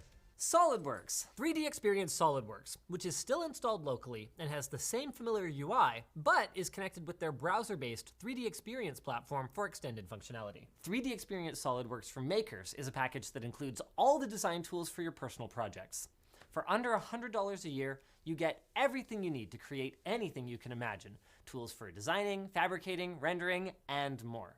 This includes online support to help you create amazing things. You'll have access to an active online community for all things making, where you can connect with fellow makers, share your work, learn tips and tricks, and get inspired. It should be noted that 3D Experience SolidWorks for Makers is not for commercial use and is limited to a maximum of $2,000 of profit per year. Their amazing innovation platform for makers is ready and available for a great price, and SolidWorks is hooking the LTT audience up, so get started by checking out the link in the video description. Overall, huge success. This thing looks and works great. If you guys enjoyed this video, maybe you can check out our last cable management adventure. It included how to charge water guns. Celsius is a billion-dollar company that told its customers to unbank yourself with crypto. But then last year, they declared bankruptcy and sold a new shirt. Unbankrupt yourself. Now, at the time, I reported on extreme incompetence, but stopped short of using the F word, fraud, because we just didn't have all the evidence. But today that changes because of thousands of pages of new court documents, Celsius insiders talking, and my personal interviews with victims. Make no mistake, this was a gigantic fraud. People's lives have been ruined, and the founder might get away with it. So to help shine a light on this issue, here is my full investigation into the crypto lender, Celsius.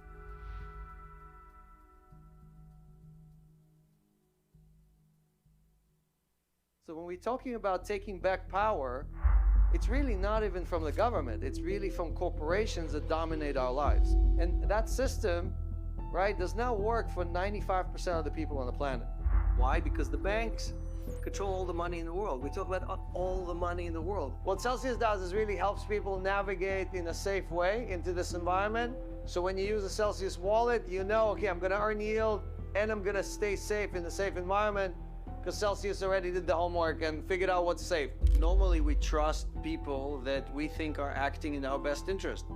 But what if these people are not acting in our best interest? What if their interest is exactly the opposite of ours? Should we continue giving them our money, or should we take the money and put it somewhere else? To understand Celsius and how they got 30 billion in assets, you first have to understand what they were selling. It wasn't just a place to borrow or lend money. It was more than that. It was a battle against the evil banks, and their CEO, Alex Mashinsky, was here to level the playing field. Banks are not your friend. But Alex is your friend? Yes. So I have a lot of my own money in the company, several $100 million as well. I'm talking about as a user of the service, not as a equity shareholder. So basically everybody came in and said, hey, can I take the same ride on the same bus with you? You're earning 8.8%, can I earn it? And the answer is yes. You get exactly the same. You have $100 or $1,000 or $1 million, you earn the same yield as everybody else. And this pitch was really attractive. Not to mention, Celsius offered 8% on your money at a time when your bank probably offered less than 1%. Mashinsky said this is part of how he was battling the banks. We basically thought, okay, how many people in the world want to earn more money on their money, yield? And we said 8 billion people are going to say, of course, I want to earn more money on my money. So the customer was there. The second part was, we can take on the banks and win. Why? Because 8 billion people are going to join you. And that was really the key to make that decision. Then we went and presented it to 200 venture companies, and they all said, nope, you're not going to win against the banks. So we went to the community. We actually went to the community, said, we're going to build this for you. Do you want it? And we raised $50 million from the community. And then we went and raised $400 million from investors after we showed them, hey, 1.5 million people showed up, 30 billion in assets. They've given us 30 billion. We've proven that people will send somebody money to manage or digital assets to manage. And that was really a breakthrough. No one has done that in 700 years of banking. There hasn't been anyone who actually taken on the banks in a real way. And this clearly worked. Celsius customers told me that the reason they switched was just to get a higher yield on their money. Honestly, I was looking for a place to stake and earn interest and earn yield on my crypto. I was actually first in crypto.com, and then I saw Celsius on YouTube. It had higher yields and everything, so I kind of moved my stuff from crypto.com to Celsius. People were writing about Alex Mashinsky and all the messaging on the website. You know, he's an entrepreneur that had created all these companies, and he didn't need the money. You know, this was billed as a high yield savings account that was outside the traditional financial systems. Now look, Of course, in hindsight, maybe these high interest rates should have been obvious red flags, but at the time, because of other crypto projects, things didn't seem so crazy. There was also others that were much, much bigger and much higher. Look at Luna and stuff like that. So in comparison, it didn't seem as crazy at the time. But it wasn't just the competitors who convinced people, it was Mashinsky himself, who gave a really compelling argument that banks were lending out your money and keeping most of the profit for themselves, and he was going to do something different.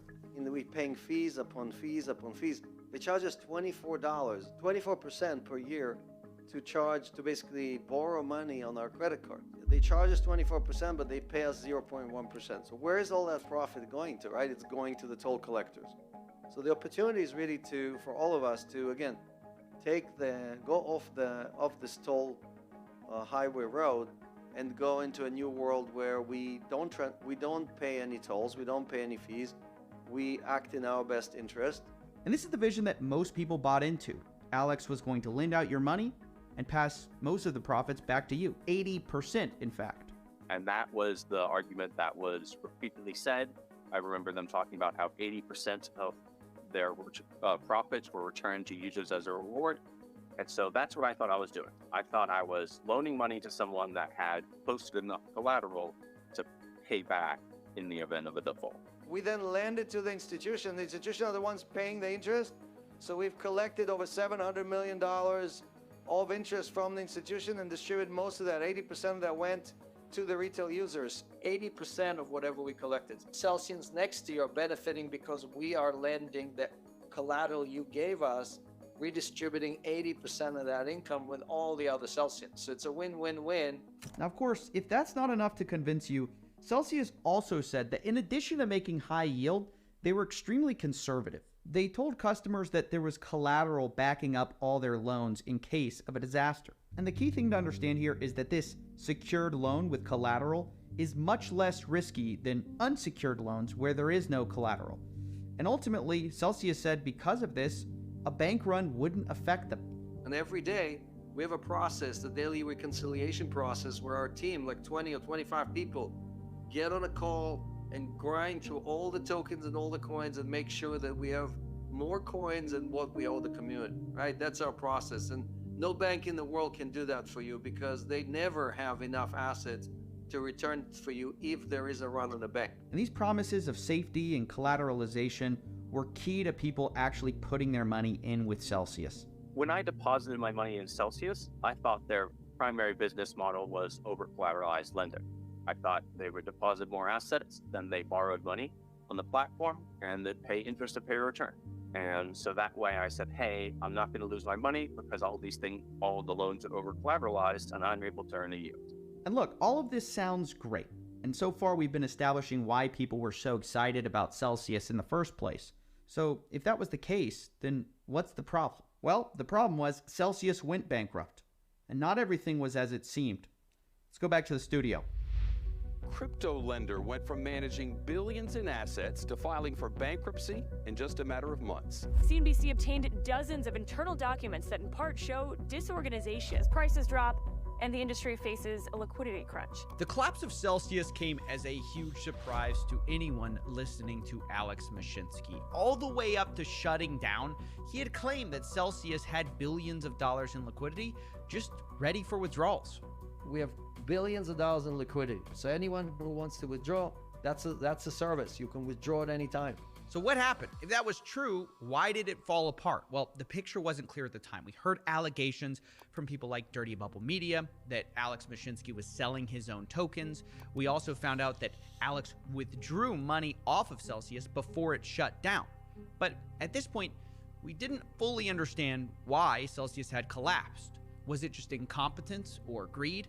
These were open questions until a few weeks ago, because that's when the court-appointed examiner released her 600-page report detailing exactly what happened with Celsius. In this massive report, the examiner details not only systemic lying, a Ponzi-like scheme, but also tells us what I think constitutes fraud. Here's a breakdown of the report, starting with the biggest lie of all: the interest you'd get on depositing your crypto. You see, for years, Celsius had been telling people they paid what they did because it was 80% of their profits they were earning from all these loans.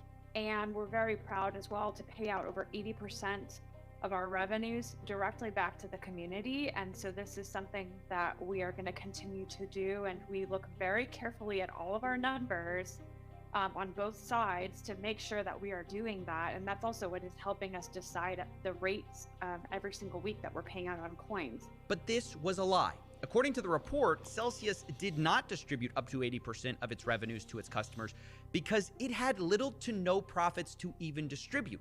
Celsius also made no efforts to set its reward rates based on its yield. And look, I know what you're thinking. If they didn't set the rewards based on what they actually were making as a company, what did they set them based on? Well, on getting more customers. And according to the report, Celsius consistently set its reward rates based on what they perceived was necessary to beat the competition. And for most of Celsius's existence, the rewards it paid exceeded by substantial amounts the revenues Celsius could earn. So for those of you following along, the whole idea that we're paying 80% of what we make was a total fabrication. Celsius just wanted more customers, which, as you might imagine, works when you're bringing on more assets with new users than you're paying in interest. But eventually, when you have billions of dollars in assets, you have to pay rewards based on that. And the Celsius team realized they had a problem. But even as some within Celsius management attempted to lower reward rates, Mashinsky, quote, overrode their recommendations and refused to do so. One example of this was when Jason Perman, a Celsius executive, recalled Mashinsky saying that Celsius could not cut its reward rates because of his belief that our customers will leave us, and that, quote, our investors didn't invest in us to shrink, they invested in us to double.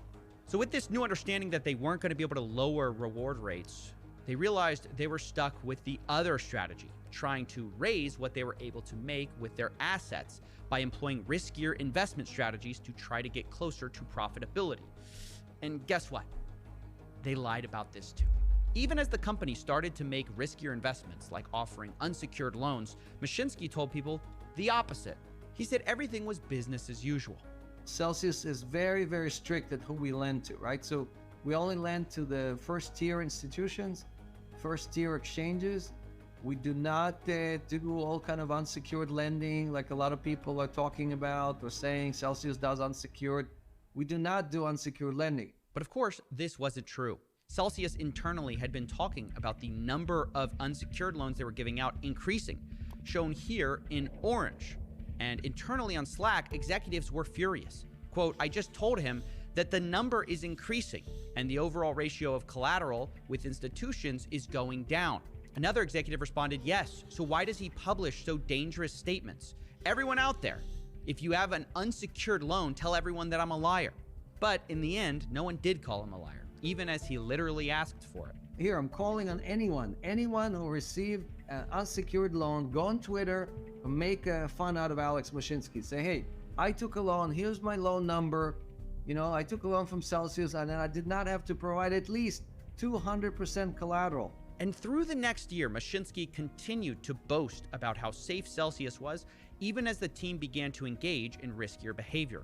In the same year, Celsius would recognize $800 million in losses from some of these investments. Mashinsky told the Financial Times in June 2021 this. From a risk standpoint, we are probably one of the least risky businesses that regulators worldwide have ever seen. Around the time he was saying this, Celsius was over $500 million underwater on their liabilities, as shown by the black line, which represents a net surplus. By the end of the year 2021, Celsius would owe $1 billion that they did not have. Things were looking bad. Wait a minute. I thought you said this was a fraud. It is a fraud. Maybe to you, Coffee. There's another way of looking at this. What do you mean? Well, imagine I'm defending Celsius as a lawyer. You're a mixologist and a lawyer? Hey, I could pass the bar if I wanted to. I already work at one. But anyways, what I would say if you were coming at my client is, look, all this lying and losing money, standard fake it till you make it stuff. They could have become profitable eventually. Now, did they fail? Yes. But trying a business and failing, that's the American dream, Coffee. Do you actually believe that, though? Doesn't matter what I believe. If a single person on that jury was an entrepreneur, Alex would walk. Well, either way, your hypothetical doesn't even matter. Mashinsky isn't even being criminally charged. Wait, really? Well, I rest my case then. Yeah, nice try. But it's not that simple. They're still suing him for some of the money. He's just not being criminally charged.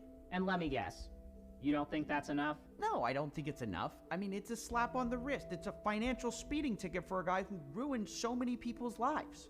But that's my point, Coffee. If you think it's so wrong, you gotta give me more than this. But how? You said it yourself. They're just gonna claim incompetence. They faked it till they didn't make it. Ah, but that's because the evidence so far is lies and incompetence. You need to show a definitive step across that line. That's the only way people are gonna believe you. Well, that and... What? Well, this might be ironic coming from me, but it wouldn't hurt to humanize the story a bit. Don't get stuck in the technical jargon. Nobody can follow that. Make me feel something. As much as it pains me to say this, I think you might be right. Let me see what I can do. What does that money mean to me? It means a lot, actually. I've been working since I was 14. I was investing this my first couple of jobs out of college. Ultimately stopped us from buying a house because, I mean, it was half of our down payment was locked and, you know, I couldn't get it. So, I mean, it was a big impact, actually. Honestly, that loss was a culmination of many years of work, to be quite frank. I saw it as my way to escape. What that money means to me, it's a lot more freedom with what we're able to do as a family. To describe what the money I lost meant to me is really hard because it's tied into a lot of what it feels like to be a grown-up or an adult. I feel like I have this stunted development. You know, I'm almost 40 at this point, and I'm very aware as a stuntman that wants to be physical. If we have a kid last year like we wanted, all right, maybe by the time he's 20, I could show him some stuff. But the longer we wait, the more I watch my dreams and my future and my hope to be like a proper functioning adult slip through my fingers. It's hard to describe what that's tied into, but it just feels like I can't proceed with life, if that makes sense. That does make sense. And hearing these stories made me realize just showing lies isn't enough. If I'm going to demonstrate fraud, I need to get to the heart of Celsius. And that's when I found out about the flywheel. The flywheel was central to Celsius's plan to become profitable, and here's how it worked. Celsius was not just a crypto platform. They also had a crypto token called Cell, and they controlled the vast majority of it, up to 95%. So if the price of Cell went up, theoretically, the balance sheet of Celsius would also go up, and they could sustain these insane reward rates. However, in order to do so, they needed people to actually want Cell token. So the flywheel was Mashinsky's plan to do that, to create a positive feedback loop. And the way they did this was set up Cell token like a rewards program, where you could earn bonus interest if you held a certain amount of Cell, which obviously incentivizes people who wanted to get the most out of their accounts to buy and hold these Cell tokens. On their website, they described this process as a self-sustaining ecosystem, where users would buy Cell, earn more yield, get more crypto, collect interest, earn more yield, lend more coins, collect more interest, and buy more Cell tokens. Now, of course, you might notice a problem here. What if people actually go to sell their Cell tokens? Wouldn't that crash the price? Well, Mashinsky had an answer for this too. He told the community that Celsius would buy Cell tokens in order to pay their rewards, theoretically creating demand out of thin air. Here's him explaining this. Basically, more visitors usually translates to more app downloads, and that translates to more deposits. More deposit allows us to do more loans. More loans generate more income, and more income means more income that Celsius generates from these coins that people gave us, translates into us having to buy more Bitcoin, Ethereum, Cell token, and so on. So, okay, that's the flywheel. Why does it matter? Well, the flywheel and this Cell token became the place where all sorts of shenanigans happened with Celsius, because while the community was aware that they were buying back Cell to pay rewards, what they didn't know was that Celsius was using customer funds to do so, to buy their own coin. What they imagined they were doing was that they were using all this profit they were theoretically generating from making these loans to buy their own token, but that wasn't the case. This was because, as we said earlier, Celsius wasn't really profitable at all. So the only money they had to buy Cell token was their own customers' money. But it gets even worse, because starting in 2020, Celsius decided to substantially expand its purchases of Cell for the purpose of increasing Cell's price. Instead of buying Cell when it needed to pay rewards, Celsius began timing its purchases so that they would prop up Cell's price by creating activity in the market. Now, of course, the question is here, why would Celsius go beyond its mandate to purchase more Cell than necessary and artificially boost the price? Well, perhaps it has something to do with the top holder of Celsius being Mashinsky and his executives. And this was the only way they could sell some of these tokens without crashing the price. According to the investigation, quote, between 2018 and June 2022, Mr. Mashinsky sold at least 25 million Cell tokens, realizing at least $68.7 million on these sales. Daniel Leon, also a founder of Celsius, sold at least 2.6 million in Cell tokens for at least $9.74 million as well. That's a cash out of over $70 million, while Celsius was buying these sales to prevent the price from going down. Quote, Celsius often increased the size of its resting orders to buy all of the Cell that Mr. Mashinsky and his other companies were selling. The former chief financial officer would write, we are talking about becoming a regulated entity, and we are doing something possibly illegal and definitely not compliant. Some employees, of course, were even more direct. Quote, if anyone found out about our position and how much our founders took in USD, could be a very bad look. We are using users' USDC to pay for employees' worthless Cell. And even worse, in 2022, their coin deployment specialist described their practices of buying up Cell and using customer coins as very Ponzi-like. And a few weeks later, when this person was asked where money was coming from to buy Cell, this person would say, users like always. This, ladies and gentlemen, is the core story. Not merely lying, it's a story of using customer funds to buy out your executives and manipulate your own cryptocurrency so you can sell for a higher price. In fact, Celsius's own purchases of their own tokens were such a large component of the market that overlaying the price of Celsius with the amount that Celsius was buying results in a near perfect match of the price change. And ultimately, what this meant for the end user is that the money they thought were being used for safe loans or for generating yield were actually squandered on this flywheel mechanism.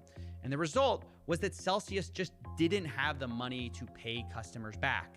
And what's so wild about this is that Celsius didn't even need to buy their own Cell token in the first place. They already controlled 95% of all the Cell tokens in existence, so they could have just paid rewards from that instead of buying Cell in the open market. When asked why they did it this way, one executive responded that the answer lies in who holds the most Cell. In other words, buying Cell on the open market was what propped up the price, which benefited no one more than Alex Mashinsky, who executives would refer to as the biggest seller by far and depressing the market, selling up to $165,000 a day. As a result of all these actions, by the time Celsius would pause withdrawals, they had a shortfall of over $7 billion owed to customers, which after a crypto crash was more like $4 to $5 billion.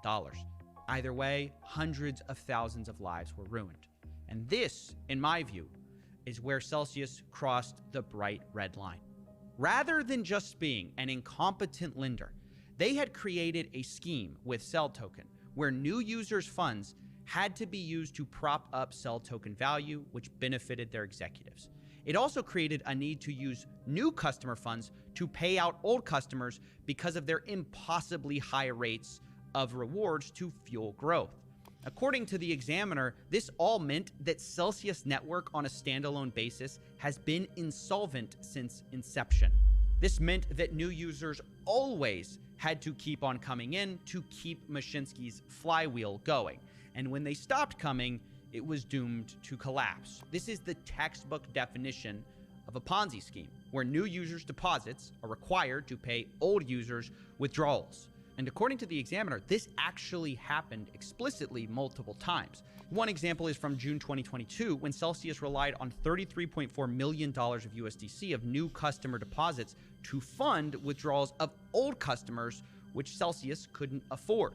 And this, unfortunately, is the real story of Celsius, a Ponzi scheme designed as a way to take on the banks and fight for the little guy. But hey, Don't take it from me. I'm just a third party. Take it from the victims themselves. I asked them what they thought.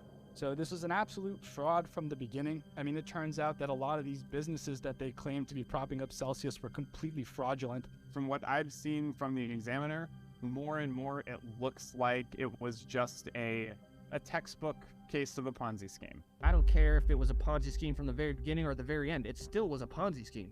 It doesn't matter if he meant to start a Ponzi scheme, right? But the second you got into those circumstances, it becomes fraud. They're basically losing money from the very start of the company, and they're literally lying in front of everyone's faces saying, yeah, oh, it's totally fine. Yeah, you can totally keep our money in here. Yeah, I would totally invest more if I could. As they're currently at that same time withdrawing funds as they're literally on camera lying to everyone's faces. He made a lot of egregious claims on his Twitter, on his website, on his podcasts he would do, claiming if Celsius ever went bankrupt, all the customers would get all of their funds back. You know, there's tweets of him saying that. And as a CEO of a company, you would take that word at face value. You would believe him when he says your coins are going to come back to you. And now that everything's coming to light and showing that essentially what he was running is a Ponzi, I do believe he should face jail time, and the people that were also involved with it that were enabling that behavior. There needs to be an example set, or we're going to see more of these grifters in this space, like Sam Bankman-Fried and others who just take advantage of people who believe in the technology, who believe in innovation. And you're not supposed to steal people's money, just plain and simple. You know, it's called theft. It's a Ponzi scheme. Just being stripped of all of your wealth like that. Emotional, psychological torture. You ruined people's lives, Alex. You ruined their lives, man. I've seen so many people who are retired. I've seen people who are disabled. I saw people who are basically in like different types of countries that their average salary might be $100 a month, and they lost $1,000, and they don't even know how to feed their families. I've seen people who are literally on the verge of being homeless, if not homeless already. And you see this CEO who is gloating about this and taking money out. I think without a doubt, if like the justice system prevails, Alex should be in jail. Well, that's our story. I reached out to Alex Mashinsky about these allegations, and he declined to comment, except to say I should talk to a Celsius employee named to clear up the FUD. Now, I talked to this employee, but they declined to go on the record themselves, and when asked if anyone within Celsius wanted to speak with me, I was told nobody is willing to go on the record with you. So that's where we're going to leave that. And as for Celsius, the company, they're trying to reopen their doors. They have a new plan to basically distribute whatever's left back to the holders and lawyers. And I'm not going to go too much into the details of this plan, but if you're a creditor, you can visit this page to learn more. It's not a perfect plan by any means, but I'm not sure I have any better ideas of what to do with such a bad situation. So that's it for me for now. I hope the wait was worth it, guys, for this video. We're trying to level up the production behind the scenes. So if you enjoy all the in-depth investigations, please consider supporting us on Patreon. These videos are a lot of work to produce, but either way, I'll see you in the next one.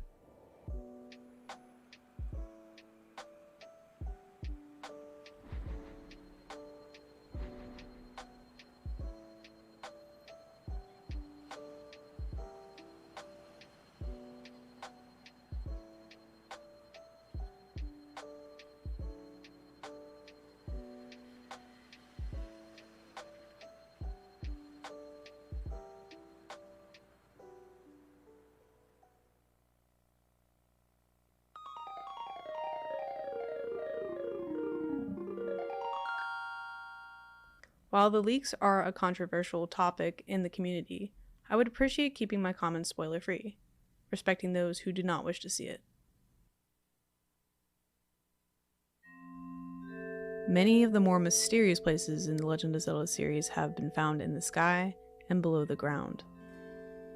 These prominent locations have appeared and seemingly vanished with no trace. Tears of the Kingdom is expanding a world deep below the earth and high above the clouds, prompting thought about what these locations will hold. Which underground locations have left questions unanswered? What connections do the floating structures have with the societies in the distant past? How does the green energy tie into all of this? I am Moxie, and this is Heavy Speculation.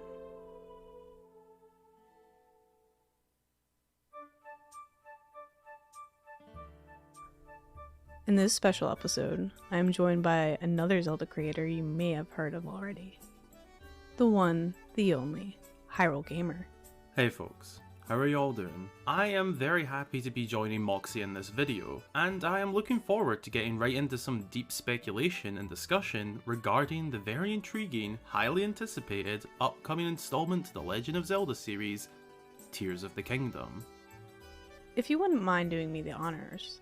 As per the title of the series, sometimes there won't be a ton of evidence. However, the Zelda community needs more fun speculative theories to add to the conversations around these games. If you like Zelda lore, consider subscribing to the channel. It's free and helps a ton. Let's jump right on in.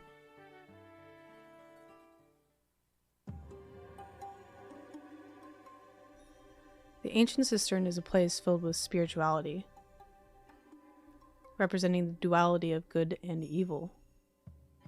The dungeon seems to be depicting the short story, The Spider's Thread. For more on that, check out Nintendo Black Crisis's and Zelda Lore's videos on the Ancient Cistern, linked in the description.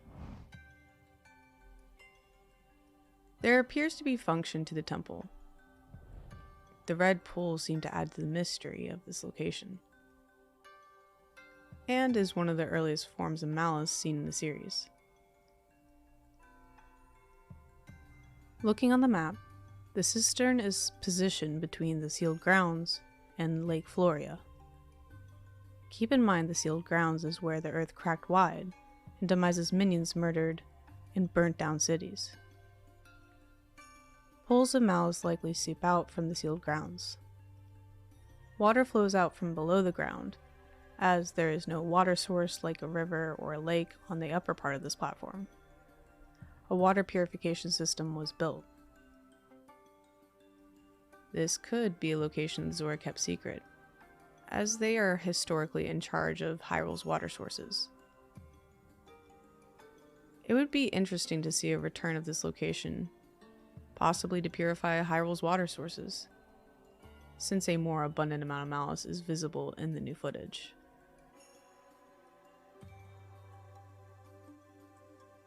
Hyrule Castle Town seen in the Minish Cap has a series of tunnels beneath the town. There are a few different entrances into these tunnels, but they are certainly man-made going off their design. They don't play a massive role in the grand scheme of the game, but there are a few goodies to grab down here.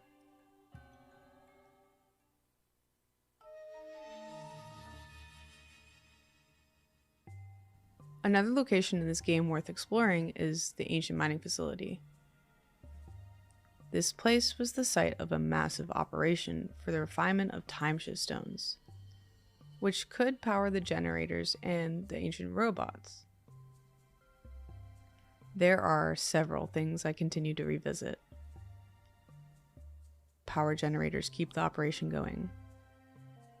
They are found in the main area of Lanayru and within the sand ship. The facility has Hylian writing, which is easily translated. This large screen tells a story. The belt conveyor system has a server that is likely powered by the generator. It controls the gates and the doorways, and also displays the status of each. Since 3 of these are online, it reads, Alright. The people who built this facility had servers in the first game of the series. This is speculated to be the very same fuel that powers the ancient technology in Breath of the Wild. The Arbiter's Grounds, an extremely fascinating location found in the Gerudo Desert. A callback to the iteration of the grounds seen in Twilight Princess.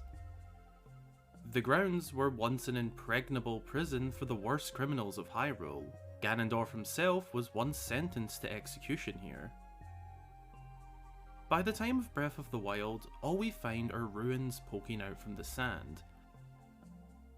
The grounds may have been built to sink, and there is likely a lot down below for us to hopefully explore. In Oracle Seasons, under Holodrum is a massive subterranean lava world, and is home to the Subrosians. It is only accessible by one of 7 portals scattered throughout the world. Link must locate the Temple of Seasons when it sinks to this place to recover the Rod of Ages. He returns later to retrieve the final essence of nature. The Subrosians appear to have some control over their portals to their world. Portals are not always open. They seem to disappear and reappear at unknown intervals. While this does take place in Holodrum, it would be really cool to see the society return.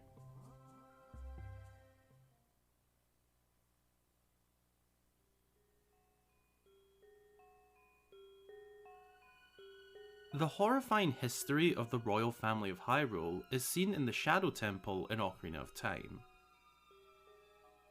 Accessible via an entrance at the back of Kakariko Graveyard, this location is truly chilling.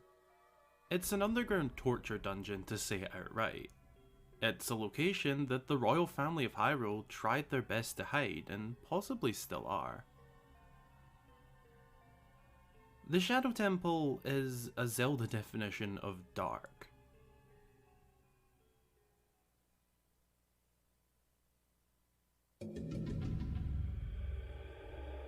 One of the locations that could reappear is the Sky Keep. This location was part of the Temple of Hylia, and was lifted in the sky with a massive land when Demise appeared. Using the Triforce, Demise was eradicated. However, in a twist of events, Girahim kidnaps Zelda with the intention of resurrecting Demise. And he succeeds. In an epic final showdown, Link beats Demise. But, of course, he has to have the final word. He curses the hero and the reincarnation of Hylia to suffer in a cycle that would never end. His residual consciousness was absorbed into the true Master Sword, nerfing it into the sword needing various blessings and upgrades throughout the series. With the Master Sword appearing ravaged beyond repair, it would be fair to conclude Demise's consciousness escaped the sword. Ganondorf may raise the Sky Keep to allow more enemies to flow from it. This would be a catastrophic event for Hyrule.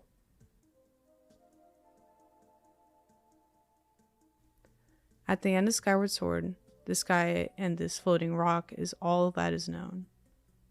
No one is really aware of the surface. When the Sky Keep fell to the surface, most of the people in Skyloft were left wondering where their beloved deity went. Presumably, not everyone left Skyloft. How could the inhabitants of this place have developed since the ancient past? The Light Tower is a key location on Link's quest to eradicate Demise, and shares similar architectural qualities with the Sky Keep. The Thunderhead in Skyward Sword is a massive storm cloud found in the sky. Surrounded by several tornadoes and strong winds, it is an intimidating sight whilst flying by.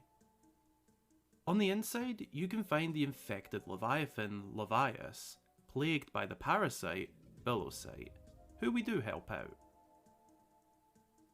Levias watches over the sky. The Thunderhead also houses the Isle of Songs, a very important location during Link's quest in this adventure.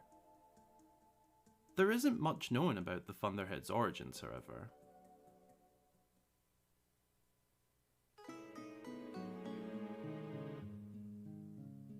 The Leviathan are a massive whale-like creature inhabiting the sky. There are 3 that are known of in the series: Levias, the Windfish, and the Ocean King. Dreams mimic reality.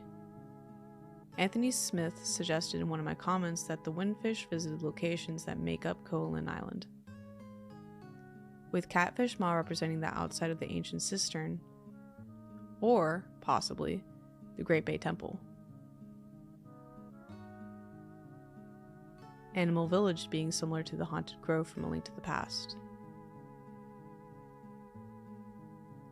In Link's Awakening, waking up the Windfish makes the island disappear. A similar event happens in Phantom Hourglass, with the Ocean King prompting Link and his gang to return to their world. They are able to make physical places in their dreams. they create their own worlds. These events suggest that the Leviathan species possess the ability to alter reality.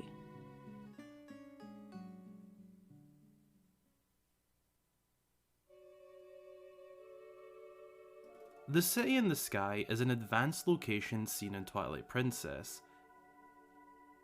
It is the home of the Oka tribe and flourishes thanks to their advanced technology. It's unlike anything else seen across the game, running on highly powerful propellers that keep the city up in the air, and it's filled with lots of key lore. For example, the Oka handing down the Dominion Rod when they still had contact with the royal family of Hyrule. They also left the ancient Skybook, said to be given only to the messenger to the heavens. The Palace of Winds is a vast set of floating buildings above Hyrule's surface, and is used as Vadi's base of operations in Four Swords. This wasn't always the case. In Minish Cap, the palace is guarded by the Wind Tribe, for the purpose of guarding the wind element. It's worth noting that the Palace of Winds has a similar design and architecture to the new footage from Tears of the Kingdom. Many other channels have covered this idea, including Super Zelda Girl. There will be a link in the description below. One of the more important points made was that the spiral symbol the Zonai use is a symbol for the wind and the Wind Tribe. The Fortress of Winds is another location connected to the tribe. The Triforce and the spirals are details carved into the pillars and arches.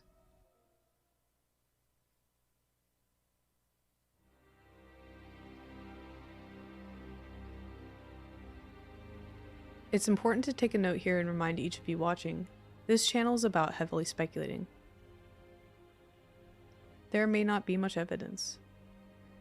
A lot of this is going on gut instinct, on what the developers are trying to convey through the subtext of each of these carefully crafted games. With that said, let's get to speculating. To start this area of speculation off, I have to say this. The Arbiter's Grounds is one of the coolest locations in the entire series. Seeing it return in Tears of the Kingdom would build on the already amazing content seen in Twilight Princess. When it comes to my speculation on how this location could turn out in Tears of the Kingdom, there are two routes to take. Firstly, the possibility of when/if it lifts up, that we are met with deeper levels that we haven't seen before. Or that we'll explore the section that is lifted above the ground. Starting with opening up to deeper levels, there is a ton of potential here. We already know there will be underground exploration, and this could just add to it. What we saw in Twilight Princess was already a very in-depth prison. With lower levels on the cards, there could be some very dark secrets down here. You must remember that this place was home to the worst and most dangerous criminals Hyrule has ever seen. Ganondorf himself included. Going to deep levels can only mean one thing. Even more dangerous threats that were so threatening to the kingdom, they had to be kept this deep down. That would make for a very cool dungeon to explore, or even just a location to explore. A must, if that is the case, would be a recreation of the Stalord fight. This battle was one of the best in the series, and seeing something like it in this newer art style would be insanely cool. As for the other route, what if we were to explore an Arbiter's Grounds, but in the sky? Well, this would take the cake. An older in-the-ground dungeon, now lifted to the heavens above. This is a very real possibility, and the speculation here is crazy, but bear with me. The way I could see this happening as it lifts up, it takes on a completely different layout. Different parts in different places, blocks and rooms rearranged. A very much returning, but completely different looking location. This would serve as a sky dungeon/challenge that Link needs to take on, and I speculate that it would have a heavy tie into Ganondorf. whether that be information regarding him in this adventure, or it be him influencing this location. For all we know, the reason it lifts could be his doing in an attempt to salvage the remains of the Mirror of Twilight, to boost his effects in turning the world into a land of darkness.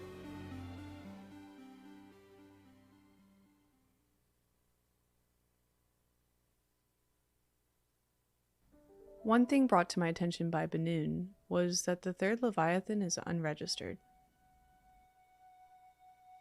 She knows this because she went to a museum asking them to identify this animal. And they politely told her they had no idea. In order to see this skeleton unobscured from the water or the walls, we embarked on an adventure to try and understand how to extract the assets from this game. And we figured it out too. These images are the result of hours of work. At first glance, it doesn't seem to reveal any new information. Then again, it does appear to share some notable characteristics with the Dongo. Notice the shape of the skull. There's a horn protruding out of the middle of the back of the head. Compared to the other remains found in Breath of the Wild, this skeleton seems to lack mobility in the neck. Note the range of motion available to these skeletons compared to this one. This creature likely couldn't turn their head, just looks slightly up and down, sort of like a Dodongo. They share a similar shape and structure. However, there appears to be fins as opposed to claws. Evolution could have adapted their size, as reptiles typically grow larger in massive spaces. The Dongo's cavern is, well, a cavern. This place may exist in Hebra. Then again, it could still be a Leviathan.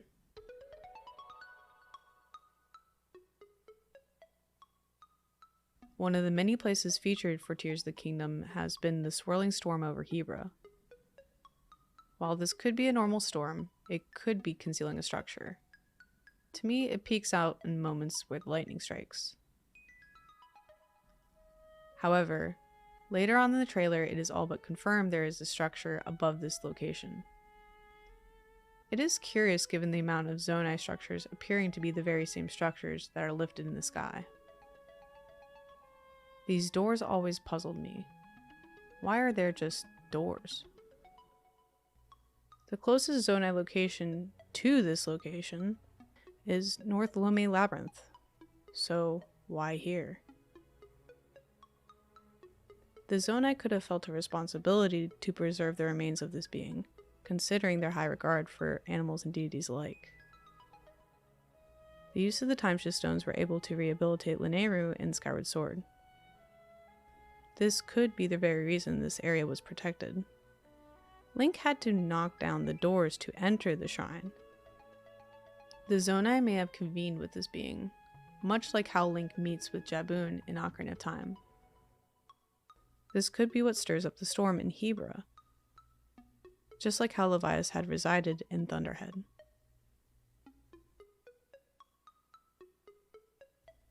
There are undeniable connections between all these things, and opens the doors to a realm of possibilities, such as a quest for the Triforce involving the Leviathan. I imagine these doors are connected to a massive underground structure.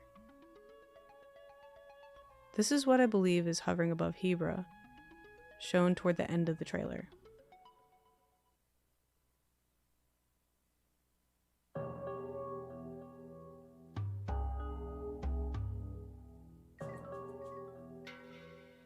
Oh man, the city in the sky. This is a location that I have a lot to say about. Not only is a full-on floating city high in the sky incredibly cool, it also holds a ton of golden lore in the series. In Twilight Princess, we learned a lot from this one place alone. It has an integral part in Hyrule's history in regards to the Yoka and their advanced technology, some of which was gifted to Hyrule. Anyway, we'll talk about that again shortly, but off the bat, this location has extreme potential to be brought back in some way, shape or form. It's safe to assume, in my opinion, that the city has remained somewhere in the heavens since the events of Twilight Princess. Back then, we could only access it via Fire's cannon. Yup, we were literally blasted into the sky to reach here. Ah, how times have changed. In Tears of the Kingdom, we are set to explore the skylands above Hyrule, and whilst they mostly seem new to us, there is absolutely nothing to say that old locations can't return. I mean, reoccurring locations is a very common theme all throughout the series. Looking at the city in the sky in Twilight Princess, it is much higher up than most of the islands we've seen so far in Tears of the Kingdom. Now, considering Link reaches the city via a cannon, that does tell us it can only be so high up, but then again, it is a video game. Either way, it is not far-fetched by any means to suggest that when we get to explore the true scale of the Skylands in this game, that we could come across this now extremely ancient city. Once located, the possibilities of what's inside now and what could come from finding it are insane. Let me take a deep breath here and let's talk about some ideas. The big one that comes to my mind is seeing how the city has progressed and developed in the time between the two games. We don't know an exact time, but we know it's been a while. Yet another highly advanced civilization in the series. A lot has probably changed since we last visited this place. I would also suggest that it has some sort of tie-in to the new islands we're seeing. That's where my first idea really begins.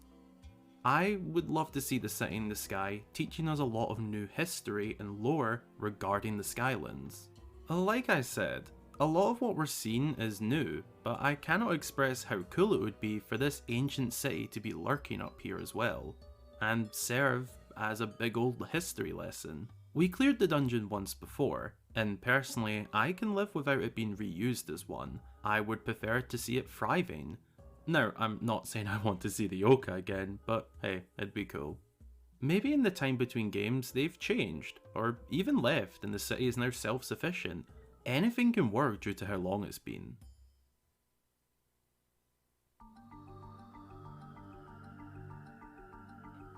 The titty chickens are somehow the masters of engineering, despite their lack of arms. They created the sky cannons and may have somehow participated in the creation of the Temple of Time. I like to think of them as architects of the goddesses. They are capable of building giant hovering machines, and given the existence of the divine beasts, imagine how much more they could have technologically advanced their society. There is even evidence of their existence. Within the footage of the new trailer, in a shot of Link using the gyro puzzle, there is a rupee-like shape etched in the side. This is much like the shape in the city in the sky, but that is not the only place this shape is seen. It is also on many of the boxes in Skyward Sword. The same orange and green from Tears of the Kingdom is the same colors from Lanayru Desert area. Additionally, we should also consider the mysterious green energy we've been seeing a lot of in these trailers. There would be a strong chance of us learning more on that if this was to all happen, part of learning that lost history. The similarities in design and colour across the different energies and powers seen would line up well. The Zonai tractor appears to be powered by this green energy. This is much like how the giant green generators powers the mining facility. The sand ship also seems to be powered by this green energy, with these massive generators powering the ship. The Oka could have been the engineers of these robots. Considering that Skipper's boat had a cannon that may have been a prototype for the sky cannons. If the Oka were assisting Hylia with the building of the mining facility, and Skyloft was lifted in the sky, the Oka would want a way to get back to the sky. This further solidifies a connection the Oka may share with the ancient technology, because there are too many coincidences here. There could even be connections the Twilight share with the ancient technology based on the fused shadow, resembling the generators from Skyward Sword. A second idea that I sort of brushed past is the undeniable possibility of it being a dungeon once again. Whilst it wouldn't be my preference, I certainly wouldn't be unhappy if this was the case. I mean, how can one say that a floating sky dungeon isn't cool? You know what? It would be pretty damn cool. In a similar way to how exploring the Arbiter's grounds again would be. There'd be a chilling feeling of what was once here. In this case, in this idea, perhaps the city didn't prosper and develop as I previously speculated it could have. Looking at it from this perspective, we could see the city in ruin, far from what it was back in the day. A lost city, if you will, taken over by new airborne threats that we'll need to battle our way past in order to learn what happened. This would be a complete curveball to discover in the sky, as what we've seen so far up here appears very elegant. Finding a ruined city in the sky would send chills down your spine. I'm getting very creative now, but just imagine exploring the higher up areas of the sky and entering a storm. After failing to navigate through it, you're swept by the wind into the vanity of the ancient and now ruined city in the sky. A new take on a former dungeon. After all, this is a lot of heavy speculation and some of my crazy ideas. You never know. We'll just have to wait and see.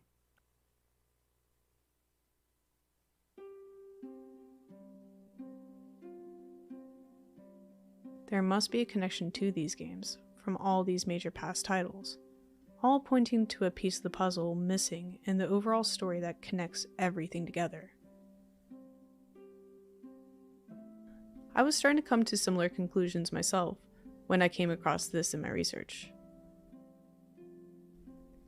This mind-blowing epiphany was posted on Lovrolian Historian's Tumblr. His conclusions were jaw-dropping. I highly recommend you follow everything he does. His work has been integral to this community. In this post, he elegantly outlines the great conspiracy of Hylia's ancient magic wielders who ascended into the sky. It reads as follows. 1. Humans under the protection of Goddess Hylia advanced their civilization using powerful magic. 2. Because of the invasion of the Demon King, the surviving humans were saved by the goddess, by being sent skyward above the clouds. 3. Thousands of years later, in following the defeat of the Demon King, the mortal incarnation of Hylia and her chosen hero returned to the surface to protect the Triforce. Many others follow suit. 4. Humanity begins to progress once more, spreading across the world. Many groups begin to develop in their own way. One such group arises around the descendants of Hylia, calling themselves Hylians. 5. Another group, proficient in magic, use their connection with the winds to lift their civilization into the sky. They maintain contact with their earthbound kin for many years thereafter. These skyfolk go by the name the Tribe of Winds. 6. Eventually, a rivalry ensues over the control of the sacred land of Hylia itself, and the golden prize kept there. Many lives are lost as the fires of war rage on. Among the combatants are some of the sorcerers, who use their powers to subjugate the sacred land. 7. The gods themselves intervene, dispatching the spirits of light to seal away the magic powers those individuals had mastered, and banish them into the shadow world of infinite twilight. These poor souls transform under the endless golden half-light into the twilight race. 8. The remaining sky dwellers lose contact with the surface world over the intervening years. essentially disappearing from the historical world. The remnants of their ancient civilization, sophisticated and numerous, become a mystery to the people of Hyrule. The Zonai civilization remnants in the sky, appearing in better shape than the relics seen weathered and ruined on the surface below, the dragon motifs alone confirm this to be true. This was posted on Lovrolian Historian's Tumblr, which will be linked in the description below. In addition, the royal family could have been experimenting with this green energy. However, it goes horribly wrong. They decided to cover their tracks, burying the evidence under Kakariko Village. One last structure worth mentioning is the goddess statue. The Forgotten Temple appears to be disassembled in a spiral-like shape leading up to Hylia. One of my favorite theories I have ever done is the Forgotten Temple. It went live hours before Nintendo Direct was announced. Please take some time whenever you have it and give it a watch. I promise the theory will surprise you. From the spooky caves to the peaks of these mysterious structures, from the edge of the desert to the shores of the sea, hopefully Tears of the Kingdom will fill in the cracks of our understanding about the Legend of Zelda series.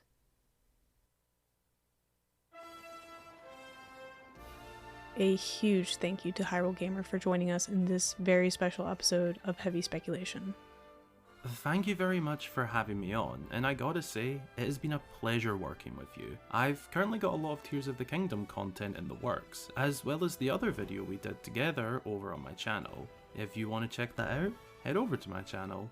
Until the next time, I've been Hyrule Gamer. Thank you for watching. Please remember to like, subscribe, and put your thoughts and ideas, theories, and outrage in the comments section below. I'll see you in the next one.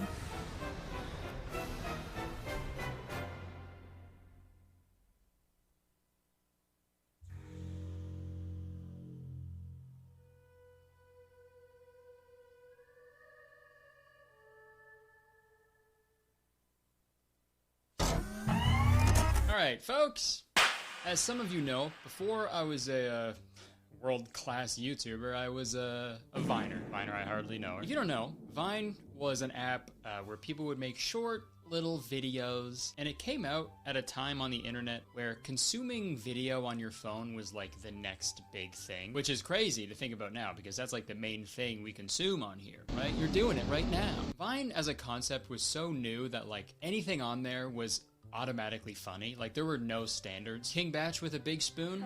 Hilarious. But as time went on and Vine naturally grew in popularity, genuinely funny and talented people started to come out of the woodwork and gain traction on the app. And that allowed us to see what can actually be classified as good content. And I think some people were able to upgrade and adapt their content a little bit to try and stay current with the internet content landscape. But a lot of Viners did not do that, right up until its untimely demise. Actually, never mind. I think the demise was perfectly timely. Shame! You know, Viners like Peaks, Dobre Twins, they never really switched their style of Vine-esque humor, ever. And I feel like another person that this applies to is a little boy. Lex, he's not a little boy, he's an adult. I don't know why I said that. Yeah, I'm gonna make a commentary video about this little baby, dude. Fuck you, man. Why'd you bite your big brother's finger? Goo goo gaga. Fuck you, Charlie. Now, there was one guy on Vine named Brent Rivera, a name that sends shivers down the spine of any soul brave enough to utter it. A cursed name. Bloody Mary, Brent Rivera. Same number of syllables. Coincidence? I think not. It's a good thing I don't have any syllables in my name. I had them removed last year. Our little tiny buddy Brent has resurfaced in the internet zeitgeist these past few weeks because of a confrontation at a hotel with another YouTuber. We'll get into that later, but all that kerfuffle caused me to go over to Brent Rivera's channel to really take a deep dive and see what he's even doing these days. And what I found on there was truly shocking, so I figured I had to make a video about it. So Brent Rivera is a wildly successful YouTuber with over 25 million subscribers. But like I said, I've been aware of Brent for a long time now. I remember back in the Vine days, me and my friend Jacob, we'd scroll through Brent's Vines and we'd just laugh the night away. Not because they were funny, but they were just so bad. Oh my god, there she is! She's coming this way. Act natural.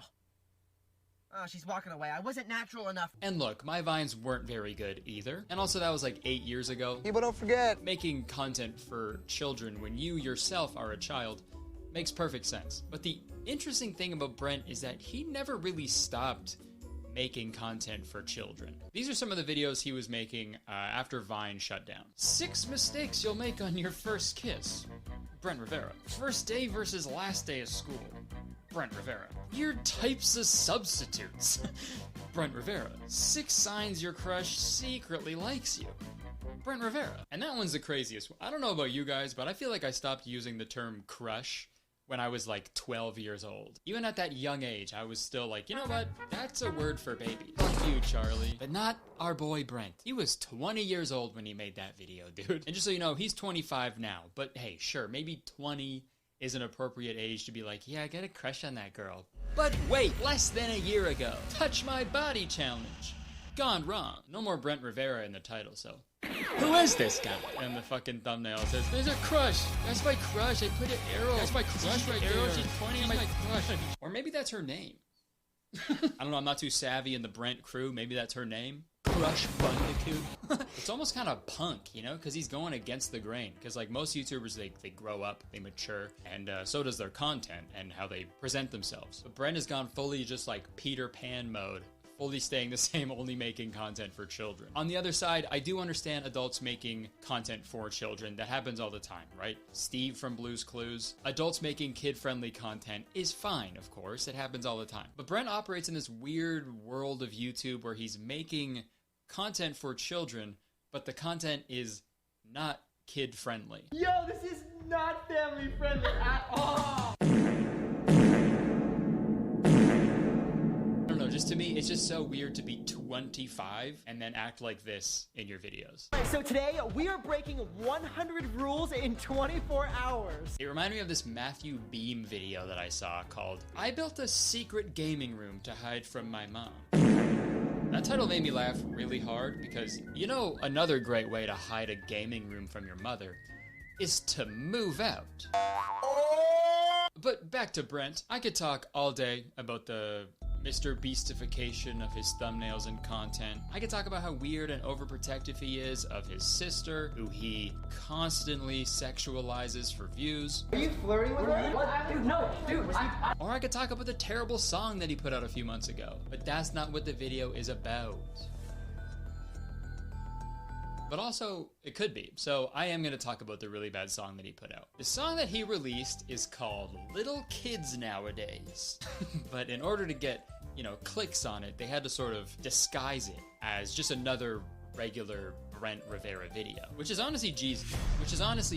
No, it's not. Genius, I meant. Which is honestly genius. You know, I think more musicians should do this. The new Miley Cyrus music video could have had a crazy fucking thumbnail, and it should have been titled, Liam Hemsworth diss track gone wrong.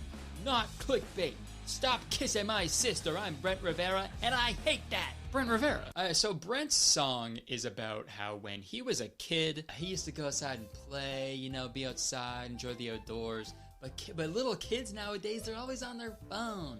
They're always on TikTok. I was that age, I was still getting cooties. Not going on dates all alone to the movies. Now you see I'm throwing back on TikTok. Ew. Yeah. My favorite part of the song is like the emotional build up to the big final chorus. These kids are so grown up.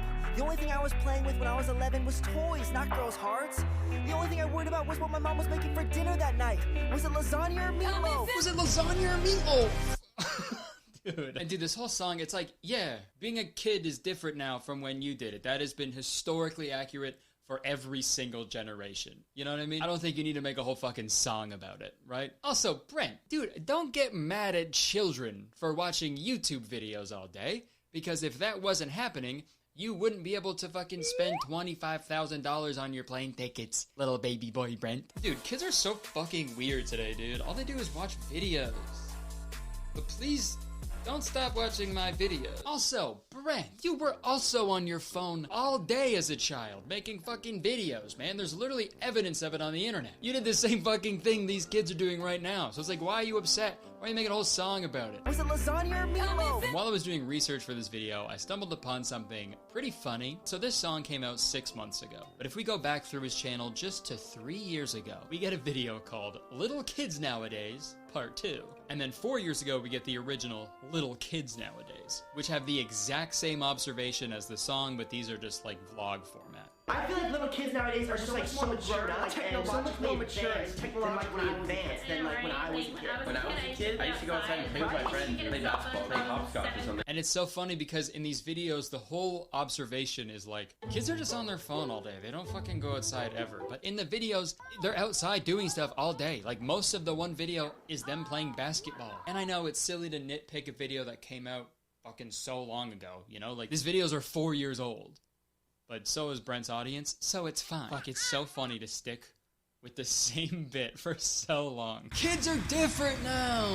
Things change over time! Is anybody listening to me? But dude, it gets even crazier because remember Vine from earlier in the video? Brent was saying the same shit back then too. Hey, wanna play some hopscotch and some bubbles?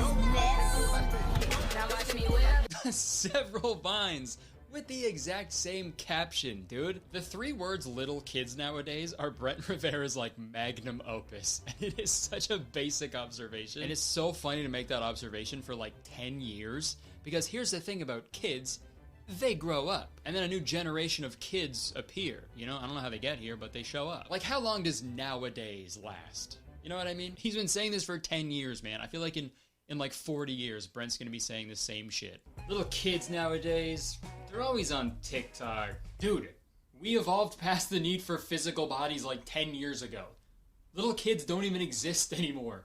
And even as TikTok, what are you talking about? Little kids nowadays, they're always on TikTok. Why do you keep saying that? Hey man, just leave him be. What's wrong with him? A couple years ago, his sister was getting married. And when he saw her husband kiss her, he lost control. He's been in this catatonic state ever since. That's all he says now. Just agree with him. Okay, he likes that. Alright. Little kids nowadays, they're always on TikTok. Yeah, yeah, I guess you're right. I'm sorry, I feel like I keep getting off track here, but there's so much to cover. So back to the hotel altercation that I mentioned earlier. So Brent Rivera has been under some pretty gnarly backlash recently because he was filming a video at the Stanley Hotel, which is like this famous haunted hotel. They filmed The Shining there. So he was there filming a video at the same time as this other YouTuber named Tyler Oliveira. Came out of my room and randomly found these 2 girls in the hallway. Are you guys hired by the Brent Rivera group? Maybe. Okay, do you fake your videos? No. Do you fake your videos? No. Yeah, so Tyler obviously instigated everything, but things just kept escalating. And it got to the point where Brent was like making fun of Tyler for like the size of his channel. Hey, go have fun with your 100 subscribers, bud. And it pretty much got to the point where Brent got Tyler and his friend like kicked out of the hotel. I'm sorry, they're gonna come and get you guys. They're gonna kick you out. Ask you back your stuff, for sure. I'll link Tyler's video explaining it because that whole situation is crazy. But that whole incident was so fascinating to me because it kind of like peeled back the curtain a little bit to see what type of person Brent is off camera. Go have fun with your 100 subscribers, bud. But then I got to thinking, like, is he even a good person when he's on camera? Spoiler alert, the answer is no! Believe it or not, we still haven't even talked about the main reason I wanted to make this video. So I was scrolling through Brent's YouTube videos, and I stumbled upon one that really caught my eye. Surviving 24 hours in a city with no laws! And Brent's fucking covered in blood and shit. This guy's fucking breaking a cop car, says F you. Pretty crazy. And I think this one video perfectly encapsulates the true essence of Brent Rivera's character. So let's watch the video. We're going to the most dangerous city. Oh my god! That's putrid. I'm actually gonna throw up. You guys shouldn't be here. It's not really safe around here. Have you seen any like bad things happen here? all the time. Murdered or... Is it true that there's no laws here? I don't like being out here, and I carry a gun. I got a shotgun and AR-15 in the car. Oh my god! Oh my god! The editing makes it seem like the cop went to go get the guns that he was talking about. So yeah, here are all my guns, guys. Oh my god! Oh my god! This is Slab City. It's ranked the most dangerous city in America, and it's rumored to be the only city left with no laws. Okay, so I'm gonna call bullshit on the no laws thing, because it's a place, has laws. That's like my one thing. I've always said this. If it's a place, it has laws. But let's fact check the other claim, okay? Let's see if Slab City in California is the most dangerous city in America. So I'm just gonna Google most dangerous city in America. Okay, so it's St. Louis, Missouri. Fucking 10 seconds in the video. Already incorrect. Maybe like based on its size, it's the most dangerous because the Wikipedia says there's like 150 people who live in Slab City. So if like one person commits a crime, then yeah, that's a pretty big chunk of the population who are criminals, right? Yeah, Slab City's fucked, man. A guy ran a red light 30 years ago. It's never been the same since. Also, to fact check the no laws thing, federal and state laws still apply in Slab City. You know, you can't just go out there and kill someone and get away with it, you know? Trust me, I've tried. So at the start of the video, Brent is hyping up this video like crazy, and he says that him and his friends are gonna spend 24 hours in Slab City. But his friends aren't gonna wanna go with him because it's oh so scary and oh so dangerous. I realized most of my friends wouldn't want to go here. So, he decides to lie to them. So I had to lie to them. Okay. You know how you lie to your friends, right? So I'm going on this tropical vacation, and I wanted to see if you wanted to come. Hell no! No, I'm good. You down? No. What's the catch? There's no catch. There's no catch. Nope. I don't trust you. Why would I trust you? Dude, what a terrible life to live. You know? I'm sure none of this is genuine. It's all scripted, obviously, but it seems he's got like a David Dobrik-esque situation here, where in like all of his videos, he's constantly like fucking with his friends and making their life a living hell. So no matter what he says to his friends, they're just like, nah, man, I actually fucking don't trust you. Actually, I don't fuck with you at all. You're actually a weirdo. We're going to the most dangerous city in America. What? Oh man, we're going to St. Louis.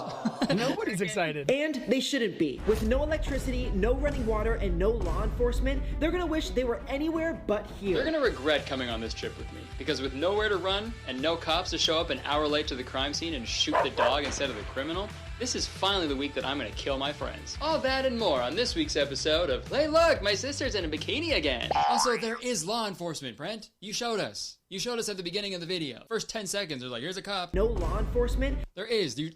Sorry, don't mean to get all Brent out of shape here.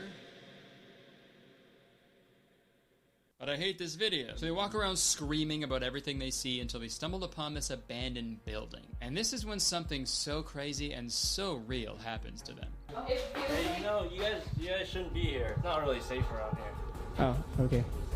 So obviously they just hired a guy to walk by and say that for the video, because what the fuck? Some random guy in white face paint just walking alone in the desert warning people about how dangerous it is there while nothing dangerous is happening? That's wildly convenient. If that was a real person with like fucking crazy face paint walking alone in the desert that just walked up to you guys, you wouldn't be like, yo, this place is really dangerous. He'd fucking kill you. So later on in the video, they set up a camp to stay the night, and this is when the cops show up, which is crazy, because I could have sworn he said there wasn't any law enforcement there. No law enforcement? I'm pretty sure they also hired this guy to pretend to be a cop as well, because all he does is say how dangerous this place is. This isn't really like the safest of areas to be camping. You guys sure you want to be? Dude, like what the fuck is going... Okay, is this place actually dangerous? I don't think it is. The only thing happening in this dangerous city is different people walking around being like, this place is dangerous. This place is so dangerous. This place is dangerous. If that happens this much here... Dude, imagine what it's like to walk down the street in St. Louis, Missouri.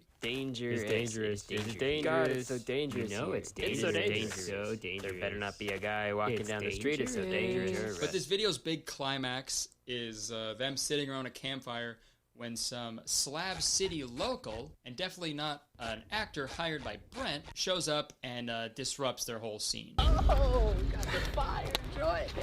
Yo. Some barbecue. We're just having a little campfire. What's doing here? We're just camping. We're just visiting. Got a handsome face, man. Dude.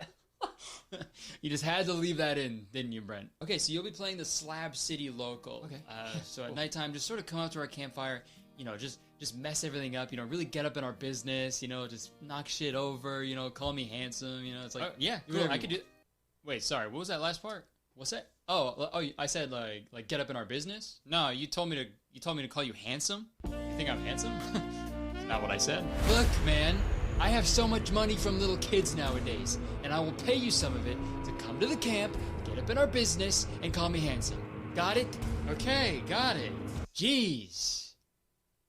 Little kids nowadays, you know? I'm 35, so the gang leaves, but not before we get one more mention of how dangerous Slab City is. Packing up, yeah. Yeah, sounds like a good idea. It's a dangerous city. Like, okay, dude, we get it. We got it, Brent, okay? It's dangerous. It's a dangerous city and you're handsome. How much more exposition do we fucking need, man? That's like giving the movie Aquaman the whole time they're like, God, it's pretty wet down here.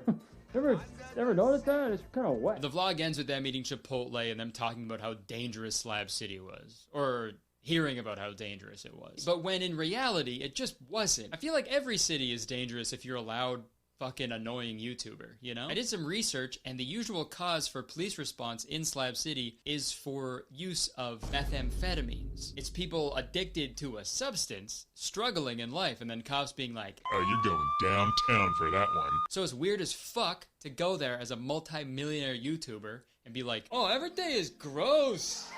Everything is gross and weird down here. It's fucked. It's fucked up. If I had to live here, I'd fucking chop my dick off. He never said that in the video, but I can read between the lines. And I think it just bugs me about this video is that it's not the most dangerous city in America. It's a low-income area forgotten by the government that was supposed to care for its citizens, but failed to. And instead of allocating resources like safe injection sites or community outreach, they send police officers to patrol the area and Border Patrol officers to search Slab City for undocumented immigrants. And I know Brent Rivera's content is for children, and he's not gonna get into those issues, obviously, but I don't know, it's just like a gross angle to like make a whole video about, you know? Like it gives off the same energy as those old videos where it's like stepping on Jordans in the hood prank. It's like, what the fuck are you doing, man? And yeah, this is a common feeling I got when I watch a lot of Brent's videos, because he does videos like $25 plane seat versus $25,000 first class seat, baby.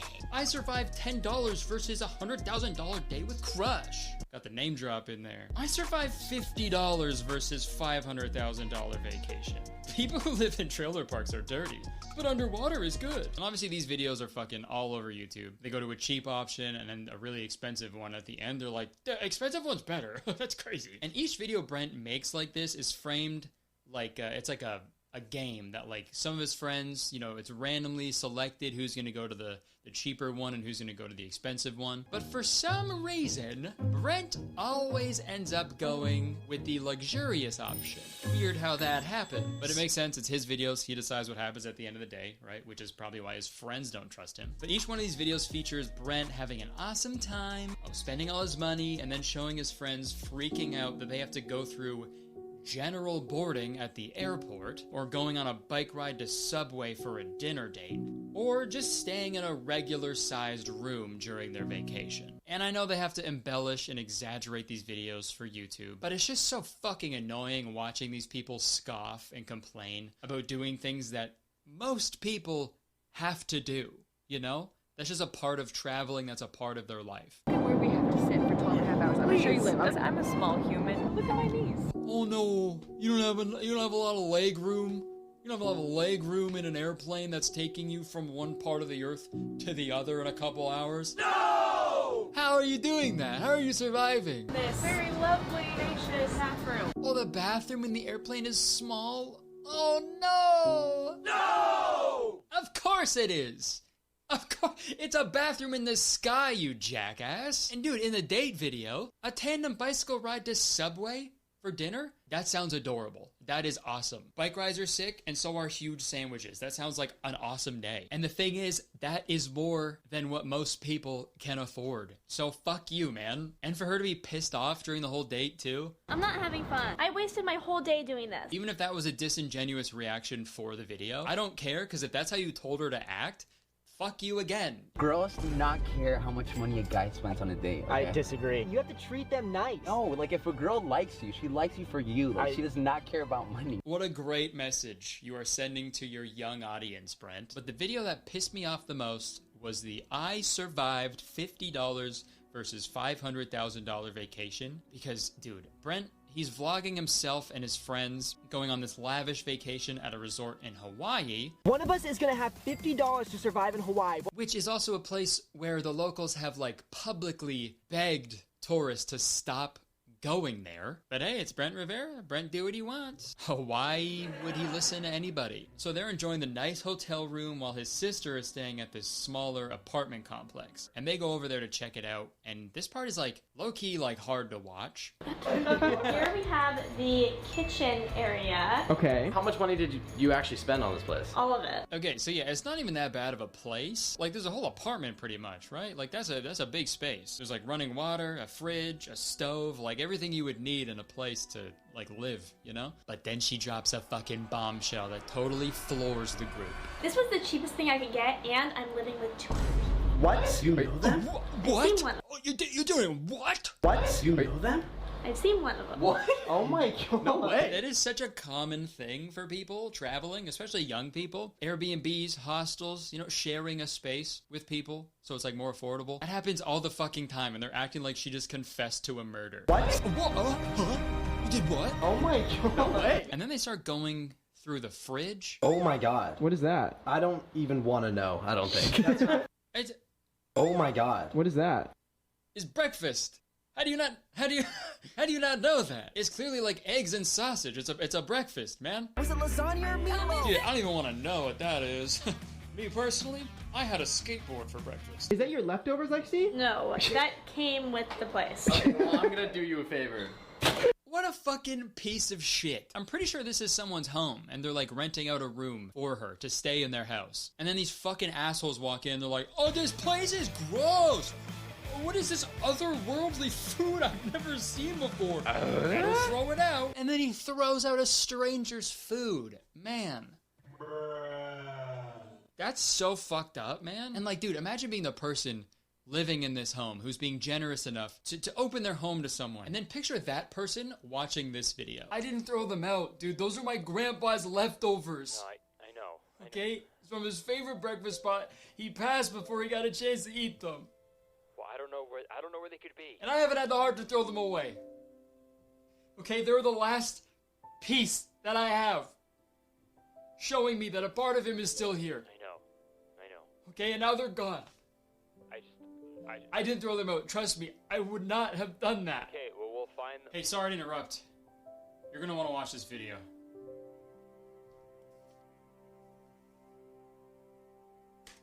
Oh my god. What is that? I don't even want to know, I don't think. That's not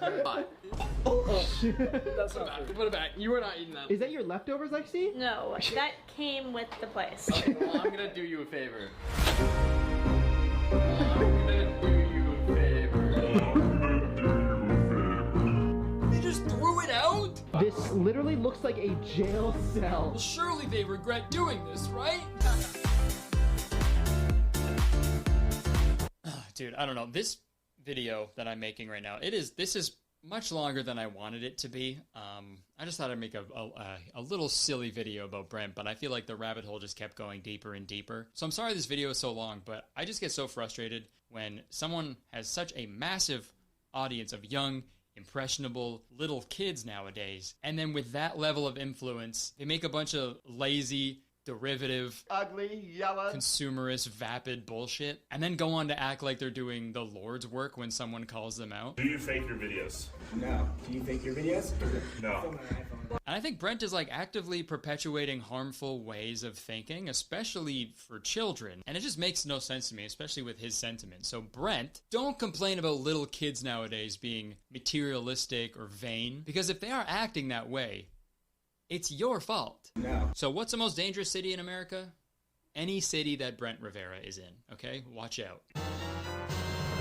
But no matter what city you're in, you should be able to watch the TV shows and movies that you want to watch. And that is possible with ExpressVPN, the sponsor of this video. ExpressVPN lets you hide your location online. Dude, look at all of these servers in all of these different countries, and you can choose to appear from any one of them. And why would you want to do something like that, you ask? Well, let me tell you. Have you ever gone to Netflix and wanted to watch The Office, but it's not there? Well, here's a little hack for you. If the show title appears here in white, that means Netflix does actually have what you're looking for, but it's just not available in your country. So just go online, look up which country Netflix it's on, and then use ExpressVPN to change your location to that country, and you'll have it. Here, let me show you. The Office, for example, is available in Canada. So you just have to change your location to a server in Canada, and now you can watch The Office, dude. It's really that simple. And it's not just for Netflix. ExpressVPN works for pretty much every streaming service. Dude, just last week, I was in London for my wife's birthday, and we wanted to watch the new episode of Drag Race on Crave. But the show wasn't available in London, so all we had to do was switch to a Canadian server, and we were watching the new episode of Drag Race, man. So if it wasn't for ExpressVPN, we would have had to wait like a week to watch the newest episode, and that would have been terrible because if you watch Drag Race, you know people love to spoil that show immediately. ExpressVPN is really an awesome product, and I've been using it on all my devices for years now, and changing your location to access shows and movies is great, but they also have like a bunch of other benefits as well, so it's just can't recommend them enough. And the best part is they hooked me up with a special offer just for you guys. Just go to expressvpn.com/CurtisTown and you can get 3 extra months of ExpressVPN for free. The link is also down in the description as well, so what are you waiting for? Okay, click it and give them a try. Go see what you've been missing. Okay, thank you, ExpressVPN. Love you. Back to me. All right, well, fuck, that's the video. Thanks for watching. Hope you enjoyed it. If you did, please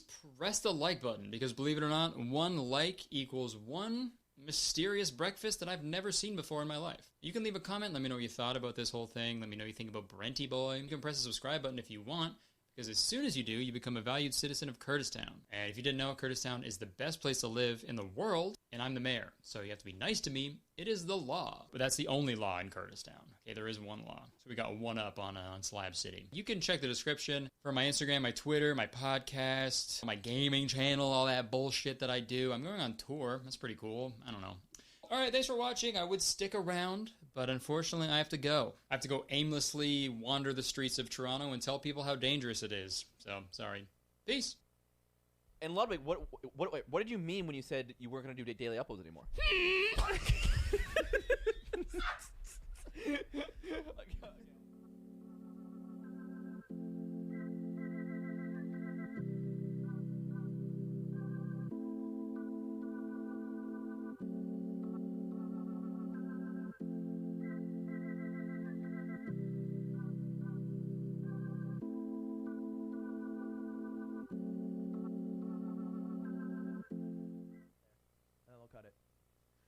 Look, all I'm saying is, here's my thing. Most people listen to stuff like this when they're working out on their commute. I think an hour is a great number. You hit 90 minutes, we start getting 1.5x speeded. Do you want to be a podcast? I People said, listen to at 1.5x? someone in your Discord in the Old Heads channel said, I'm probably going to listen on 1.5x speed. Hey. I said, I'm going to come to your house and beat your ass. Hey, and to the guy listening on 1.5x speed, go fuck yourself, bro. Look, 1.5x speed listeners are going to be by a dime a dozen if we're 90 minutes. Fine. All right. You call it then. Fine. We'll I have a final question. Hour. How many of the viewers who are listening right now for the first time have their dick in their hand? No. It's non-zero. I don't want to know. It's non-zero. It is non-zero. I want to know. I don't want to know. Look, hey. Because they'll lie anyway. They'll cap. They can just tell me. No, you don't want that. I do. These aren't Uber If you are drivers. 18 plus and have your dick in your hand, please DM Aiden. If you are, I would go to France every summer, and like when I was younger, I didn't like speak French super well, and I showed a bit of it, and I would always be like transported to random houses, random aunts, random uncles. One time we go to like this insane, huge, random French country house, and I'm in bed and I have to pee really bad, but I don't know where the bathroom is, and I'm like a stupid 12-year-old. And so I'm just like panicking. It's like built up so heavily, and I don't want to leave the room and wake people up. And so I just panic. I panic. Eventually, I can't hold it in anymore. I just get up, and I piss my pants willingly, and then I just take my pants off and I sleep naked.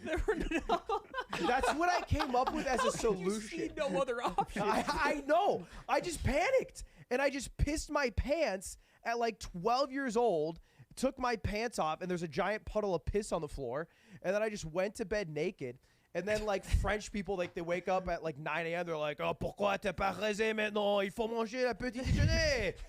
They have a word for exactly what happened. And then like I'm there. Oh, the French word for child who can't find the bathroom but decides to really piss himself. I wake up and I have to be like, look, I don't want to scare you, but next to me is a giant puddle of piss and shit. Wait, you shat? No, but just a giant puddle of piss. I do think like every show creator has like some sort of anecdote about how they came up with it. Like usually some like really like cool or like sweet sort of story. Yeah. And then but there's got to be like darker Some versions of all these. depraved.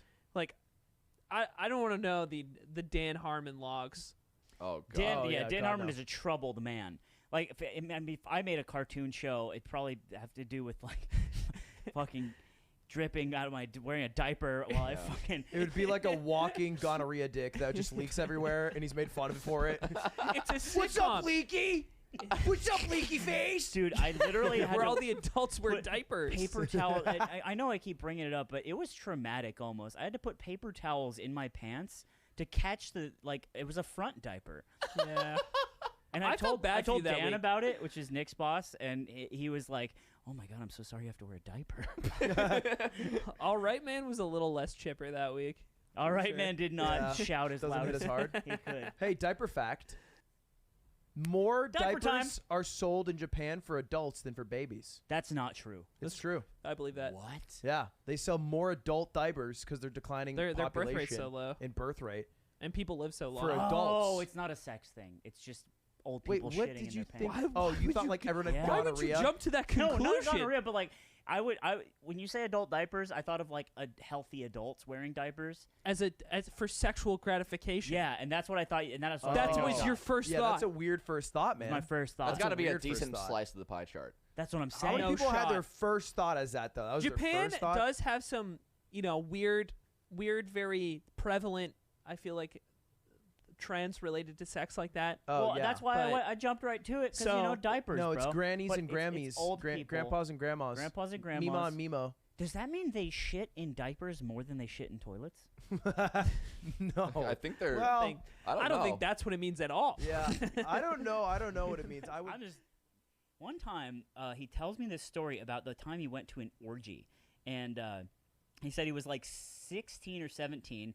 He like hated his parents, and he got it. And in the 70s, apparently you could do anything, and people like talked like idiots. My dad's what was it like his outlook on like women and asking them out or like whatever. He's like, you ask 100 girls out, 99 of them say no, one of them says yes. Yeah. He's like, and I'm like, I would tell him like, your game is so bad probably. Like, how did you ever pull girls? And that's what he told me. Yeah. Right? And It's a numbers game. Yeah, it's like it's a numbers game. And then, dude, Still calls them broads. I visited. I went with him. Sweetheart. Hey, sweetheart, come here. Sweetheart. Come on. I went with him to his old hometown. It was a long time ago. We went up with one of his like old like high school friends, and he's like weird too. And he's like, "Oh, you and my old man, we were a couple of."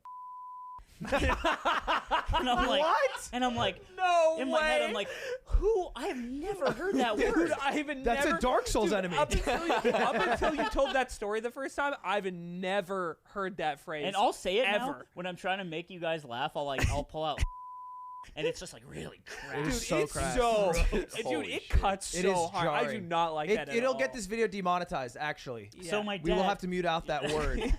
my dad. He tells me this story. This was a long time. He's like, I tell you, I went to an orgy, and I'm like, what are you talking about? He's like, so I was like 18, and I flew out to California because I knew a guy out there who like played jazz. He's actually really good at the piano, which is also weird. And he's like, I played jazz. I hang out with the jazz guys. By the way, that's also what Anthony would do every day, or Anthony's dad would do every day while he stayed at our house. Is he would sit all day, watch TV, and then about every 2 hours he would play piano And for then like 30 read a minutes. book for 30 minutes and then go back to the TV. And all the while wishing he was gambling. Yeah. Yeah.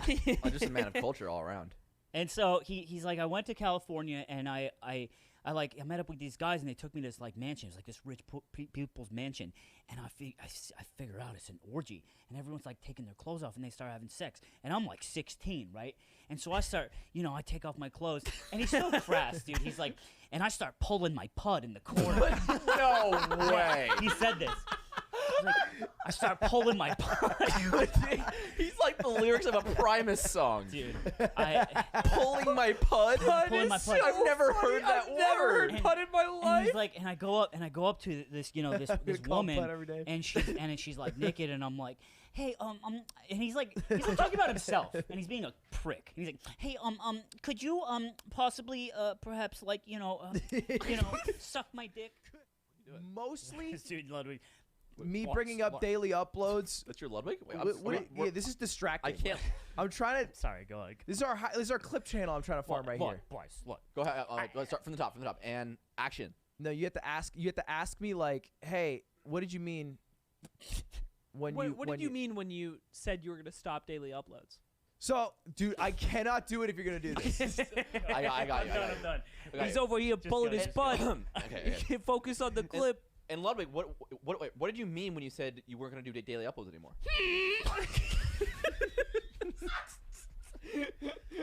Okay, hold on. Lead him in. Lead him in. No, I got it. No. Okay. No. Let me do it. No, lead him in. Let me do it. No, Aiden. Quiet on set. Quiet on set. This podcast will die and it'll be your fault. Lead him in. So, Ludwig, why is you talking about the video, man? All right. So a lot of people been asking about why I talked about ending daily uploads.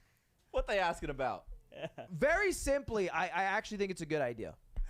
I actually think it's a good idea to end daily uploads and do more quality videos. I probably won't for a while because I like the streak, but I'm thinking about it. I'm just putting the thought in people's minds. Topic Distinct eye contact with me. I have Hey, tell me about the Olympics. Come on. No. I actually have a. So I watched this other. I don't even watch the podcast, but there's a trend on TikTok. I thought this would be funny, where they read Reddit threads of "Am I the asshole?" Oh yeah. So when there was a lull, I just had copied this one. If you guys want to hear it. Yeah. Okay. Am I the asshole? Hey, this happened a couple weeks ago, but it caused a huge fight, and I'm still on bad terms with my roommate. For context, I was let go from my job due to COVID. I live with a roommate who has a job that allows him to work from home. We live in a small house, so our desks are in the same work area. Due to my recent job loss, I've been spending a lot of time with him. It's been pretty good. We're similar and get along great. We share a fridge in the work area that's usually stocked with energy drinks. I like LaCroix. One evening, oh my God, I took a can of iced tea that looked really good and drank it without thinking much of it. We've had tea in there before, admittedly a different flavor though. My roommate saw I drank the tea and was furious. Oh my God. He said that his special tea he got to enjoy and that I should have known it wasn't mine. I said I'd get him a new one, but he said I should apologize. I didn't think I did anything wrong, so I didn't apologize and we had a fight. Am I the asshole? Now, if you guys don't get it, this is actually what happened a few days ago between Aiden and Slime. Aiden was the narrator's voice, and Slime was the one who got upset at him for the tea. I was so fucking mad at Aiden.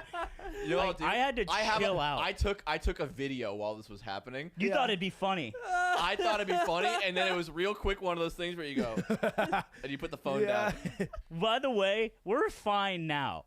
Me and Aiden are very good at having disagreements and then hugging it out. It was so funny because me and Anthony go get food, and he's like gets his specialty out of the fridge, and he also asked me to get coffee. So I'm like, "You get coffee and tea?" He's like, "No, this is for later." I'm so hyped. And I was like, "Oh, dude, he's reserving a little treat for himself." Oh man, I was even thinking maybe I should get one. Beast video. I don't understand. Okay, but that's a good point. Content for you just has a different dictionary definition in your head. You brought this up with the. I thought content meant shit on YouTube. I mean, maybe I guess content's the friends we met along the way. Everything could be content, but I think content, the way for like a content creator, like it's not the same. The guy. You're so in your fucking bubble world. Where you cut out Hassan and you play with Valkyrie and you're late for the podcast because you got your cool friends and you're playing a scary game, so the kiddos can fucking be like, "Oh, Ludwig," and they. I want to go join Aiden. What's the coolest media cassette? Aiden looks comfy. Okay, the coolest one. It's like a suitcase. What the fuck? And you open it and it's like a giant cassette. The coolest media console. I was at an estate sale this weekend, and I'd never been to one before. They're really sad because you're just walking through like a fucking graveyard. This is fucked up. He texted me. He's like, I got a gift for you, and I'm like, oh my god, that's sick. And I said, where are you? He's like, oh, I'm coming home right now. I'm like, dope, dope, dope. I'm sitting in the garage working out, garage door open because I'm so excited for Nick to come home that I'm letting the sun beam Not sure in. he does that all the time.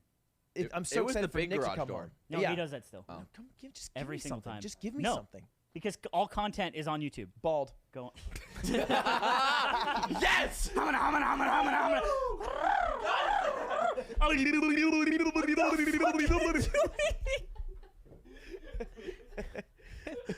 Shout out to Coinbase. Hey, it's okay. So, hey, you're doing great. You're doing great over there. Hey, can we get an ISO on Eamon, Archie? The video? Gummy cam. Archie, I want an overlay over this cam that says gummy cam. Gummy cam, like at do a baseball game. THC level, and it just like they're just like guaranteed representation, even in the smallest fraction. Yeah, but I think those guys have been like, you know. No, they all they've got been- like tried. And Yeah, then yeah. One dude's like on the run and shit. It's crazy. Yeah, he like slapped one of these guys. Slapped a woman on television. She was like, Dude, they were this video's They were- crazy. they were Zipper, having a you debate. can pull this up.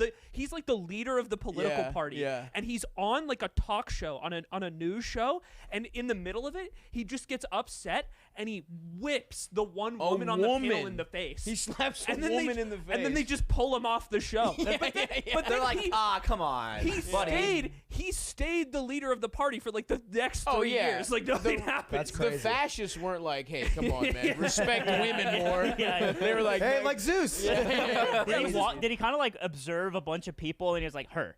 Like, you know, I think she was just. They were beefing on the show. She's like going back and forth with them, and then He's she's like a random person in the I audience. can't take this anymore. That's how they and he shake just hands rips. there. Yeah. Okay, here it is. This shit is crazy. Holy What shit! the- Wait, Oh my He's God. swinging at her, dude. He uses both hands. She tanked it. May I Wow. say she tanked that. She just she tanked it. looked at him She like took it like a Mayweather. champ. She was like, Yeah. Again. Charlie watched. I would have loved for her to fuck him up. yeah. Fucking crushed Yeah. it. And Shouts then out to her. These guys go on to like orchestrate a bunch of killings of like of immigrants. Hell. Yeah, And they were found guilty. They're found guilty of murder, and they're found kicked out guilty, of but the it's, they didn't get prosecuted until they killed a Greek person. Jesus Christ! Yeah. I didn't even realize that. So they this went on for like years, and then they finally like they go too far. Jesus quote, Christ! You know, and kill That a is the Greek worst- person instead of an yeah. immigrant, and then they all get tried and like kicked That's out of so the parliament, fucking yeah. embarrassing, dude. This is happening in a bunch. Come of on, places why in you gotta Europe. say this in front? This is you gotta say In this your in front of me, defense, this is dude. happening in a bunch of places. Yeah, this is like Europe Europe's is fucked right now. all fucked. There's a yeah. giant German like coup planned. Damn. There's a bunch of people in Germany who were planning a coup on the government. Really? They found Yeah. it. There's like Yeah, it's fucking ex-military insane. people, because a lot of the military people are still like Nazis. Are they doing this on Twitter? Is it like everyone just knows? They have like meetings that they were going to. Yeah, they go to the McDonald's. In the meetings, they were getting more and more radical. I think you just ambiguously organize under like the guise of something, right? Until you actually start to toss out of Wait, a bar. I actually also took this picture of the cringiest person on the internet the other day. I can't see it. It's a picture of Aiden. Nice. The other Nice, day, very well done. Today, like an hour ago, I took a picture of Aiden. I want to take a look at this cringy guy I saw earlier. He goes, yeah. Oh, dude, man. what a bit. It's a good one. That's Yeah. a day one. Oh no, it was. And then I hit him with the same one 20 minutes after that, but slightly different wording. Yeah. Eamon is very easy to like when he's doing something and you get his attention. He Yeah. forgets all conversations you ever had before. You could probably do it like 3 times in a row. Aiden's gonna come home with a gun one day. We gotta He's relax. the guy that we have to befriend. Otherwise, he says, "Don't come to the yard tomorrow." And then we're like, "Oh, damn, bro! Yeah, I knew go you were young. I load didn't that think you were- bitch up. I mean, yeah, I guess you already did get the yopper on the bonus Patreon episode. And I think do- I and was I'd do more it again. impressed by the turnaround of that joke because I sat down for like a couple seconds. He took the photo and then did the bit. Oh my fuck. god! Dude, I thought you were pointing at my shirt. God, dude, you got destroyed. You got Dude, diced up Come on. live. You got hit with the day one? So after the date, I went to a capsule machine, which I know there are a Nice. bunch in Japan. Yeah. And dude, Dude, this is like high school. It's like you hit a fucking nerd with the day one. Like, anyway, so on this date, So I was fucking on, this at girl. the so mall. Sasha, Yeah. she's giving me a blow.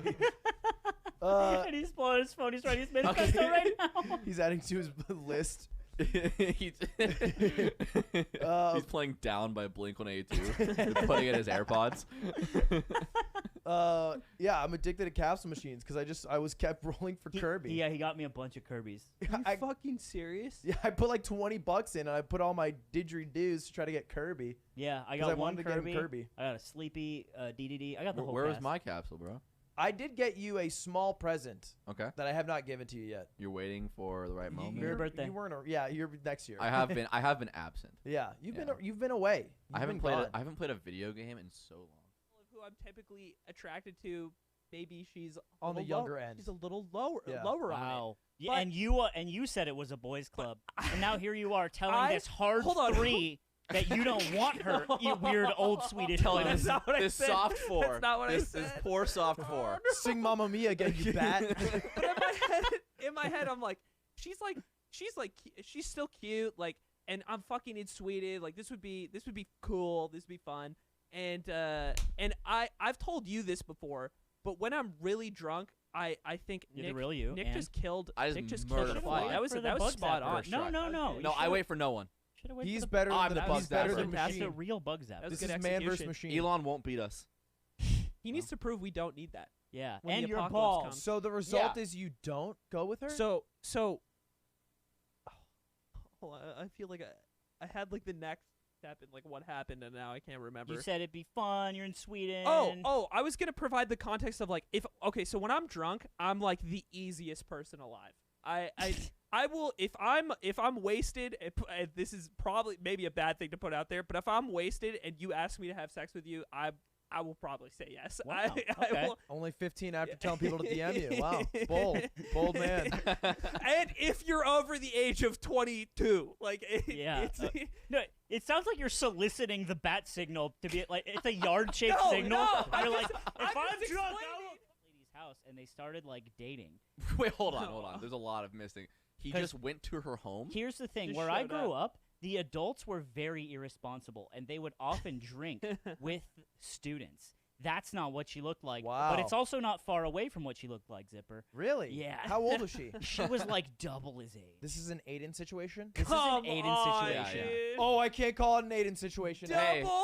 when in Sweden, as we call it, when you fuck the lunch lady. Do as the Swedish Oh, do. She was By the way, 9 years older. Do you want to announce the baby? She was not. Oh, come on, Eamon dude. Jr.? the little meatball. No, And stop. so yeah, it was this weird occurrence. I guess it happened a lot.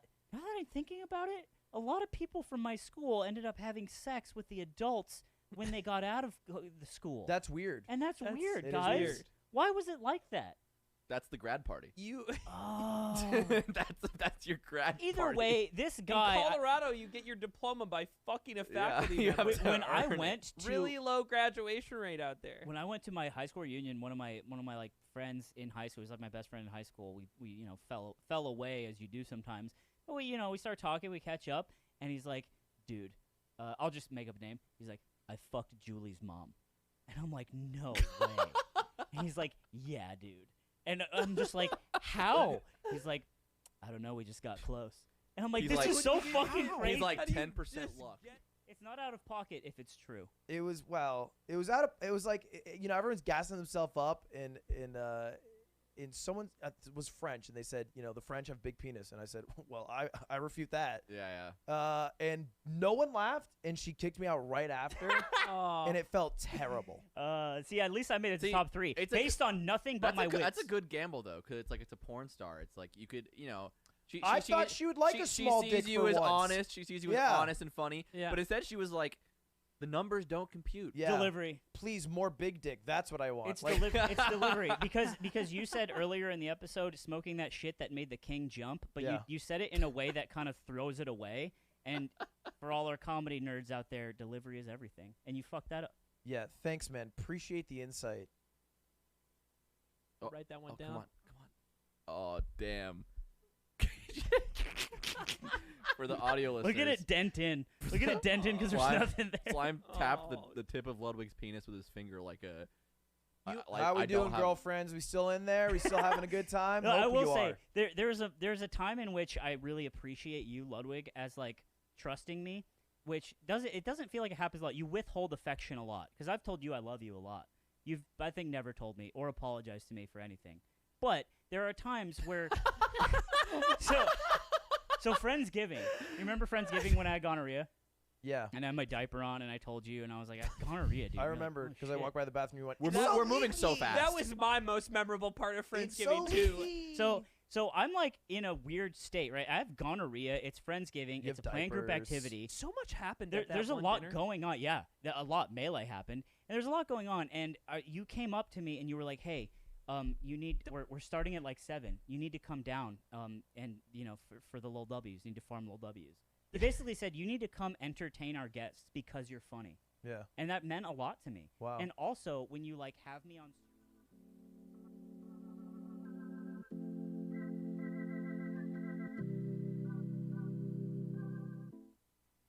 You see this? This is a mechanical keyboard. You're probably thinking, wow, that looks okay. Or wow, that sounds really nice.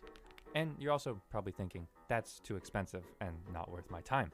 Well, howdy hey, I'm Hippiotech, and I'm here to show you that building a keyboard can be cheap and really easy.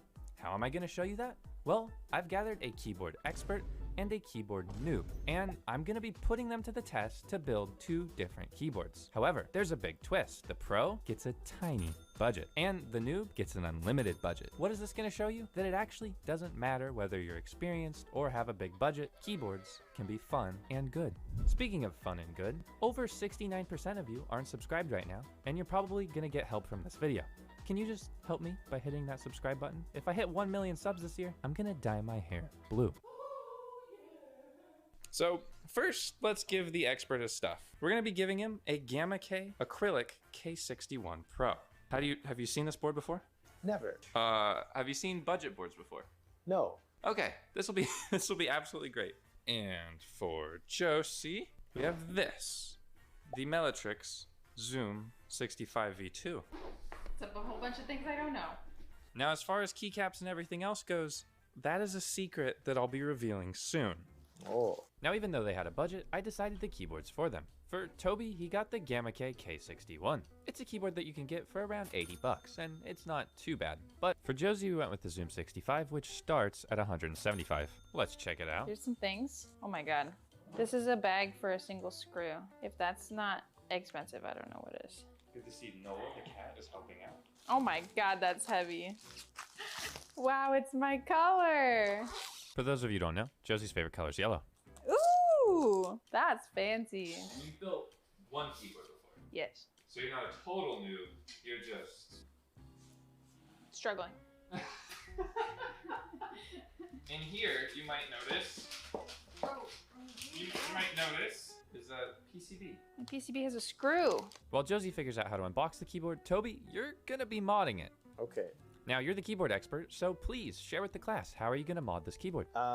Take everything apart and put better things in it. Okay, that's one way to do it, but how are you gonna get those things? I don't know. Could that be the secret? Is there a secret behind me? Why, yes. In order to gain access to your parts, you're going to have to take this keyboard entirely apart. Oh, no. Oh, man. I hope Nola doesn't eat these. Now that Josie has her keyboard entirely unboxed, it's time for her to work on the build. But, Josie, do you know what you're doing? No, I don't. Well, don't worry. I'm not entirely evil, so I'm going to help you out a little bit. And if you're following along building your first keyboard, then guess what? You can also get help too. Now, the keyboard you're building is hot swappable. This is a hot swap PCB, meaning you won't need to solder. So your first step is actually going to be to lube your stabilizers. Oh no. Do you know how to do that? Yes. Well, how do you know how to do that? From last time. Oh, right, from the last time. And if you watch the video in the top right, you can see how Josie lubes stabilizers, but I'll go over it really quickly. The first step is grab some lube. Crytox 240G0 something? Crytox 205G0. There we go. I'll also be using a lube palette to make our life easier. Okay. Okay. What do I do with these things? Well, actually, we don't use those What here. are these? Or those. We don't use those either. Those are pretty lame. We don't use those. Ow. Now, here we can see Nola sitting by watching the chaos, and Toby, who has literally already taken off every keycap. This guy works too fast. Why is he so fast? Well, he actually has to leave in an hour on his flight. Like, he flew here for this video specifically, and then he has to go right back home. Now, what's your game plan here after you take off all these switches? Game plan. We'll take this apart. We'll see what we're dealing with in the bottom of the case here. If we have room for foam, tape, something. We might swap out the stabilizers if I'm given some to swap out. If it's in the budget. So. Okay. Speaking of stabilizers, how's it going over here, Josie? Hopefully good. I think I forgot. Okay, well, you've already put one together. I'm working backwards as part of my process. So if I can figure out how to put it together, then maybe I can figure out how to. Okay, I'll help you. Stop this. So, in order to loop stabilizers, we have 3 parts. We have the housing, the stem, and the wire. First, we're gonna loop the housing. What I do is I take the housing and I take a little bit of lube, not too much lube, and I brush the whole entire inside. Big gloob glob all around the inside. Nothing too crazy, just a little bit. Once you've done that, you want to take your stem and make sure that the 2 holes line up with the little clip side of your stabilizer, and then push it in. Yeah, do I lube the stem? Because it's too redundant, we don't lube the stem at all. It gets enough lube from the housing. Oh, side segment of wire lubing. Here's how to lube your wires. Basically, all I do is I take the wire and then I dip the end in the Krytox. But like, more than that, you want the whole glue glove up till the elbow. Oh God. Oh, Lord. Oh no. Jeez. Oh jeez. But see, this is a perfect example of what to do when you've done a little bit too much. You can just take the brush and smooth it out evenly throughout the stem. Now all you do is you take that and you insert it through the bottom actually. Yeah. The bottom up. What? Like that? Yep, like that. And then it clips in back towards me. Perfect. Jesus Christ. Where'd my keyboard go? Wait, Toby's already taken off all of the keycaps, all of the switches. Now, Toby, hold on. There's another catch. Okay. In order to get your switches, you actually have to help Josie lube all of her stabilizers. Yeah! This is absurd. It's unfair. Why's the outside lubed? It was on my fingers. I couldn't stop it. Do I have to help her with all of them? Yes. I say stem, you say housing. Stem. Housing. Stem. Housing. But how do you feel about lubing stabilizers now, Josie? I feel great now that I have expert help. What did the expert help teach you? That tasks are better done with friends. Okay, I'm just gonna boop Nola on the nose and then the stabilizers will be looped. So, boop. Oh wow, look, they're all looped. Yay, we did it. Next, you have to install the stabilizers. And how do you think you're doing that? You screw them, probably. Lots of fun metaphors with this one. What am I doing? Well, you need to insert them in. Ah! Do I do the big one or the little one? Is it like that or the other way? The big hole is for the clip. Okay, now, here's your wow stick. Wow. Okay, I learned this out last time, actually. I remember distinctly that you screw it from the bottom, not from... That's true. Not from the top. I messed up so big last time. She messed up really bad. Wow. While Josie does that, back to Tobyland. Hi. Here's some switches. Okay. And because I'm nice, I actually gave you some really good switches. But in order for you to use them, I think you actually have some other things you need to do. Yes. Now, because you're on a budget, I'm not going to give you new stabilizers. So you think you can make these work? Maybe. Nola, do you like the Switch? Now, I don't think these switches are actually that bad. They feel kind of... They kind of feel like ice candy switches, but like a little bit scratchier. Oh no! I lost. I forget what it's called though. It's a problem. What's it called? The washer, the screw? Yeah. Don't do that. Hand motion. I lost the washer. That's fine. You don't need the washer. You screw them, right? I did not say that. Yeah, you did. Now that we had Toby's keyboard open, though, we realized that it was actually a lot better than we thought on the inside. Ooh, this actually looks like it already has silicone in it. This is not bad for like an $80 keyboard. Or is it foam? It's foam. Oh, wow. And the bottom of the case is a relatively thick polycarbonate. For $80, this is a decently impressive board. Not too bad. I mean, the switches weren't terrible. The keycaps genuinely suck. Plate foam. Ooh, yeah, that's pretty nice. Remember it has like... It even has PE foam? No way! Hold on! Dude, this $80 keyboard is blowing me away right now. This is kind of incredible. Now, we'll talk about PE foam in a second, but in order to make your keyboard sound good, sometimes you need some type of mod, whether that be foam or press and seal. And I'm gonna force Toby to press and seal mod this keyboard, because, you know, that's fun. It's the Hippio mod. Toby, do you have any idea of how to do this? I could figure it out. Hey, that's the spirit. That's what I like to hear. For those of you at home, here's how you do the mod. You take a sheet of press and seal, and then you cut it to size for your keyboard. In the meantime, let's check on Josie. Yes, that's me. Somehow I have to get into here. I did it. Now, unfortunately for Josie, she did one of the most classic mistakes ever. She forgot to put her PE foam before she put her stabilizers on. Oh, you did the classic blunder. Yes, Toby, that really makes her feel better. It's fine, though, because it's a simple fix. You can just cut the PE foam around the stabilizers. This really pisses me off. Why?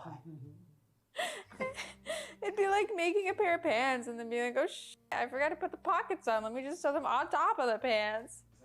Isn't that what you do? Only on purpose for some pockets. Maybe it's on purpose for this. Do we have other stabilizers, or should I use these old ones? Well, does the budget allow for new stabilizers? I don't think the budget allows for new stabilizers.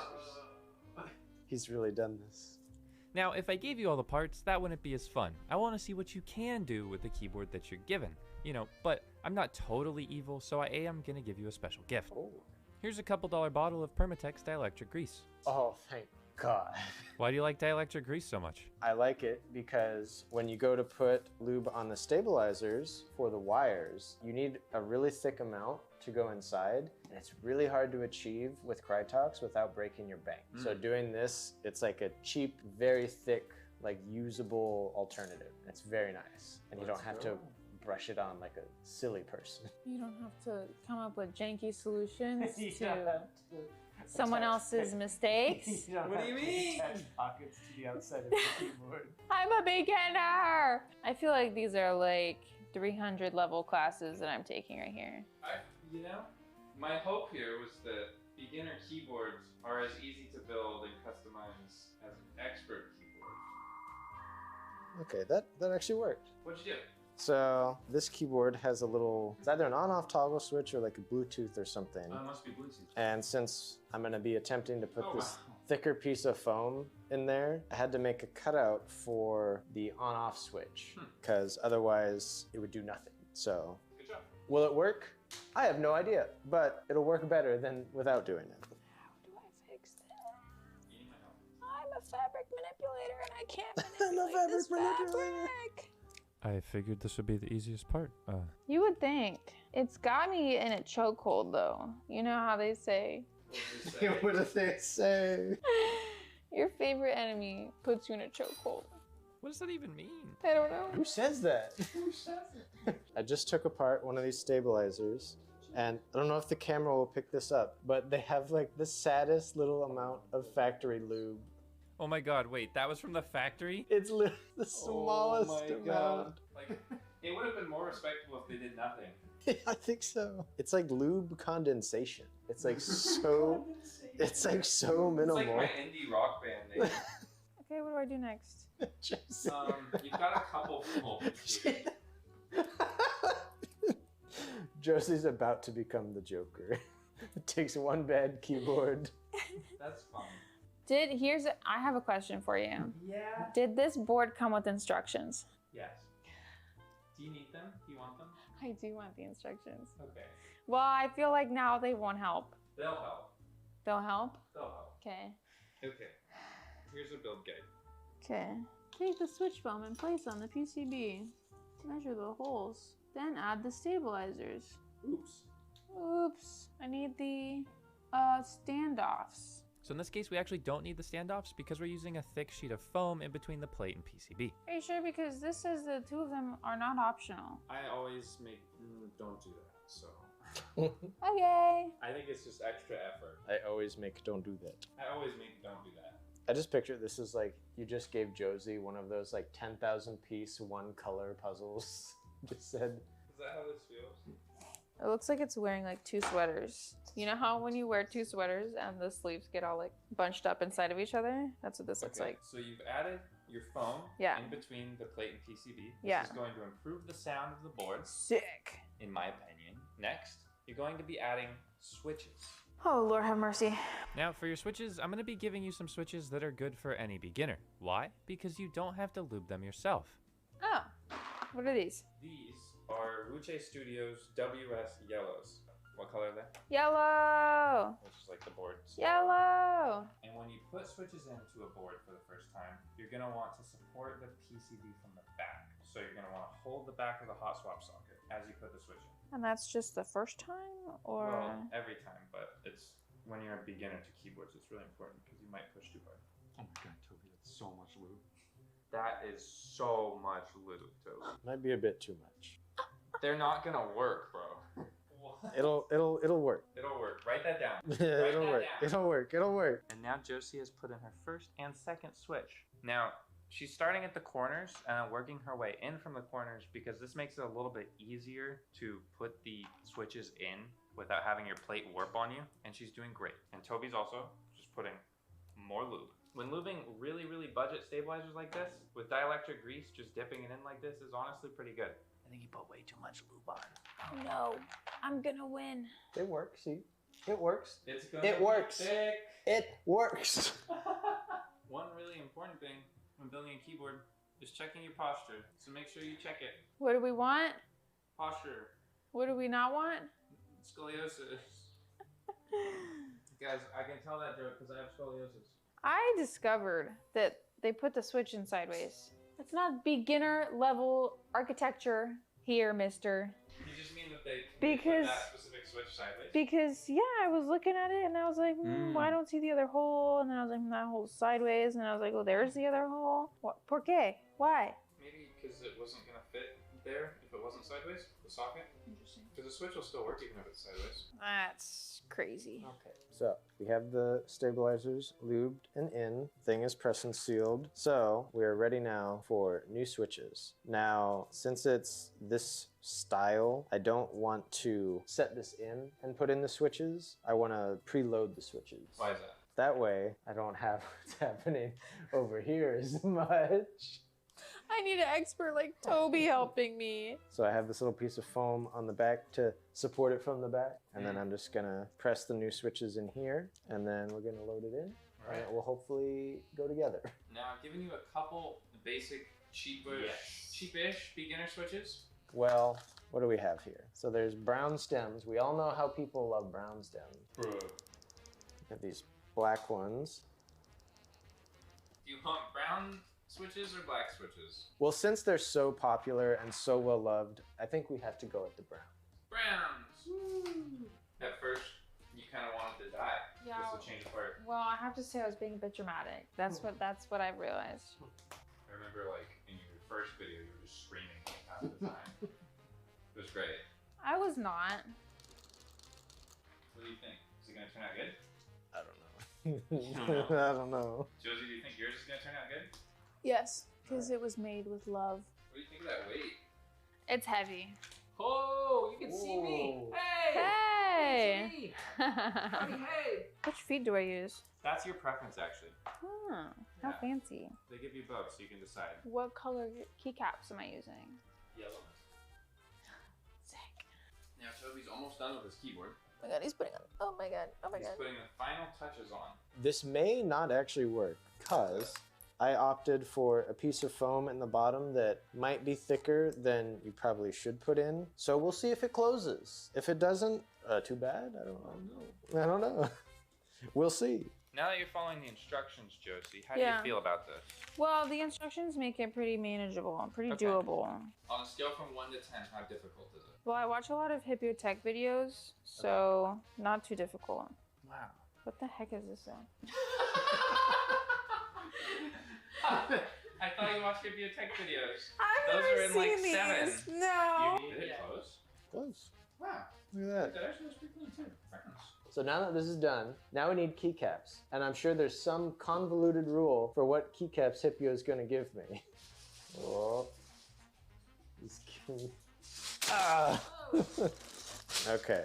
Now, I've given Toby 2 different types of keycaps from my closet. Now, at the time, I didn't really know what these were worth, but I assumed that both of them were pretty budget. I can see that. Now, what we think is that the melon keycap set is going to sound better, but the white on black is going to look better. What we didn't know is we'd soon run into some problems. Alright, Josie, just Yes. one more piece of foam left. Oh, and then you're basically in the my. last step. Okay, not choosing the foam.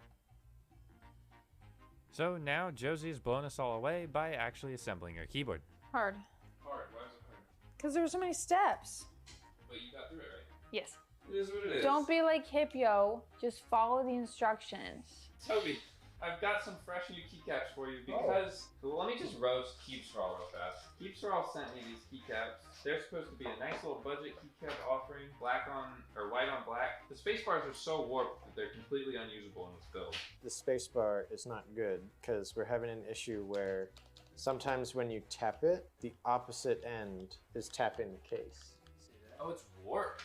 So now I've given Toby an incredibly interesting, I guess, off-white themed keycap set. A very budget keycap set from Idobao. Thank you, Idobao. Yes, my favorite, space bar. Yeah, so hopefully this works. It'd be really funny if this didn't work.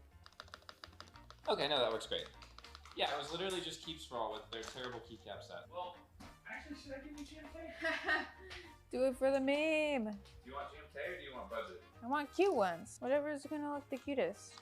I present to you Oh, sorry. GMK Serica 2. A keycap set that's worth probably as much as like Toby's keyboard. I've never heard of this. And now you get to use it on your board. It's perfectly sealed. I've literally never used it before. These keycaps are so goofy. They have like the row and like the number and the unit size. What the heck? Space bar. Now Josie's putting on her keycaps. Josie, what do you think of these keycaps? I really want to win. Oh wait, Josie, there's no afro. Too bad Josie lost. You're already done? Josie's the loser. Woo! But there's no winners yet. Toby, you have to help Josie finish her keyboard. Who could have seen this coming? I thought you were gonna give him an ice cream special or something. Actually, yeah. What is this? Get a popsicle? Toby, what were your thoughts on building your keyboard? Interesting. I've never built a keyboard this budget before. I've never built a cheap keyboard before. Some interesting like audibles, like trying to cut out the thing for the switch down here, which kind of worked. You know, it wasn't perfect, but you know, we made it work. And then having to deal with this was extra fun. But I mean, overall, you know, not too bad, pretty easy. And you got a popsicle. And I got a popsicle. Screw you, Josie. The final key for Josie, the beginner's keyboard build. It's been literally like 15 minutes since Toby did it. But she's doing great. That's honestly not that far behind because I stopped Toby like 7 different times to like make it so. But she's doing really good. Thank Anyway, you. so final key. Okay. Do you have like anything to say? I wish it were more fun. Was it not fun? It was fun. I just wish it were more fun. No. Okay, we're just getting it on. What do you?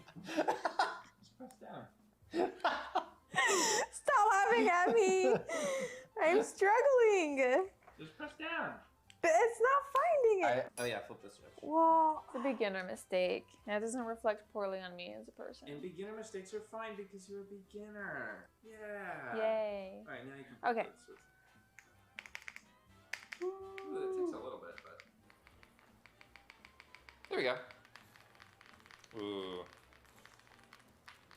Ooh, versus. That sounds a lot deeper. That sounds a lot poppier.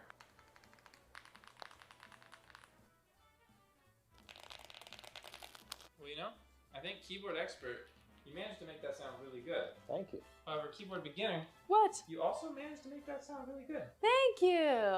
But you both managed to get keyboards that sound quite different. And it really turns out that the keyboard friends that we made were built along the way. And popsicles. And popsicles.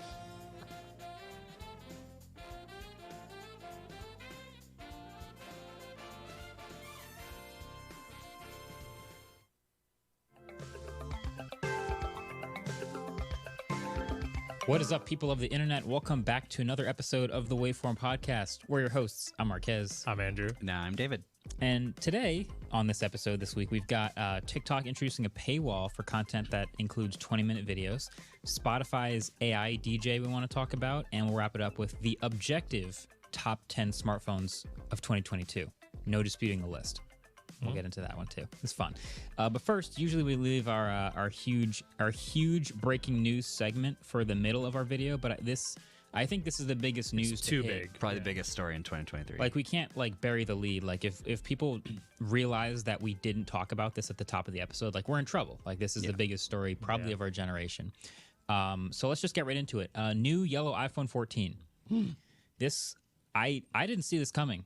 To be honest, we've gotten these like pale colors in the past of iPhones of like, what is it? We have the midnight and the starlight, and there's a purple one. Yellow really like just shook the whole tech world up for a day there. It's bold, I think. Yeah, it's a bold choice. I appreciate their bravery, but yeah, we have it. Yeah, you know, green, purple, that was expected, but as soon as the yellow hit, I didn't know how to handle it. I had to call my therapist immediately. Did you see the sides? The back is yellow, but the sides are like a different yellow. Yeah. What? Yeah, dude, you got to watch the videos, man. It's incredible. So they invited a lucky couple YouTubers and people with cameras to point their cameras at it, and I'm amazed that the cameras like actually were able to capture what they saw. It's like a wider spectrum than in real life. I wouldn't have believed it if I saw it. It was hard to tell through the tears in my eyes of how beautiful it was. Yeah. But of the vibrance of it. For sure. Would you say it's like more yellow than the sun, or it kind of had like a gold look to it? I think it's going to replace the sun. Like one of the most important product releases I think I've ever seen. I've never even seen it with my eyes, but me neither. I've seen it with my ears now that you're describing it, and I can't even imagine what it's like. The articles are something. They're poetry. They're special. Damn. This is I'm just glad to be alive. We should probably end the pod right here. Yeah. No, that's kind of it for this episode. There's I'm no glad you bigger story. tuned in. No, that yellow iPhone mid-cycle release. I did a video like 2-3 years ago on like mid-cycle new color product releases. If you want to watch that, that's kind of the summary of the new yellow iPhone. It's yellow. Didn't the purple iPhone video last year get like 5 million views? Well, that's why I did the video. I was like, I usually wouldn't make a video about a new color of a phone, but if you just look down at the view count, you understand why this video exists. Yeah. So yeah, that's that was a thing for sure. Wait, the yellow purple wouldn't even iPhone show up on camera, so the purple iPhone was last year. Yeah, I think so. Yeah. Oh my god. Yeah. Yeah. The Time 13, because flies. Ellis has it, the 13 mini. I have the 12. 12, mini. right? I don't think Yeah. the 13 Oh. came in. I think in I think the purple's 12. Oh. And then there was like a red iPhone. Was it red? 7, 10? Not 10. It was the 7, I think, then, right? It was. I just remember us getting that and doing an unboxing in like an hour and a half, Oh, and that green. video had like 5 million views. Yeah. That was crazy. The You know what's 13 funny? was green.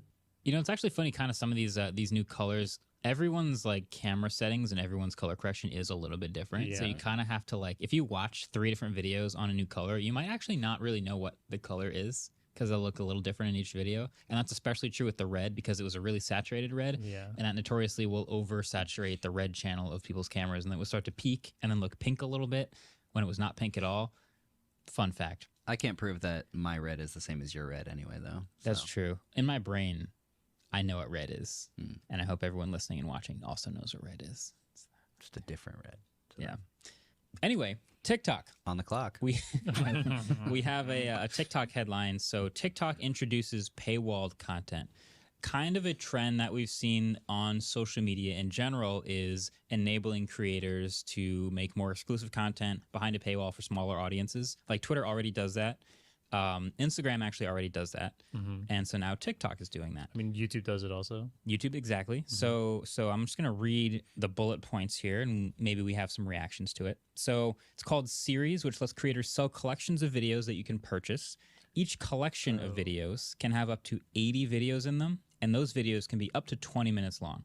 So creators can choose the price for the series. They can go between $1 and $190 to charge for their series.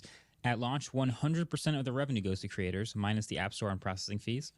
And there will be a new series website to publish and track performance.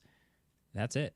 It's just sell videos behind a paywall within the TikTok platform. Yeah, packs of videos, which is really interesting. Yeah, that's way different than what I was expecting. Yeah, and I mean, I'm assuming that they want it to be unique videos, but I'm wondering if creators would like sell, if they have like a series of videos that they already do, if they're just going to package them and then be like, you can buy.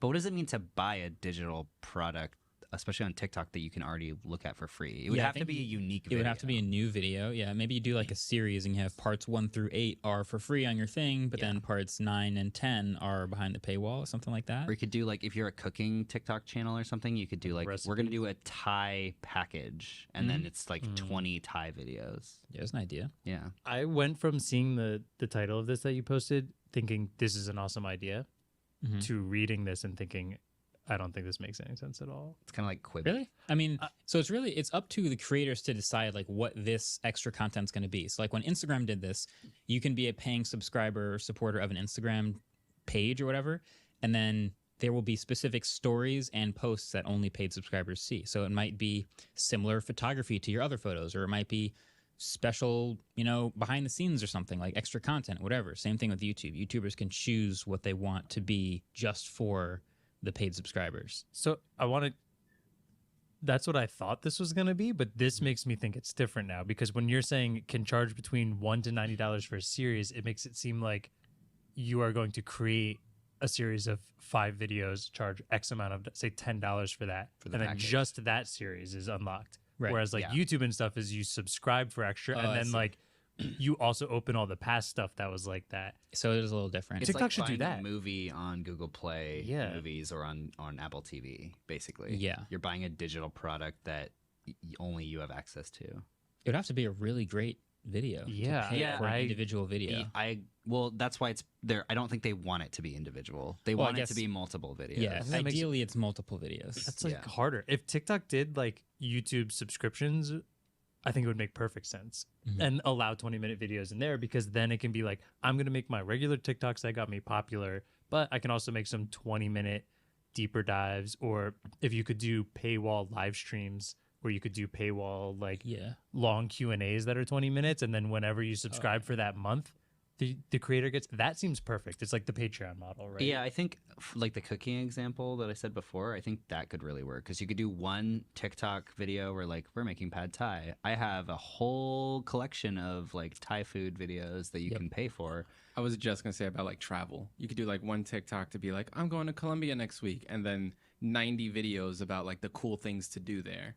And you just buy that series. I would argue you'd be better off making the TikTok that makes you popular and the YouTube long version of that. Well, I would argue you should And just you go go on to- YouTube, period. I mean, But- yeah. I But, guess like- they're trying to figure out a way to maximize the revenue that creators can make, which is like, if I was going to pay I get that. I totally get that. Because most people don't subscribe to TikTok. Yeah. Remember, it's like usually for you page stuff for most people. So paying to subscribe to a user might actually not feel as at home on TikTok.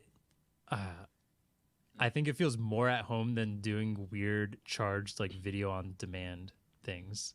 I mean, we're like about to to pay find for a out. one time. Yeah, I Yeah. feel like if they went the YouTube subscription series or Patreon like method or whatever, like that would make so much more sense. It's just that like, you would be surprised at how many people will pay for people's courses on things that Instructional. there's unlimited information about that thing on YouTube already, but people still pay for instructional courses. Yeah, like that guy Marquez Brownlee. He has like a Well, whole it's course. usually then tied to like trust of that particular instructor. Right. So, And that yeah. platform where I just like TikTok feels like not the same place. Yeah. I just feel like the other one feels way more TikTok-y and creator based than like this. Yeah, TikTok I doesn't don't feel know. like a place I would go to pay for content.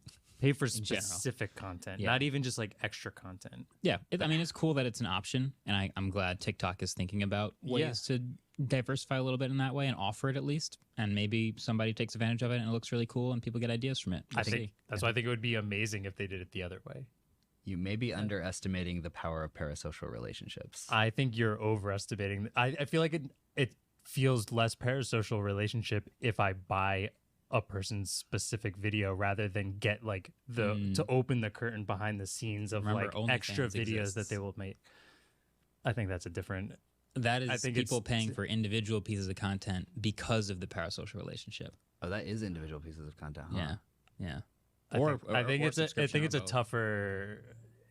There's like a lot of different things going on there that Yeah. are a tad different. they're Whereas really like different. Like I think a perfect example is we've done member only live streams, right? Like Mm-hmm. that to me feels like now once a month I get this live stream where I am in a smaller category of people and a better chance to get in contact with this person. Engagement. That is primo parasocial relationship. Whereas if I'm just buying an already created video that I just only get to open those 5 of them, feels like maybe almost like another step away from parasocial. I don't know. Maybe someone gets creative and like offers custom videos on TikTok that you pay for before, or you like ask to be made and then pay to unlock. You know, they can get creative with it. That's true. It might not just be, here's a pack. Does anybody want to buy it? It might just be, hey, does anybody want to see a video on a certain set of things? Oh, okay. Yeah, you're interested. Okay, I'll make it. It's here for you to unlock whenever. That type of thing. I don't know. We'll see. People get creative with it. But I do think it's funny that instead of just trying to figure out how to monetize TikTok with advertising, the way that YouTube Shorts is trying to do it, TikTok is like, yeah, the creator fund isn't really working. Can we figure out a way for the audience to pay for it? Instead of actually just trying to figure out an actual ad model. I do think it's like, especially 100% revenue, like basically is agreeing, hey, we're making plenty of money by ourselves. They also said own for ads. now, though. Yeah, so true. I like how successful it is. I like the Patreon model. It lets smaller creators be able to turn things into a living, because if you do have the super loyal base, getting that extra 1,000 true followers, basically. Exactly. Yeah, like that's incredible. This is. Yeah, but this I is think it almost should like go the that model. opposite of That's why I 1,000 think true it's weird. followers. That's why I think it's weird. It's like you'll just find 1 follower every 5 minutes forever instead of 1,000 right now forever. Yeah, I don't know. I mean, I don't know how much people stan each other on TikTok. You know what I mean? yeah, that is the other thing. There is a pretty notorious drop off in how connected you feel based on the platform. Like when people follow each other on Instagram versus YouTube versus even something like Twitter or Patreon, where you feel more connected. And then on TikTok, you're just sort of like scrolling people you don't know most of the time. So I feel like that does make it. That's a new wrench in the dynamic. Of like, how do you monetize this? I'm effectively a boomer because I don't even have TikTok, so I don't really understand the parasocial relationship on there. And I mean, I have Instagram Reels, so I basically have TikTok. But that's the most boomer thing you could have said is, I don't like this newfangled thing, but I do like watching it 2 weeks later. I don't like watching it. I don't like watching it just forced upon me. You know? I'm just saying, I don't know. I'm not really sure the level of parasocial relationship that happens on TikTok. I would bet that there are some people that are insanely obsessed with some of the creators on TikTok. Yeah, totally. Most of the best examples of successful TikTok creators that I've seen have turned it into a following on a different platform. Yeah. So that says something about true. TikTok. This is true. Yeah. So I don't know. I guess we'll see. I mean, they like they said, they're taking 100% they're giving 100% of the revenue for now. That's great. To me, that says we're gonna see how this actually plays out. That's if a it ends up carrot. being successful, we take 30%. Yeah, like that. All right, Andrew, I had a question for you. Actually, yeah. Are you remember how you said you were going to review everything for a while? Are you still reviewing everything? Yes, but I'm like, I've found that I need to give myself way more time to review things. That's and I like, because if I'm going to be this specific, which I also think plays into, I don't want to go too ranty again, but yes, I'm trying things more often. I'm reviewing them. And I'm also just I'm returning things and giving them bad reviews. Actually, there was a pair of socks I bought the other day and I got very upset. And then I got ghosted by the website. and then you left a review? Yeah, and then they refunded me another 2 weeks after that.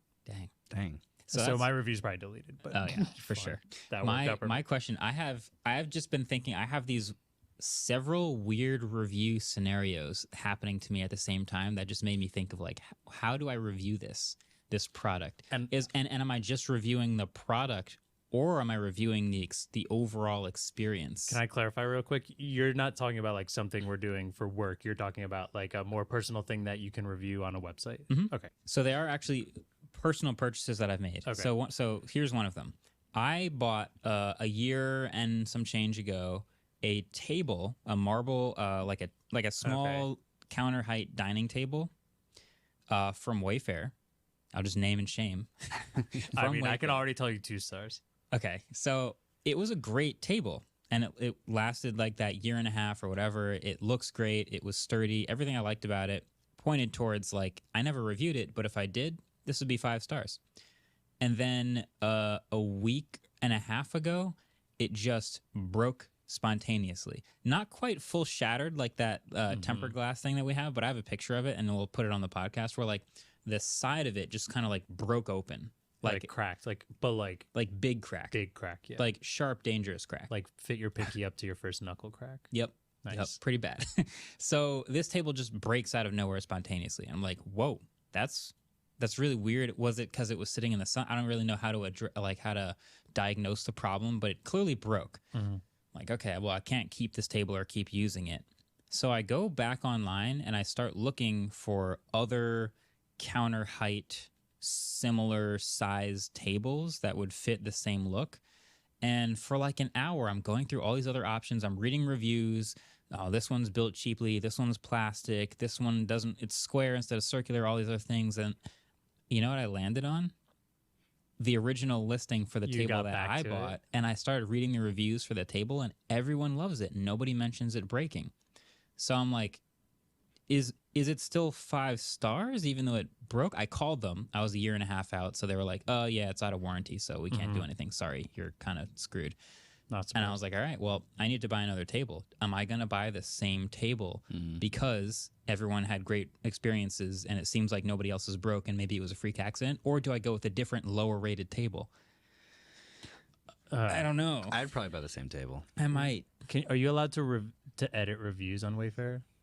I don't know. Maybe. I haven't left my initial review yet. Well, that would be interesting because if you're not, then that doesn't necessarily mean all those people didn't have that issue. It means they left their review really early. Exactly. It's possible a lot of people like built the table, set it up, and a week later they were like, I love this thing, and left a great review and then disappeared. Yeah. And then everyone's table broke and nobody can adjust their reviews. Amazon does let you edit reviews, and I actually usually find those ones to be like, that's something I like to look for on 3 Amazon. months later. Yep, and they'll be like, update, and it's like, oh, that means something important enough happens that either it got that much better or that much worse, and if that happens down the line and you're willing to go back and review it, that feels like major green flag to me. Like, I want to read that review. I'm submitting a review on Wayfair right now. Okay, so I reviewed this. You didn't originally review it, right? I didn't originally review it, but now that I've done that, do your deed to the people. Also, if I would just not buy something off Wayfair, I would go for something else. No, I was looking at a bunch of other tables online on a bunch of other different websites. Like I Googled this specific type of table I wanted and went through all these other sites, and it landed me back on this one table that is on Wayfair. Yeah. Just I feel like Wayfair is just kind of like Amazon at this point, where they're just bringing out a bunch of third-party garbage and making it look incredible, and it's all just like white labeled the same trash. And if one of them gets really good, I don't know. I submitted a review and it says pending review, so it's not even on the listing yet. What'd you review it? I just submitted like a blanket that I got. Just put a 5-star thing and hit submit, and now it says pending. Wait, you just 5 stars reviewed the table that broke? No. Just a random other thing to see if I could edit a review. Are you saying they have to review your review? It sounds like they're going to review my review. Uh-oh. What if you review what if you review their review? David, no. David, no, we were in this time loop. We're suddenly back in February. Like, what happened? I bought something recently. Period. And I'm probably going to review it because it was way worse than I was expecting. Okay. What happened? So I bought some exercise clothes because I have traditionally only had one exercise shirt and one exercise pair of shorts, and I need more. So I bought some random like no-name brand on Amazon because it came with 3 pairs of like shirts and shorts. Funny enough, how do you pronounce that? I think it's Buyja. Nice. Okay. Yeah, it's Buyjya. All caps. Whoa. All caps. All caps. Always. That's good. First off, red flag immediately. Amazon listing, all caps. Company name, red flag. Yeah. Immediately. But so it comes with 3 pairs of both a shirt and shorts. Red flag. For $38. I could have told you this. I could have reviewed this already. It's workout clothes. Like, how bad could they possibly be, right? No, that's comparable to Old Navy pricing. Red flag. You don't buy socks in bulk? The last pair of pants I bought at Old Navy, I wore them immediately to a wedding, and my whole crotch just split open, and I had to do the whole rehearsal dinner with. Oh my god! The pants just ripped down the center. So I think coming in a pack of I don't 3 love should Old be Navy. a yellow flag. Yeah. Not a red flag. It was, Pack of 3. I thought value because, like, look, I'm just going to the gym. How bad Sure. could these possible? I just need to get them sweaty. Mhm. Like, that's the only thing I'm using them for, right? Mhm. So I open the package and I wear them, and I go to wear them, and the pants are literally backwards. Like the drawstring is coming through the wrong side of the pants on the back. And the pockets are backwards too. And I was like, I walk into the gym. I walk into the locker room and David's just like looking at his pants. I was like, because I put them on and I tried to put them on the way it looked like it should be, and then I tried to put my hands in my pockets. I'm like, these pockets are backwards, and then I realized no, the drawstring part is backwards. So I was like, Wait. that's weird. This brand like makes weirdly shaped pants. Hold on. And then Can I cut you You're off? saying- you're And saying I that think the- it's just the question we all have Yeah, here. the drawstring and the pockets are facing opposite directions. opposite direction. Oh, okay, Yeah, okay. you put I thought you just had them on backwards, sounded if I'm like being you had the honest. pants on It just sounded like you had them on backwards. No. Yeah. The whole pants are backwards. My feet are facing this way, and the pants are facing the other way. Okay, so that- okay, look. Okay. Yeah. So I put them on, and yeah, the drawstring's like in the back, like on my lower back, and I'm like, that's really weird. Yeah. Right? So I just dealt with it, and I thought, like, I guess this brand just puts the drawstring around the back, which is confusing and Cool, strange. modern chic vibe. Yeah, but then the next day, I opened the next pair, and they're the right way. Okay. So I'm just like, they literally made that part of the pant backwards That is somehow. weird. I think what you need to do is use the backwards pants for core day, because when you're doing sit-ups, the backwards facing pockets will prevent your phone from falling out when Yeah, you're but lying down. then your tailbone will be on your the tailbone drawstring. gets No, on no, the no, drawstring. because if the pockets are backwards, then the drawstring's the right way front. Oh, if I flip it around. Yeah. Well, if the pockets are, oh, that's a good. Oh, are point. they side pockets or back Boom. pockets? They're side pockets. Oh, I think I've turned this 1-star review to a 5-star. Feature. Okay. The other problem is that Feature or a bug. every single feature or bug, but it's only one pair of the pants because I bought 6. Right, because you only have one core day per week. Yeah, exactly. Exactly. Yeah. Feature. And then every single shirt just has tons of like threads hanging out of it. Like it that's is the bad. lowest. Oh, and I got a medium, and they're like extra large. They did look pretty. They're so big. So anyway, I'm gonna review. I review this. I It's think 4.4 this stars. is a learning experience here, Yeah. because the name of this listing is just the ultimate Amazon red flag, and I think we can connect this to tech here. I'm gonna read it for you, right? Okay. Boyja men's workout clothes, athletic shorts, shirt set 3-pack for basketball, football, exercise, training, running, gym. That's every Amazon listing. That though. SEO Exactly. gold. Yeah. The more words in the title, the bigger the red flag is. I feel like. Yeah. There's a Yeah. lot of things about that. I think I would probably be like, this is an Amazon But listing. when you bought and it, it was a 4.4 star still is. listing. It still is. Which is not that No, bad. compared, like I was looking at value versus like ratings. Right. Right. How many And I was how like, many ratings is it? There are 1,346 ratings. I would take a shot on that. Yeah, I would risk right. that. Like the value versus rating Yeah. scale, I was like, yeah. But then it's 4.4. But then when you expand the 5-star, there's only 67% 5-star reviews. And then is it like stratified evenly, or is there a bunch of 2 and 1 stars? So it's 67% and then 16% and Oh, then it's like 9%. Yeah. So, but you notice there's a little bit more recent 1-star reviews than 2-star. actually though. The reviews are pretty positive. So this is a tough one. all this year. Did you get a fluke backwards elastic package and with like crazy oversized, like you just got a weird bad one? But that was only one pair of pants, and then all of the other ones were still terrible quality and super oversized. Oh, This person only got the shirts. They didn't even send them the pants. Oh my gosh. Okay, you gotta. So what are you gonna? What is your star I'm rating? gonna give this. I was thinking 2-star because the sizing is completely wrong. Mhm. Like the backwards pant thing is like funny and weird, and I don't really care. But like the fact that it's super oversized and the shirts just have threads like hanging out of them constantly, it just feels low quality. Like That's I pretty think bad. 2-star, even though again they're just exercise clothes, and I really don't care. But they managed to goof it up that bad. And if I could get it for the same price at Old Navy, then maybe I'd do that. I'm thinking about this table. I think I'm going to I think probably you should go to a furniture store and look. Yeah, but it's gonna be 20. That's a I know lot of that's- work. I for know me. it is. I know it is, but it's also a lot of work to throw the attempt to return this table or get rid of it and get another one and set it up. Yeah, I mean, with a friend, like I could go to a furniture store. I just won't know if the table's gonna explode by doing anything different. You might get a better warranty though. Yeah. Oh, this time I'm going to probably get the warranty that's more than 1 year. Oh, you can buy it. You can buy an I'd extended skip the warranty. I always skip the warranty. That's my Yeah, thing. same. I take good care of stuff. But this one just exploded. One other thing. Wait, is this another review? Another review. Okay, sorry. We want to. Yeah. I bought a set of wheels and tires for my Tesla. Oh. So it's a site that just does wheels and tires for Tesla. Just wheels, actually. And they happen to sell a wheel and tire package. Okay. And so they ship you the wheels with the tires mounted already. I got the wheels. I went to a shop. They jack it up. They put the wheels on. And one of the tires is flat. And I go, oh, you got to air up this tire. I can't drive home unless you air it up. They air it up. I drive home. Next morning, tire's flat again. That's weird. I air it up. I come home from work. It's flat again. Oh, it's leaking. That's like the obvious answer. I go have it looked at a tire place, and the cords, like the seal around the rim, is just leaking as if it was ripped during installation. Everything else about the rims, gorgeous wheels. I love the wheels. The tires are installed. Everything else about them is great. But I can't drive because it has a flat, and I have to literally, and I probably will end up having to get another tire.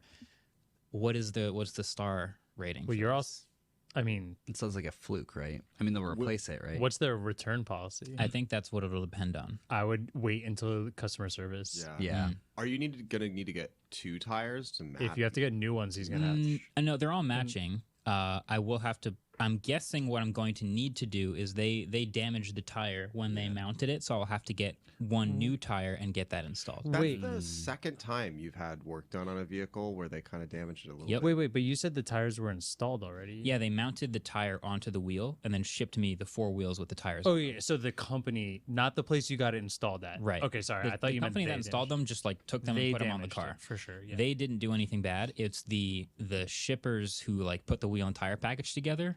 Those are the ones I think that I need to. I would go through the customer service policy and like wait for that, and then if they return it and it's good and it's easy and they're doing it for 5 everybody, stars? then that's on you. That part's on you. But if the customer service is good, then it's 5 stars. To be fair, they probably shouldn't have sent one that was messed up to start with. But I agree. Yeah, I would do 4. 4? Because that could mistakes happen though. Yeah, but if you're not lucky enough and you don't have another car, you could potentially be missing days of work now or having to rent a car. Like that's because you quality can't drive control. your car. Yeah, I would do 4. Yeah, I can't give it a 5. Okay. Yeah, it's also not. It's not subtle when you tear a tire and there's a leak in it. You know what I mean? Like, yes, I'll that give them was- benefit of the doubt. Yeah, that maybe something weird happened. It's tough to say because it's a slow leak, and so they could have like put it all on, and then everything looked fine. They aired it up, and then they shipped them. Yeah. And then they slowly lost air during shipping, and they never noticed. But I mean, I'm not a mechanic, but like, I'm sure there are a litany of tools to make sure that the air pressure on a tire is constant. I bet the person who did it in the back of their head is like, I hope I didn't rip it. Aw. But they probably knew. Fire them. They probably know. Well, that's the end of Just my kidding. my segment of exploring weird review scenarios. I think we should keep this up because I think we constantly have questions about, like, we review things professionally, but there's also like random things that we buy where we're like, how do you review this? Like Kinda backward weird. pants. Could we do a segment at the end where people send us in things that they bought That was they're going to be my wondering about joke. I was reviewing? waiting for the trivia section to say that. Well, too bad. My idea now. Check me, Adam. So like people send in ideas of things that they want. People bought something and they send us what they liked and didn't like about it, and we Oh, can that'd be help fun. them. Yeah. Maybe on a slow week and end of the off the rails. Only podcast. only weird things though, not just like I bought a toothbrush. Like if you bought a toothbrush, Careful what you and wish it came for. backwards. Yeah. Like I bought 3 sets of pants and one of them was backwards and the other one had like the shirts were too big. Yeah, I wanna hear about all the weird ones. stuff like that. Yeah. I like that idea. All right, well, let's get into trivia. All right, Ooh, lights trivia are back. time. Yellow, like the new iPhone. Lights are back. Speaking of the new iPhone, biggest story of our time. That we we were just talking about the yellow iPhone 14. Biggest news story of our time. Yeah, we like can't Marcus stop said. talking about it. It's the only What was thing the last yellow iPhone? I knew that's what you were gonna ask. Damn it! Oh, I know exactly what it is. Did you I look have it up, an Andrew? idea. I know what it is. No, I just know it. Oh, okay. Or think I know what it is. I'm gonna write it. Yeah, I'm gonna write mine down. You're gonna write it down Oh, we can now. write it While down. we Write go it to down break, now. That confident? Either way, ad Oh, yeah. break now. You don't have to watch us write it. You know. Does anybody Just else have enjoy my these pen? ads. Anyway, we'll see the answers at the very end. Let's take a quick break.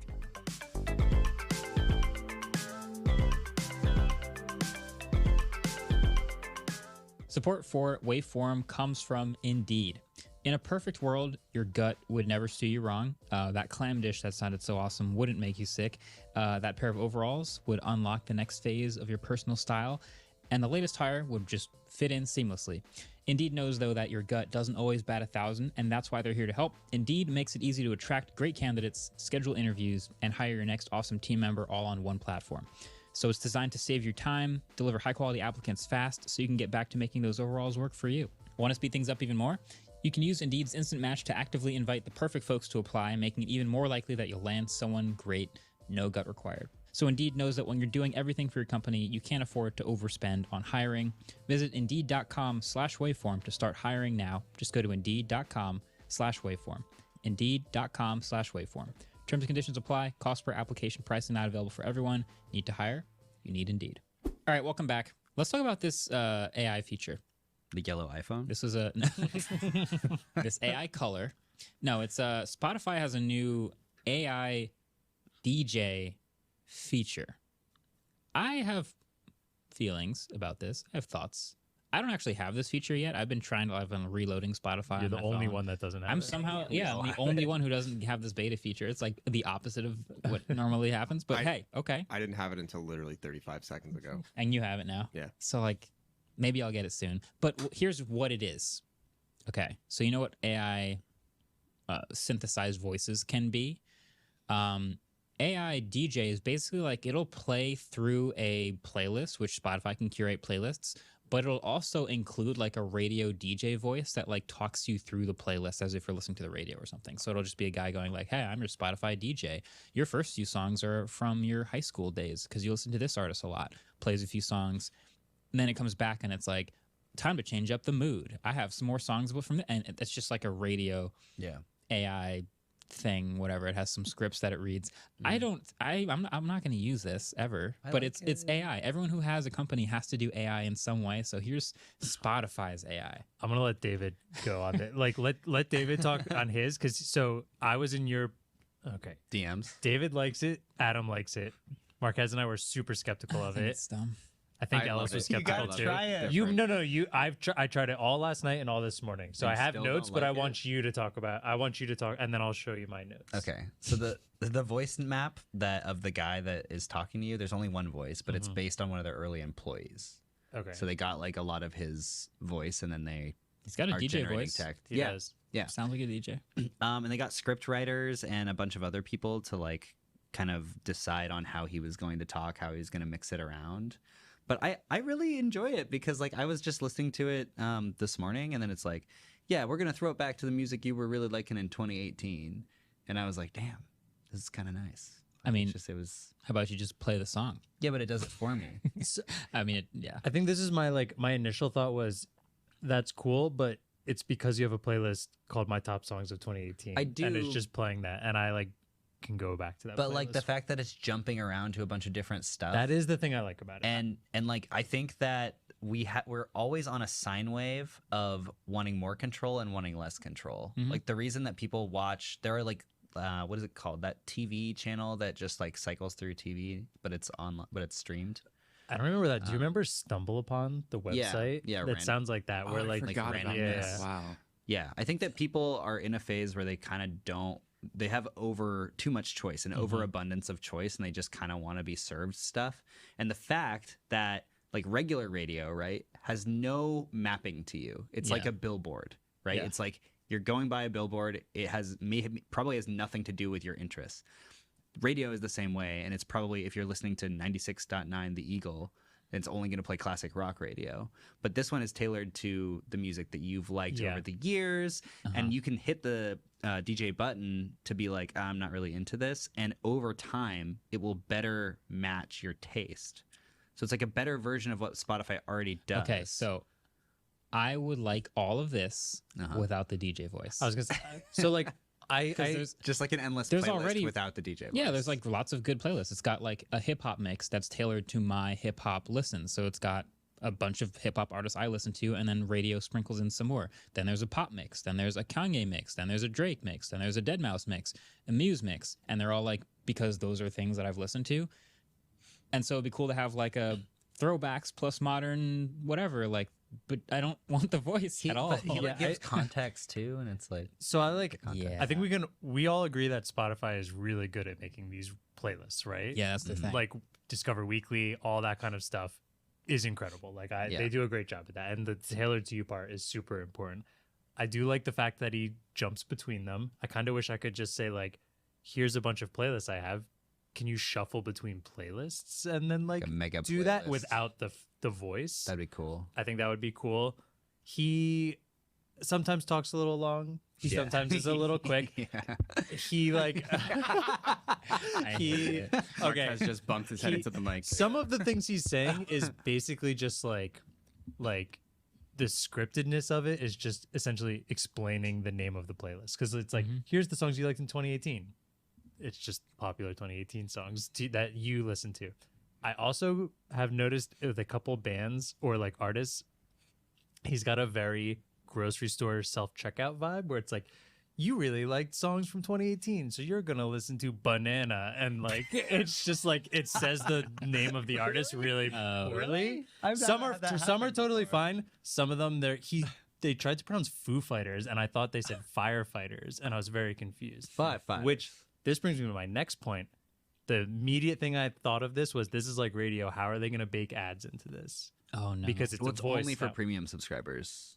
So no, I already got something I think I could kind of relate to an ad, which is it was like, you've listened to you seem to enjoy the Foo Fighters, who are going to be starting their touring again, blah blah blah soon, and then giving me close by tour dates, which I can only tour dates. Gave me nearby tour dates because they're starting a tour again. And then that was the intro to this like next 5 songs. It played one Foo Fighters song and then 4 songs that were from a completely different genre. So it really felt forced. Sorry, just to enunciate the force, I'll slam the microphone. But it really felt like pigeonholed in there to be like, Foo Fighters are playing near you, and Foo Fighters probably paid to put their tour dates on Spotify. Well, that's just a exactly theory. why I enjoy this so much. Yeah. Because right now it's cute, it's cool, there's a voice, but with location data, with all the data Spotify has about you, with if I want to start a running playlist and just be like, I'm running, give me the DJ hyping me up, playing with tempo songs that match my pace. Give me the weather while I'm driving to work. What's the traffic on my commute to work? And I just hit the AI DJ and it does all this because that is where they're headed. I want this. I hope. I don't because know. that I get it. I could see. I get it. Because they're never going to replace a human DJ.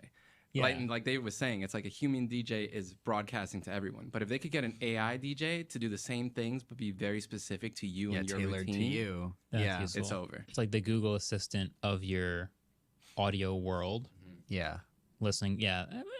I get it. I have 2 more things that I noticed. Sorry, do you have anything else to say? Because I feel like I took a bunch of notes because you told me to try this. All right, so so I had 2 things back to back that were kind of weird. Okay. It brought up, hey, here's an artist you used to listen to, but they've seemed to fallen out of your rotation. Let's bring it back. It was some like lo-fi playlist that I must have played when I was working once. So it was like really strange. So I immediately skipped all 5 songs, and then it like, I must have skipped them too fast and it got confused, because then there's just 15 seconds of dead silence but like my Android Auto said the DJ was up, and it just like didn't know what to say and just DJ waited, was speechless, and then he just like came back. So it was like clearly processing what it wanted to recommend me next, and that I thought was kind of weird. But I have been trying to think of like what I think this could do. You're talking about like running tempo. I think it would be cool. Like, I'm going on a 30-minute run. Can you pick songs that will end at 30 minutes? Like, so you're not ending a run at a certain point. Or like a warm-up tempo, then like right in the middle, get really intense. And basically, but so here's a pitch that I have that I think could be cool. Okay. We've all played Pod Quiz, right? Mm-hmm. Do you know how the first 5 is always music based, and it's like play a clip of a song and you guess? I think it's always my favorite part of Pod Quiz. If the DJ could somehow do something like, I'm going to pick 20 songs that you might know, and I'm going to play you clips of them, and you can like play this in your car of like guessing the song and the artist, like I think that would be That's really what cool. I'm saying. This is limitless. There's so Yeah, many I think things that would they be can When you do. tailor things specifically to the user, it makes the possibilities Yeah. a lot bigger. Okay, let me propose another version of this to you and see if Okay. it sounds absurd or not. YouTube has a recommended page. Let's say in a theoretical world, YouTube can put together a quick AI generated 10 video playlist for you based on what it knows you like watching, and it's usually pretty good. But then also insert a video AI DJ. Alex who Trebek. Yeah, all right, next video for you is going to be a throwback to you used to watch when you were younger. Okay. It's me at the zoo. And you skip a few too fast, and Crazy then you frog. get to the end of the playlist, and he just looks at you like, I wasn't ready for that, man. Hold up. New video. Different mediums. I feel it's I would possible. like the playlist just minus the guy. I don't know. I would like that. here's They do my- that at movie theaters. Yeah, but music you listen to over and over and over again, videos you probably don't. Here is my counterpoint, and another thing I think could be interesting is I wish it was more interactive, potentially with voice, or it could be with forward and back buttons, because in your car, you should not be controlling your phone. Yeah. I wish the DJ, in some sense, was like, hey, we can either play oldies from the 70s or stuff you listened to in 2019, and I could like give it the direction or like scoot it in a certain direction, because right now it really is just going all over the place, like sending me summer 2018 into lo-fi beats into Dua Lipa is like that's wild. crazy. Sounds like a vibe. It's an interesting vibe. I do think that eventually they'll introduce some sort of natural language processing there where you has can to be interact with it, and you can be like, interaction, for I'm sure. kind of thinking of more like I want some island vibes right now, and then it just is like, yeah, island vibes. We I heard like you those loud island and vibes. clear. You were listening to those in 2018. I heard you on island vibes. Yeah. I don't know. I it's very beta. I think there's potential. It's very beta. I think it has a lot of potential. It's based on a company that they bought only a year ago, so they like implemented it very quickly. And I could see them doing a lot of like Chat GPT style natural language processing injection pretty soon. So I'm down on the DJ as it exists now, but you've talked me into its potential future. I think it has I could see it. Success. Look at Could the be six. interesting. We did that. Yeah. We convinced Marquez of something. Yeah. Let's go. Too bad he can't use it. Let me use the feature. I'm just going to throw this out here solely out of pettiness. When I was applying to college as a high schooler, I applied to like this fancy business and technology hybrid program at a university I'm not going to aim.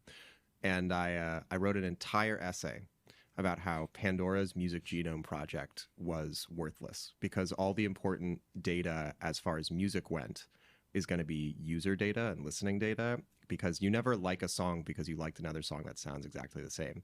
You like a song because of the time you heard it and who showed it to you. And I was like, whoever can collect all this data and use it is going to be the biggest player in the music industry. And I didn't get into this school. Wow. So I'm like, shame him right now. Name and shame. But somewhere there's a professor who read that who's like, I'm gonna teach this. Yeah.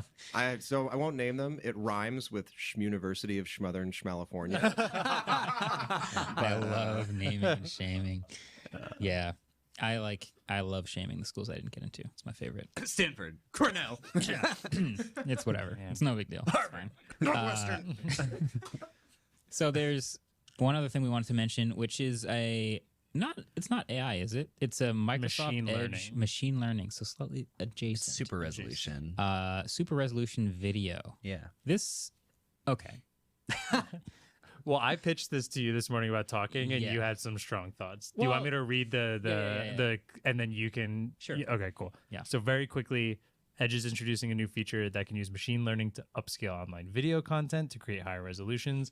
The videos have to be 720p or lower. They can't be DRM protected, so Netflix, Hulu, HBO, stuff like that, probably mostly YouTube videos. And you have to have some certain hardware requirements, so like a 20 series or higher, or an RX 5700 or higher. Mhm. Then it also says Microsoft has not mentioned if VSR can boost 720p resolutions to full 1080, which weird, just like what out there. Yeah. I know David's worked with video resolution Yeah. upscaling stuff before. Yeah. So like that's why I kind of saw it interesting. And like in an ideal world, if I can play Me at the Zoo at a higher resolution or like 4K. old stuff like that, Yeah. sounds cool. Before I know you really don't think this is ever going to happen. How's your The like video upscaling yeah, stuff? how is it? It does really bad with hard edges, so text is terrible. It Okay. kind of looks like if you put into Dolly to like make a sign that says something, and you know how the text is just like random letters all scrambled and kind of like they don't really have hard edges. I remember upscaling for a video we were working on the original Apple like iPhone keynote because it's only available in like 240p. Yeah, you've done it for me before for a Yeah. couple podcast things. Yeah, and I upscaled it to 4K, and like Steve Jobs looks great, the theater looks great, everything looks kind of great, but all the presentations on the screen are just the text is just totally scrambled. Yeah. We've upscaled a few of the videos we've posted on the Waveform Twitter from 720p to 4K, and no one's like noticed or said anything like that. And also it's gotten way better recently. I used Topaz Video AI for that before, and I think that within the last year or so, all of this video upscaling stuff has gotten way better. Like NVIDIA has dynamic super resolution and all this different stuff. And I'm just throwing this out here. I have no proof of this, but I think one reason they might be closing the edge upscaling to older stuff is because I find when I try to upscale things that were shot on film or shot on analog video, it can't make sense of what it's seeing. Like I think it's random only noise instead of I think it's probably trained on high resolution like 4K digital video. So like the soft lines and the noise and the subtle color banding, it just freaks out because it has no reference of what it's supposed to look like. Yeah, that makes sense.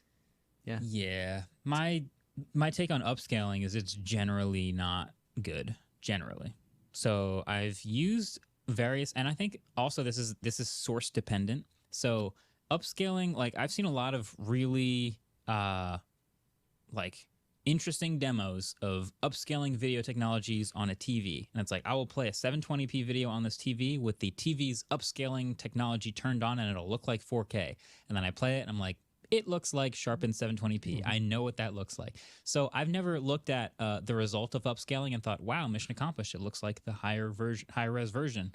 And I think that also applies to audio, where like the worse your source is, the harder it is to do a good upscale. So like me at the zoo, 240p, 480p video, whatever it is, will never look like new modern digital video because of the way it was captured. It just, there's, other than like really severely altering it, there's no way to make it look like normal 4K video. I think with diffusion you can do that though. Because like because then you're like generating and adding. Versus So I just think, like sharpening. that can look good. Yeah, the old upscaling, I would completely agree with you that like a few years ago upscaling looked pretty trash. But some of the most recent examples that I've seen have been actually quite good. And I don't know whether they're using diffusion or whatever, but I think that there are new AI models that do it a lot better. Yeah. So. I've yet to. I would really love to see like some of this in action. We should try it on Edge. Yeah, we should try this. This isn't out yet. Oh, yeah, but we can try it on some of the other NVIDIA or Topaz. You said you were using. Yeah, but I don't know. I want to try the. No, I do want to try the Edge one when it comes out. Yeah. It's not out quite yet. Yeah. One thing to think about though, I think though is like, I don't think 720p is going to look as good as 4K, but if 720 can look 70%. It can as look a little close better. to 4K, it'll still look way better than 720. Like we should test it with your HP laptop video.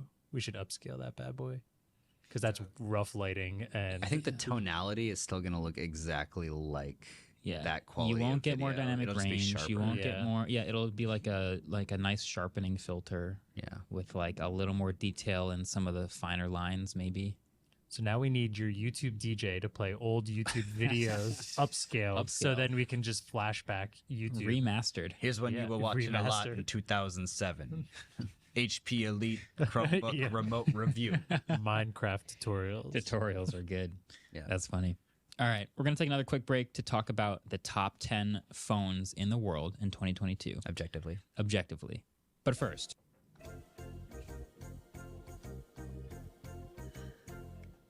All right, so last night, Andrew, Adam, me, a few other people went to a hockey game, a New Jersey Devils game. Thank you. So I thought today would be a fun week to do a tech hockey collab question. Let's go. I finally might have the advantage. I get it wrong, So, baby. The NHL has an official app for players and coaches. It's called SAP-NHL. It runs on iPad, and it gives all sorts of like live statistics, live insights. It's actually like the kind of data it provides is super duper cool. Yeah. But the trivia question today is, on game day at the arena, how many iPad Pros is each team allowed to have? Okay. Maybe. I might have an answer. That's also an interesting question because the Flyers coach banned all iPads off of their bench. So are the Flyers paying? Off of their I don't know enough about hockey. I know nothing No, about it's all right. sports. Yeah. We'll be right back.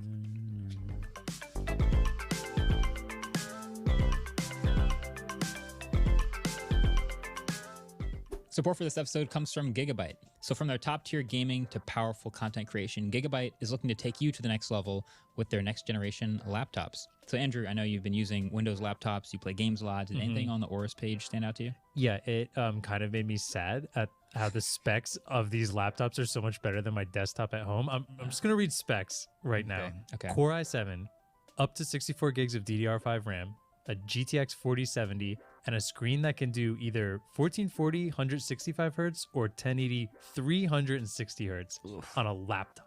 What? I think we're in an age where my desktop is just sad. I can only see 24 FPS anyway. So why would you? No, this is pretty legit. Also, Gigabyte's latest laptops under the gamer-focused Aorus and creator-centric Aero brand are available now. All the models are designed to accommodate the latest 13th gen CPUs and RTX 40 series GPUs from Intel and NVIDIA with slender, light, and sleek designs. The new Aorus 17X and 15X are the ones bringing their A game with stunning gaming performance. The flagship Aorus 17X boasts the Intel 24-core i9-HX CPU, and there's also the NVIDIA RTX 4090 inside with full access to the max 175-watt TGP. So thanks to WindForce Infinity cooling system, these portable powerhouses can keep cool under pressure. And for content creators, the new Aero 14 and 16 OLED laptop with the dual color calibrated from Pantone and X-Rite 2.0 factory OLED panel let your work shine the way it's meant to with a Delta E of less than 1 for perfect color accuracy. Discover more at aorus.com/laptops/landing. All right, welcome back to the official countdown of the top 10 best smartphones of 2022. And by best, I mean most unit sales globally of the year. Number one is the yellow iPhone. I mean, no doubt about that. Yeah. But 100%. Well, we 2023 is locked already. Yeah. 100% of yeah, we already know how this year's going to go, but this is 2022. So this is some data gathering from a site called Counterpoint, and they've actually broken it down into a pretty interesting chart, which is every single month. We have the top 10 for the year, but then for every month, where on that list each one of them was. It's rank, yeah. It's rank for the year. So it's really cool. So I think we're just going to put this chart on screen so you can see this real quick. And for our audio listeners, I'll just break it down. Our top 10 smartphones, starting at number 10, is the Samsung Galaxy A03. Number 9 is the iPhone SE. Number 8 is the iPhone 14 Pro. Number 7 is the iPhone 14. Number 6 is the iPhone 12. Number 5 is the iPhone 13 Pro. I'm sensing a trend here. Yeah. Number 4 is the Samsung Galaxy A13. Number 3 is the iPhone 14 Pro Max. Number 2 is the iPhone 13 Pro Max. And number 1 is the iPhone 13. This was surprising for a couple reasons to me.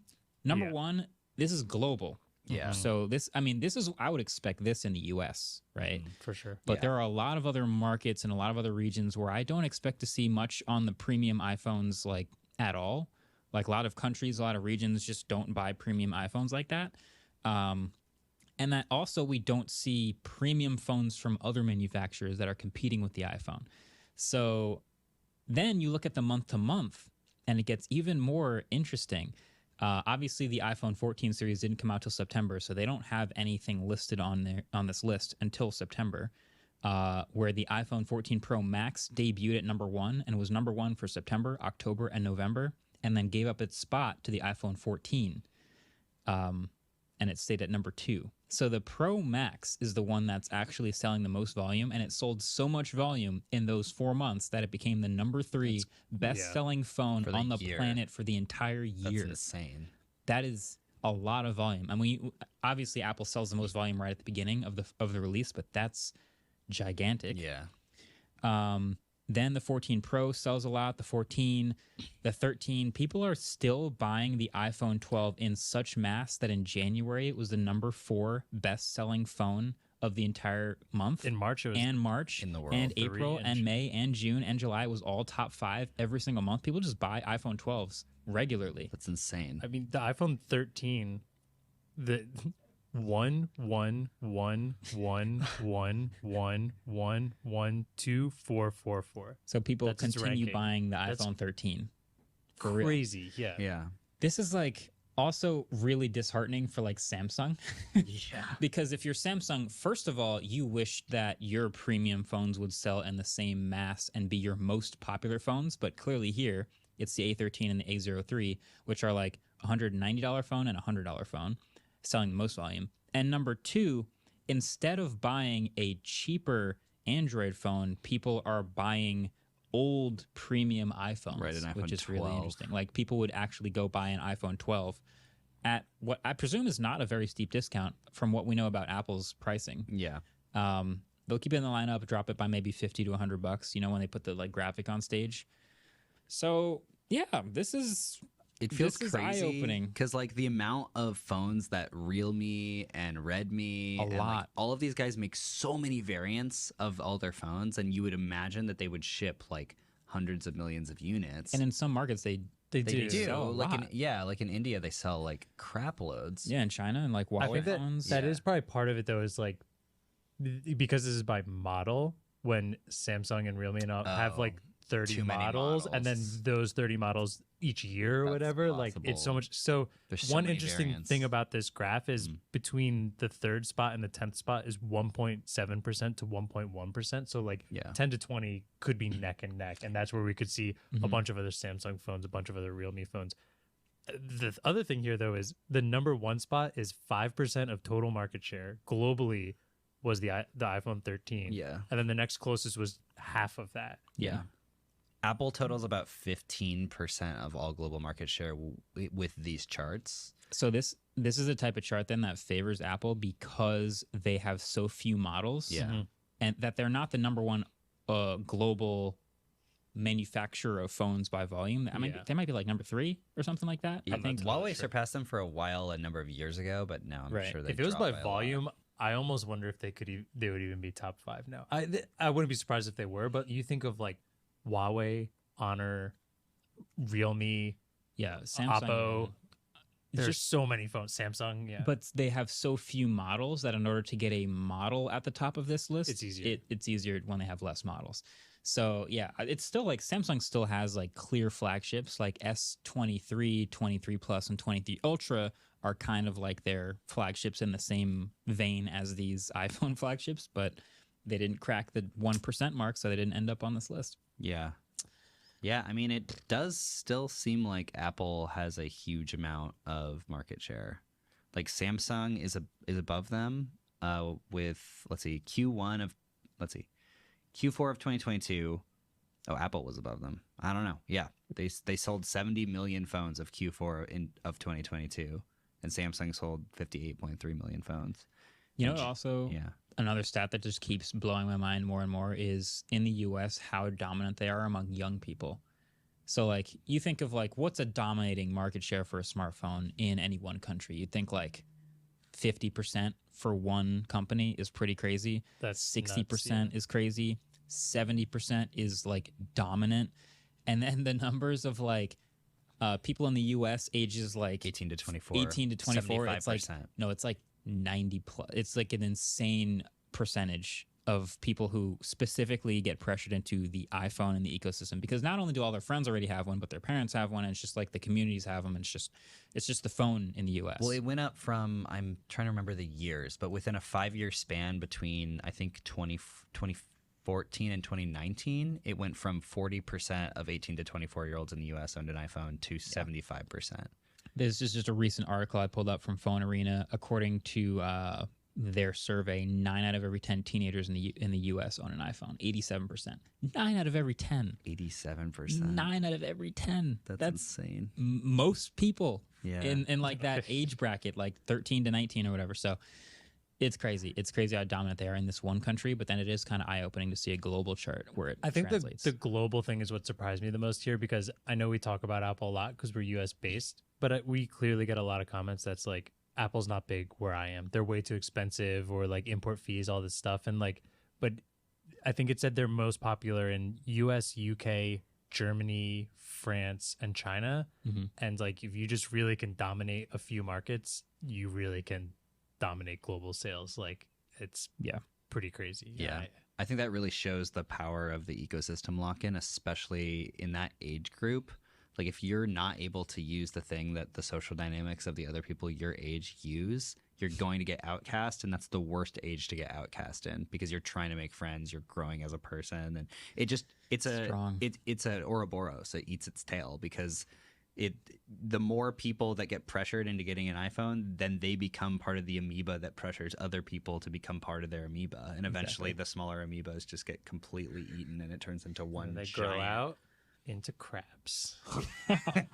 We're all back to crabs. That's a deep cut. But yeah, I don't know. It's like, it makes sense that in the last 5 years, the market share has grown that much in Apple's favor, because they're the most ecosystem forward brand. And because they already have a dominance, that's just going to keep getting bigger and bigger. And there's going to be a day where there's like 99% of teenagers have iPhones in the US. That's always been an interesting question, is like, can any other brand crack this? Because you can obviously emulate the same pressures with your own ecosystem, but you also have to get switchers. So like, Samsung can build a really strong ecosystem, and they have. Like, you can get a Samsung laptop that talks to your Samsung phone and has Samsung services, and it has their own version of AirDrop, and their own, all this stuff like works really well together. Huawei does the same thing, Oppo does the same thing. But you also have to balance the people who are already in a different ecosystem and get them to switch into your ecosystem, which is way harder. So I think it's tough to like pick someone cracking this and like actually starting to turn over market share and get into what Apple's doing. Yeah. Well, in the fragmentation of the fact that, like, yeah, you can have a Samsung phone and you can have a Samsung laptop, but it's actually a Microsoft laptop because Microsoft makes the software. This is true. And just the level of parity between those devices, if they're not made by the same manufacturer, is just always glitchy and buggy and never really works that well. Because, like, what is Microsoft's incentive to make this random Samsung pairing app any good? Yeah, and it'll be a Samsung laptop with an Intel processor and the other, Microsoft's OS, and it's like, you look across the aisle and it's an Apple chip with an Apple computer with an Apple piece of software on it, and like an Apple phone. Of course, they all work great together. Like, Apple architects things within the hardware to be software features that work well with their other devices. Yeah. You can't do that if you're fragmented as a device. Yeah. So it's tough. Anyway. Yeah, they're pretty good at this, huh? Yep. People always ask like, "Oh, wow." Well, there's always the like, "Wow, you guys do a lot of iPhone videos," and then you look at we were joking about the yellow iPhone being the biggest story of our time. Joking? What? I mean, of course, it is the biggest story of our time, but it's like you wonder why so many. We were talking about this is another thing I could make a video about if I really wanted to. I don't actually want to. But about YouTube channels, because there are so many YouTube channels, there are now increasingly fewer ways to differentiate yourself in the YouTube ecosystem. And so you see, like, back when I started, if you were a tech YouTube channel, that was enough of a differentiator for you to be like, oh, wow, you do videos, but you do tech videos. That's really interesting. I haven't seen that. And now there's a bunch of tech videos. Now there's people who just do smartphone videos, or people who just do software, or just do productivity inside of tech. Yeah. And now we're so saturated that there's just like, what can you latch onto to just, sort of drag yourself above the noise and all of the saturation. And I think a lot of people find that just making Apple videos is just, people are interested in Apple. There's always a popular Apple product around. We might as well just hook onto that. We're like the menorah fish on the side of the shark, you know? So I don't know if there's a video essay in there somewhere, but I think That's a that's real- even too saturated at this point. Apple channels. Now you need to unbox Right. iPhones while jumping out of a plane. It's true because there's going to be a bazillion Apple videos, and if you're not on the first page of search, you might as well just. I mean, is Bing AI ever going to find you? Nope. Probably not. Steal your content. Yeah. Quick So- check, by the way, it's not a menorah fish. What is it? Remora. Remora. Sorry, thank you. Ellis Can't believe looked I at got a me like he was biofactor gonna on. kill me. I can't believe I got. I'm sorry. Thank you for that. Centaur Thank you fish. for that. So yeah, it's a real thing. The iPhone turns out is a pretty popular phone. Can't wait to tell my grandkids, like, in my day, We had Android we had phones. Android phones. Shut up, Grandpa. It's time for bed. All right, Grandma, let's get you to bed. Two Shut different up, charging Grandma. ports, and you had to pick one. Android's not real. Go to bed. No, There are ancient manuscripts that detail the Samsung Galaxy S23 Ultra. there is a It's like Book of Eli. there's Book a of super Samson, Book of super old carcass of a video idea in the video board, which is the iPhone the most successful product of all time? And I started like writing down others that could possibly compete with it. One of them is Sliced bread. well, so it has to be a company who's made a product. Ford. And Ford. then, I was gonna say and Ford. then tech tech is one of the things that iterates every year. So you have newer and newer versions of the product, so it keeps getting sales. Ford F-150. So Ford Model T doesn't really have a modern equivalent that I can say, oh, it's one of the most like successful products ever. It turns out Toyota Corolla every single year is one of the best-selling cars on the planet for a long time. Yeah. You could make an argument for that, or That's a good point. F-150. You could make an argument. Some others I saw, Lipitor, a drug product that's just been popular and useful to people for a long time. Penicillin. And then some other random dark horses like the Harry Potter series, or just another just like a Pokemon. one-off thing. Pokemon, Yeah. like one-off media entities, which are really interesting. But I ultimately kept going back to the iPhone. I think the iPhone is probably hands down the most successful individual product ever. Yeah, I love Harry Potter. Quote. I love Harry Potter. It is like my thing. I have tattoos for it and everything. It doesn't hold a candle to the iPhone. It's just like cultural impact was probably a higher spike for Harry Potter, but Then just the iPhone? yeah. I don't know. I don't know. I still meet people that are like, oh, I've never read the books. Oh, I've never watched the movies, blah, blah, blah. So maybe But, in like, its heyday, Harry Potter in its absolute heyday was like every kid, It's like Pokemon. was standing outside the store waiting for the book to drop. or Yeah. at least just like the iPhone. or at least knew about it. Right, because it was like it was a book instead of $100, $300, $500 thing. Everyone knew about it, but then it's got to get translated in all these languages, and it's got to be international too. I'm just like the iPhone. Yeah, but I'm I looking think at it's hard it too, to like compare. it starts new economies almost. Like right. the iPhone started so many new sections. It of is like it is the reason Apple is what it is, Yeah. and then they have all these other businesses that are built on top of the iPhone being popular, which Yeah. is just like the iPad, apps. the App Store, The entire App Store. like all of that is Yeah. from AirPods. iPhone. Yeah, exactly. I think it's hard to compare product to like story-based entertainment too. Yeah, that was I like a think- dark yeah, horse. yeah, Like, yeah. Like the Apple products Watch like- is the most popular watch on the planet. It's an iPhone accessory. yeah. It's what it Yeah. is. Yeah. So, That's true. yeah, I think the F1 And iPhone. AirPods are like one of the biggest companies in the world on their own, right? If you were to map out all headphone companies, like Sony makes headphones, so we consider them a headphone company. Audio Technica makes headphones, among other things. I think AirPods would be like a top 5 like headphone company, and Sony makes movies. Yeah. Like they make Yeah. a lot of stuff. and you Nintendo is just take bigger than AirPods. all of Sony No, too, which is kind of AirPods as their own standalone business are about as valuable as Netflix in Yeah. its entirety. I So I think remember. if they were their own company, they would be actually They would one be of top. the biggest. Yeah. yeah. Yeah. Yeah. It's insane. Yeah. And they're an just iPhone accessory. they're an Apple product. Yeah. yeah. So Yeah. the more you know. I think we've talked about it. I was thinking about making this video, but it also kind of felt just like if I make a It's whole tough. video about why the iPhone is the most popular, the most successful product on the How world, much did they pay you? it just feels like I'm just patting them on the back, like, congrats, guys, you did it.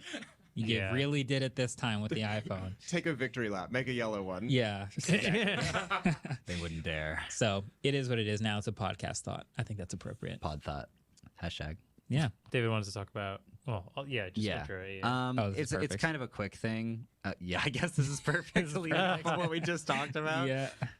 Realme shipped its first phone that has its like a extremely dynamic island ripoff. That it's like it's not just like a ROM that you can download. Yeah. Or an app that you can download. It's literally a feature on this Realme C55 phone. And you know what? The thing is, like, Apple can't really stop manufacturers from like making software things. It's just a software thing on the screen. It's cool. Like it's a good idea, right? Yeah. I think that the hype behind Dynamic Island is probably one of the reasons that the iPhone 14 Pro Max sold so many units. Like it's a very simple feature that got a lot of people invested. Now, what I wanted to talk about with this specifically is that one, people have been complaining since the iPhone 14 Pro and Pro Max launched that still not that many apps take advantage of the API. But even less apps are going to be made like this one, because this is not like there's an Android API that can take advantage of Dynamic Island.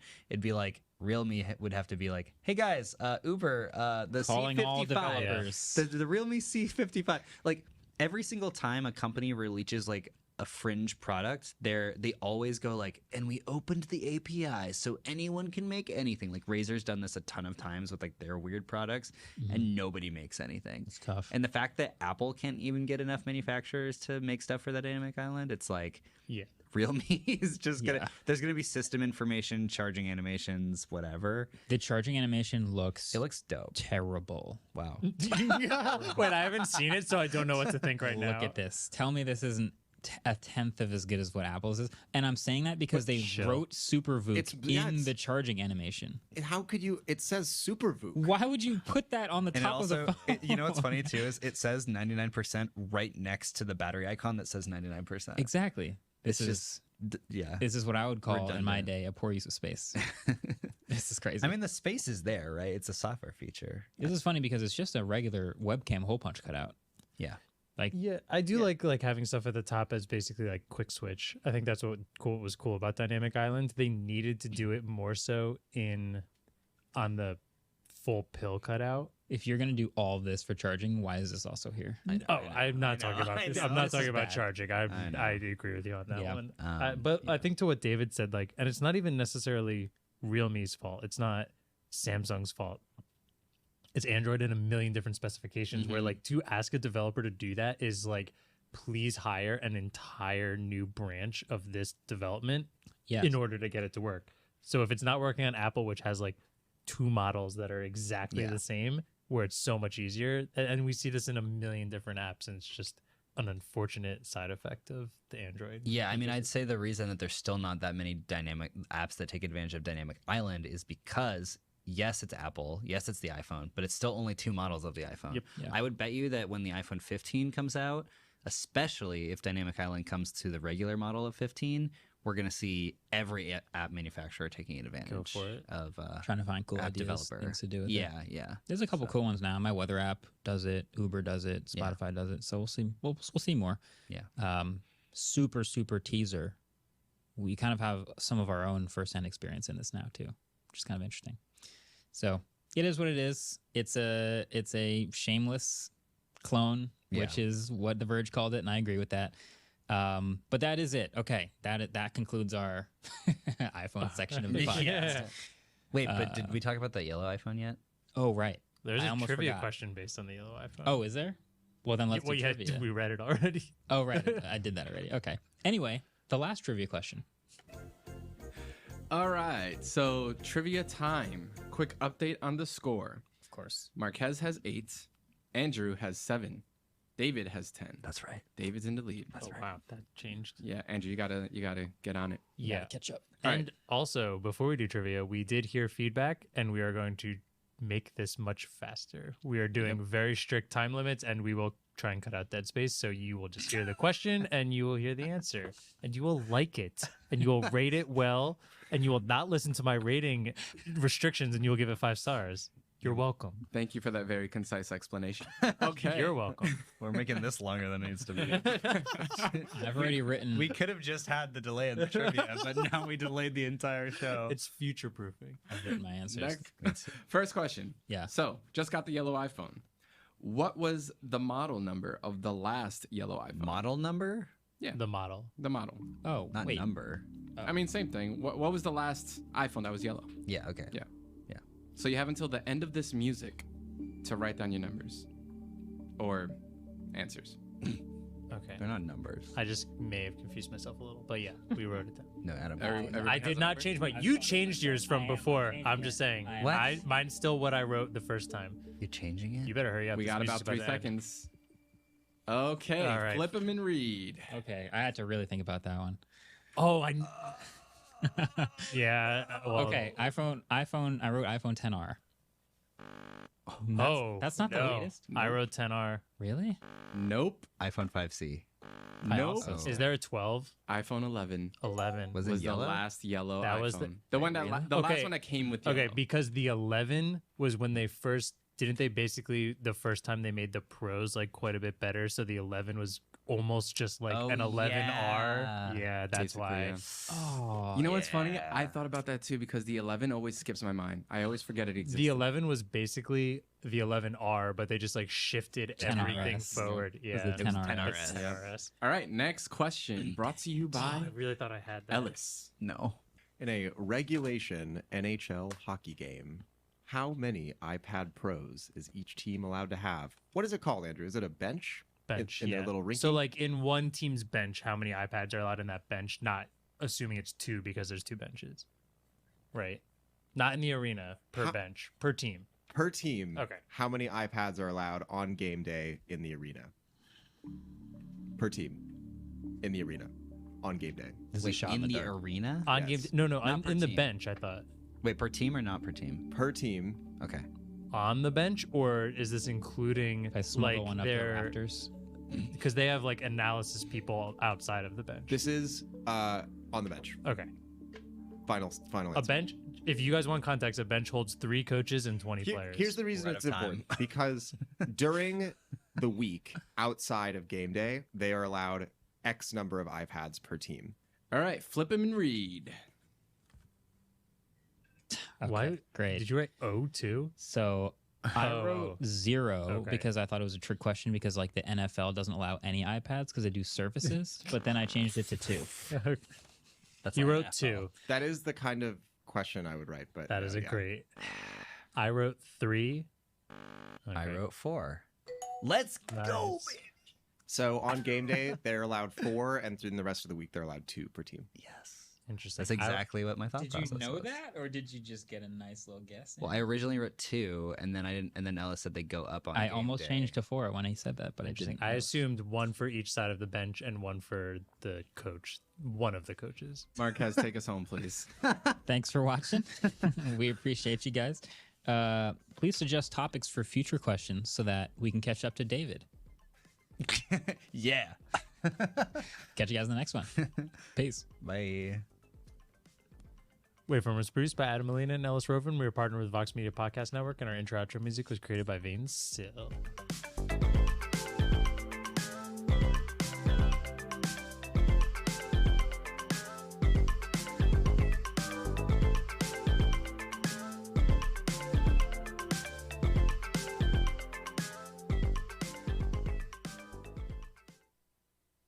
Okay, please.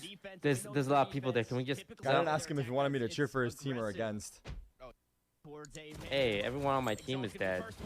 Wait, how far ahead are you? Oh, they're all What dead. happened? They got caught out. That's okay. I don't think they got caught out. They all moved forward, and then they just lost the gun duel.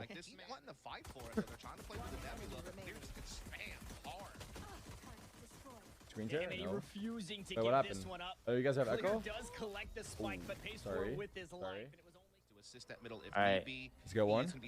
We pop it, and then we send a dog at them. No, what's up? What's up? And then what? Ooh, we actually got him. Ooh, you gave him a sheriff. Gets caught by Clear. And another They're going back B. Jets alone. Yeah, never rehit. Remember.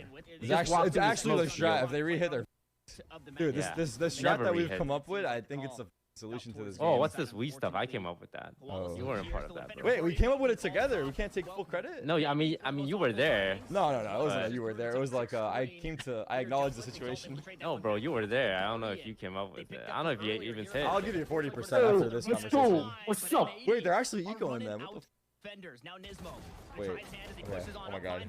3v1. All right, Tarek. I need you to only celebrate after the round. Ah, that's the key. Okay. That's the key. Celebrate. Don't like make it tense Yeah. until we win, please. Okay. That's a good rule, actually. I don't know if it's a good comparison, but it's like on Mirage on CS. I don't know why I'm giving a CS comparison. EU? Where you going, EU? But it's like Mirage on CS. The guy starts There's a guy there, window. Nice, gangster. Someone pick him up. I don't know. My boy. It's kind of stupid thing to say. We go anyway. He's got an op, guys. Once again, he has. Thank you, gangster.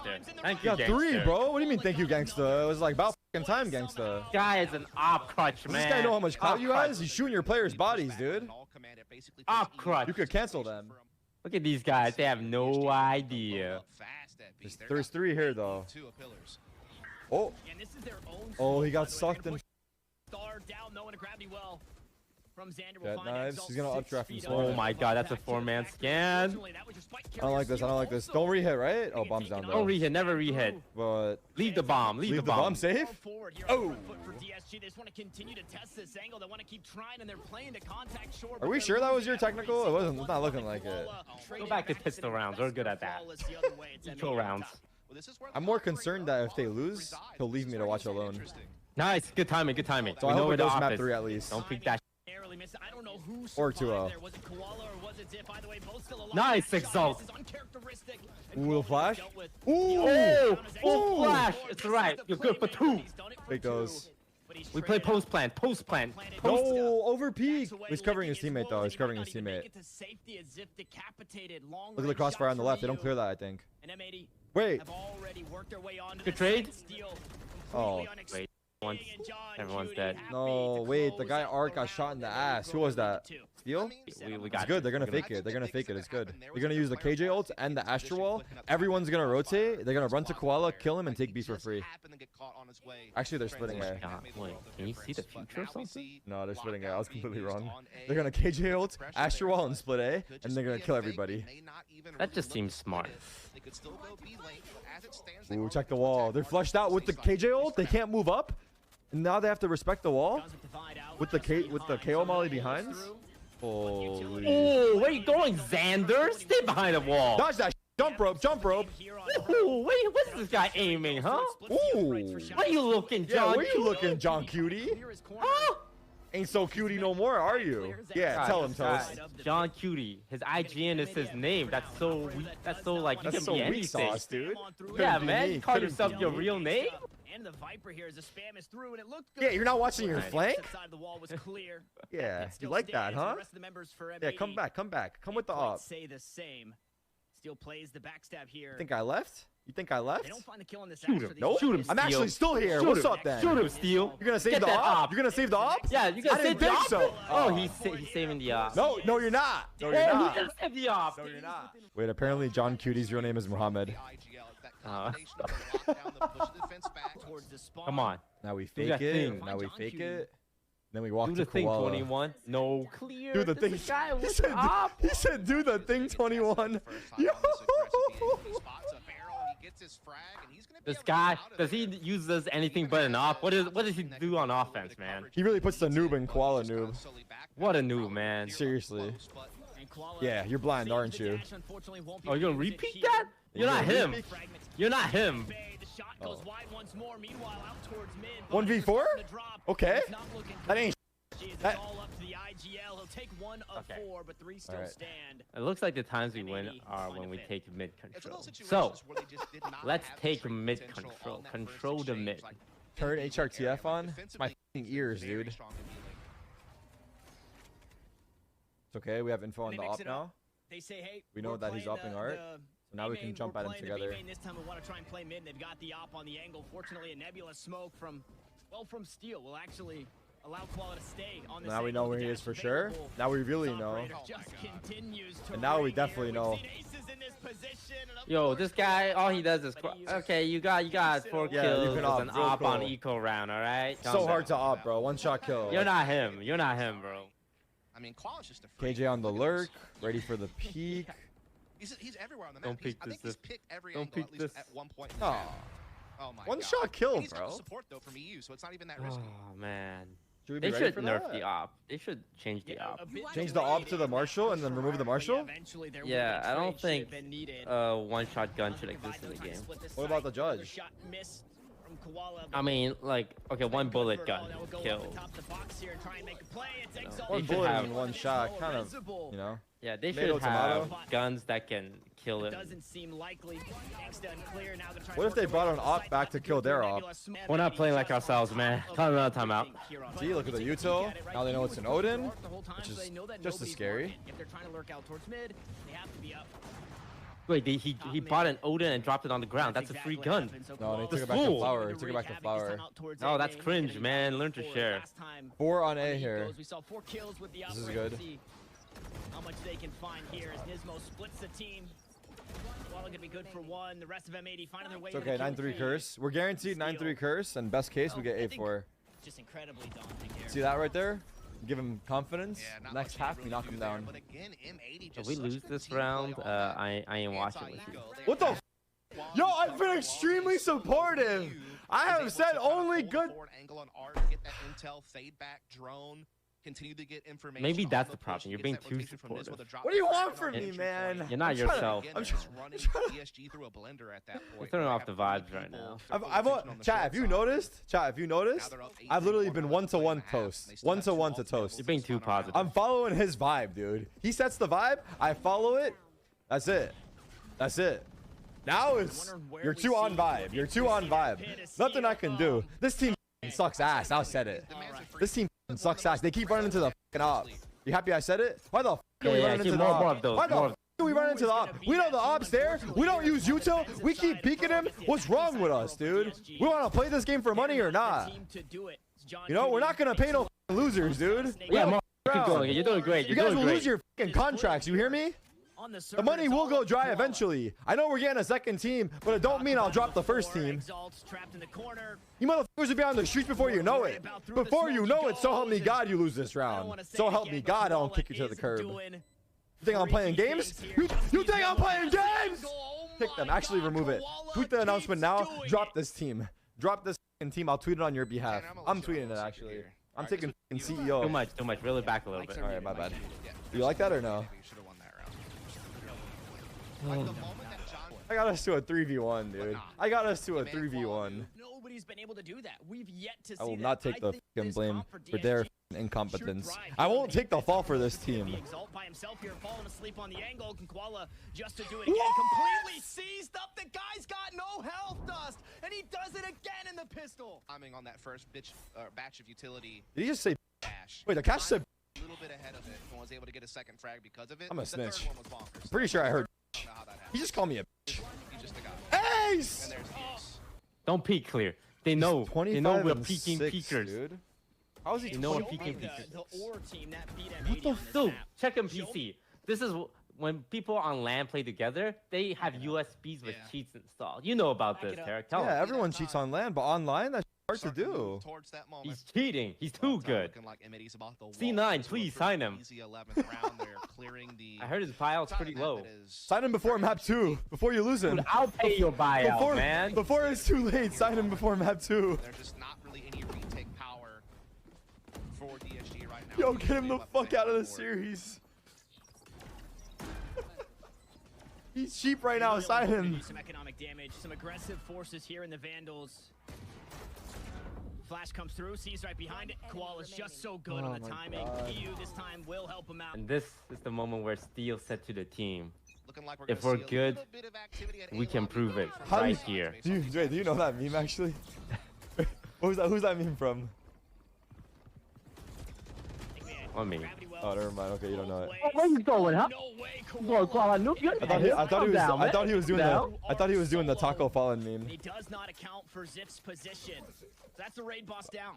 I'll be impressed if you actually knew that. What are you guys gonna do without Kuala Noob, huh? It's Kuala Noobs and his friends. It's Koala and Noobs. Yeah, Koala and Noobs. I got you, man. Forcing those players back into a site right. I'm like a background singer. I'm literally like a background singer. Next time. Guys, yo, can we change the Dies of Cringe emote to Keck W? Is that possible? Do we have that technology? Yeah, hop out so of when you here. type it, it shows a Keck W. At least on my end. I mean, you guys can have it however you want. On my chat display, I want it to show a Keck W instead. Okay. Wait, they're all. I need to like mid. Tweak my setup. The bombs are mid. You guys can have it however you want. Nismo's still alive. Seems low. Who's Nismo, huh? I don't know Nismo. Oof.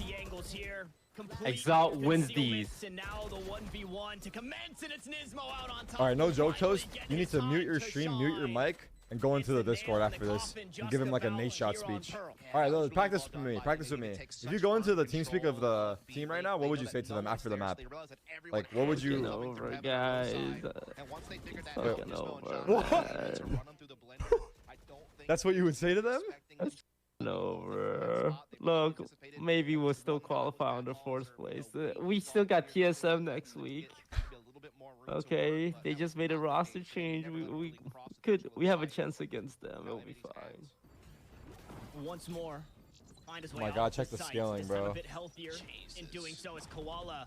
I mean, this guy is on a solo mission. He's playing a different game. This is not 5v5 tactical shooter. This is a single-player game that Koala's playing.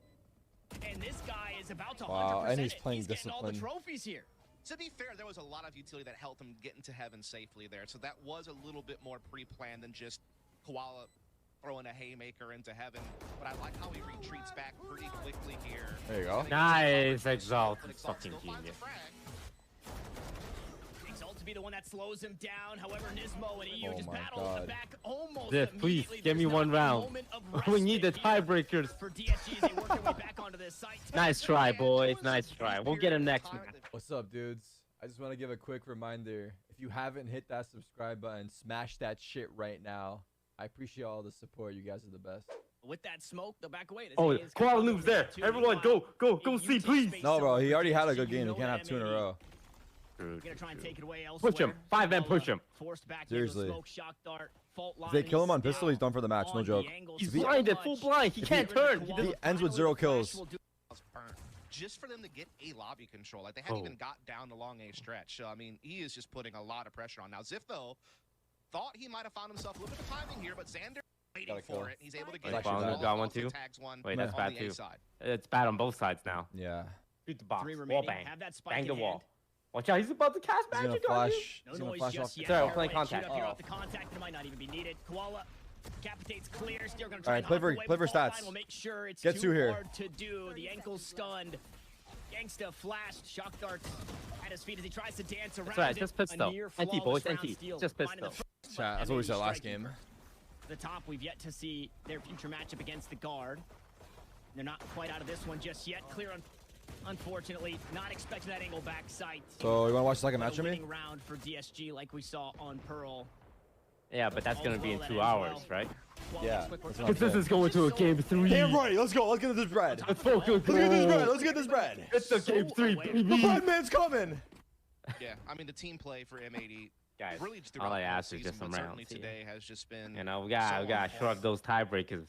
And then pressure from Pearl to Haven from that's it. Right, just with the spam. Meanwhile, pressure on the B site. John Cutie has to get out of dodge. What are you gonna do, Koala Noob? You gonna peek out of the smoke and shoot people? Find some more. Instead, it's Koala to trade it back, and he dances away. Nice, nice. Oh, but Steel's got him. Lurk. Steel's back to his rat duty, dude. That's what we need. The garage gives up too much. We need him on the rat duty. He'll take a bite out of that one as Gangsta looks to get this spike planted. 4 players still alive. All 3 Here spawn. Yo, someone break the silver drone for him. To try and clear out back sight. The calls are there. The shots to land. The aftershock behind it. Xander toss out that paranoia. And Gangsta, unfortunately, just a bit too far. What the f? Take that duel. Could not see anything. How the f?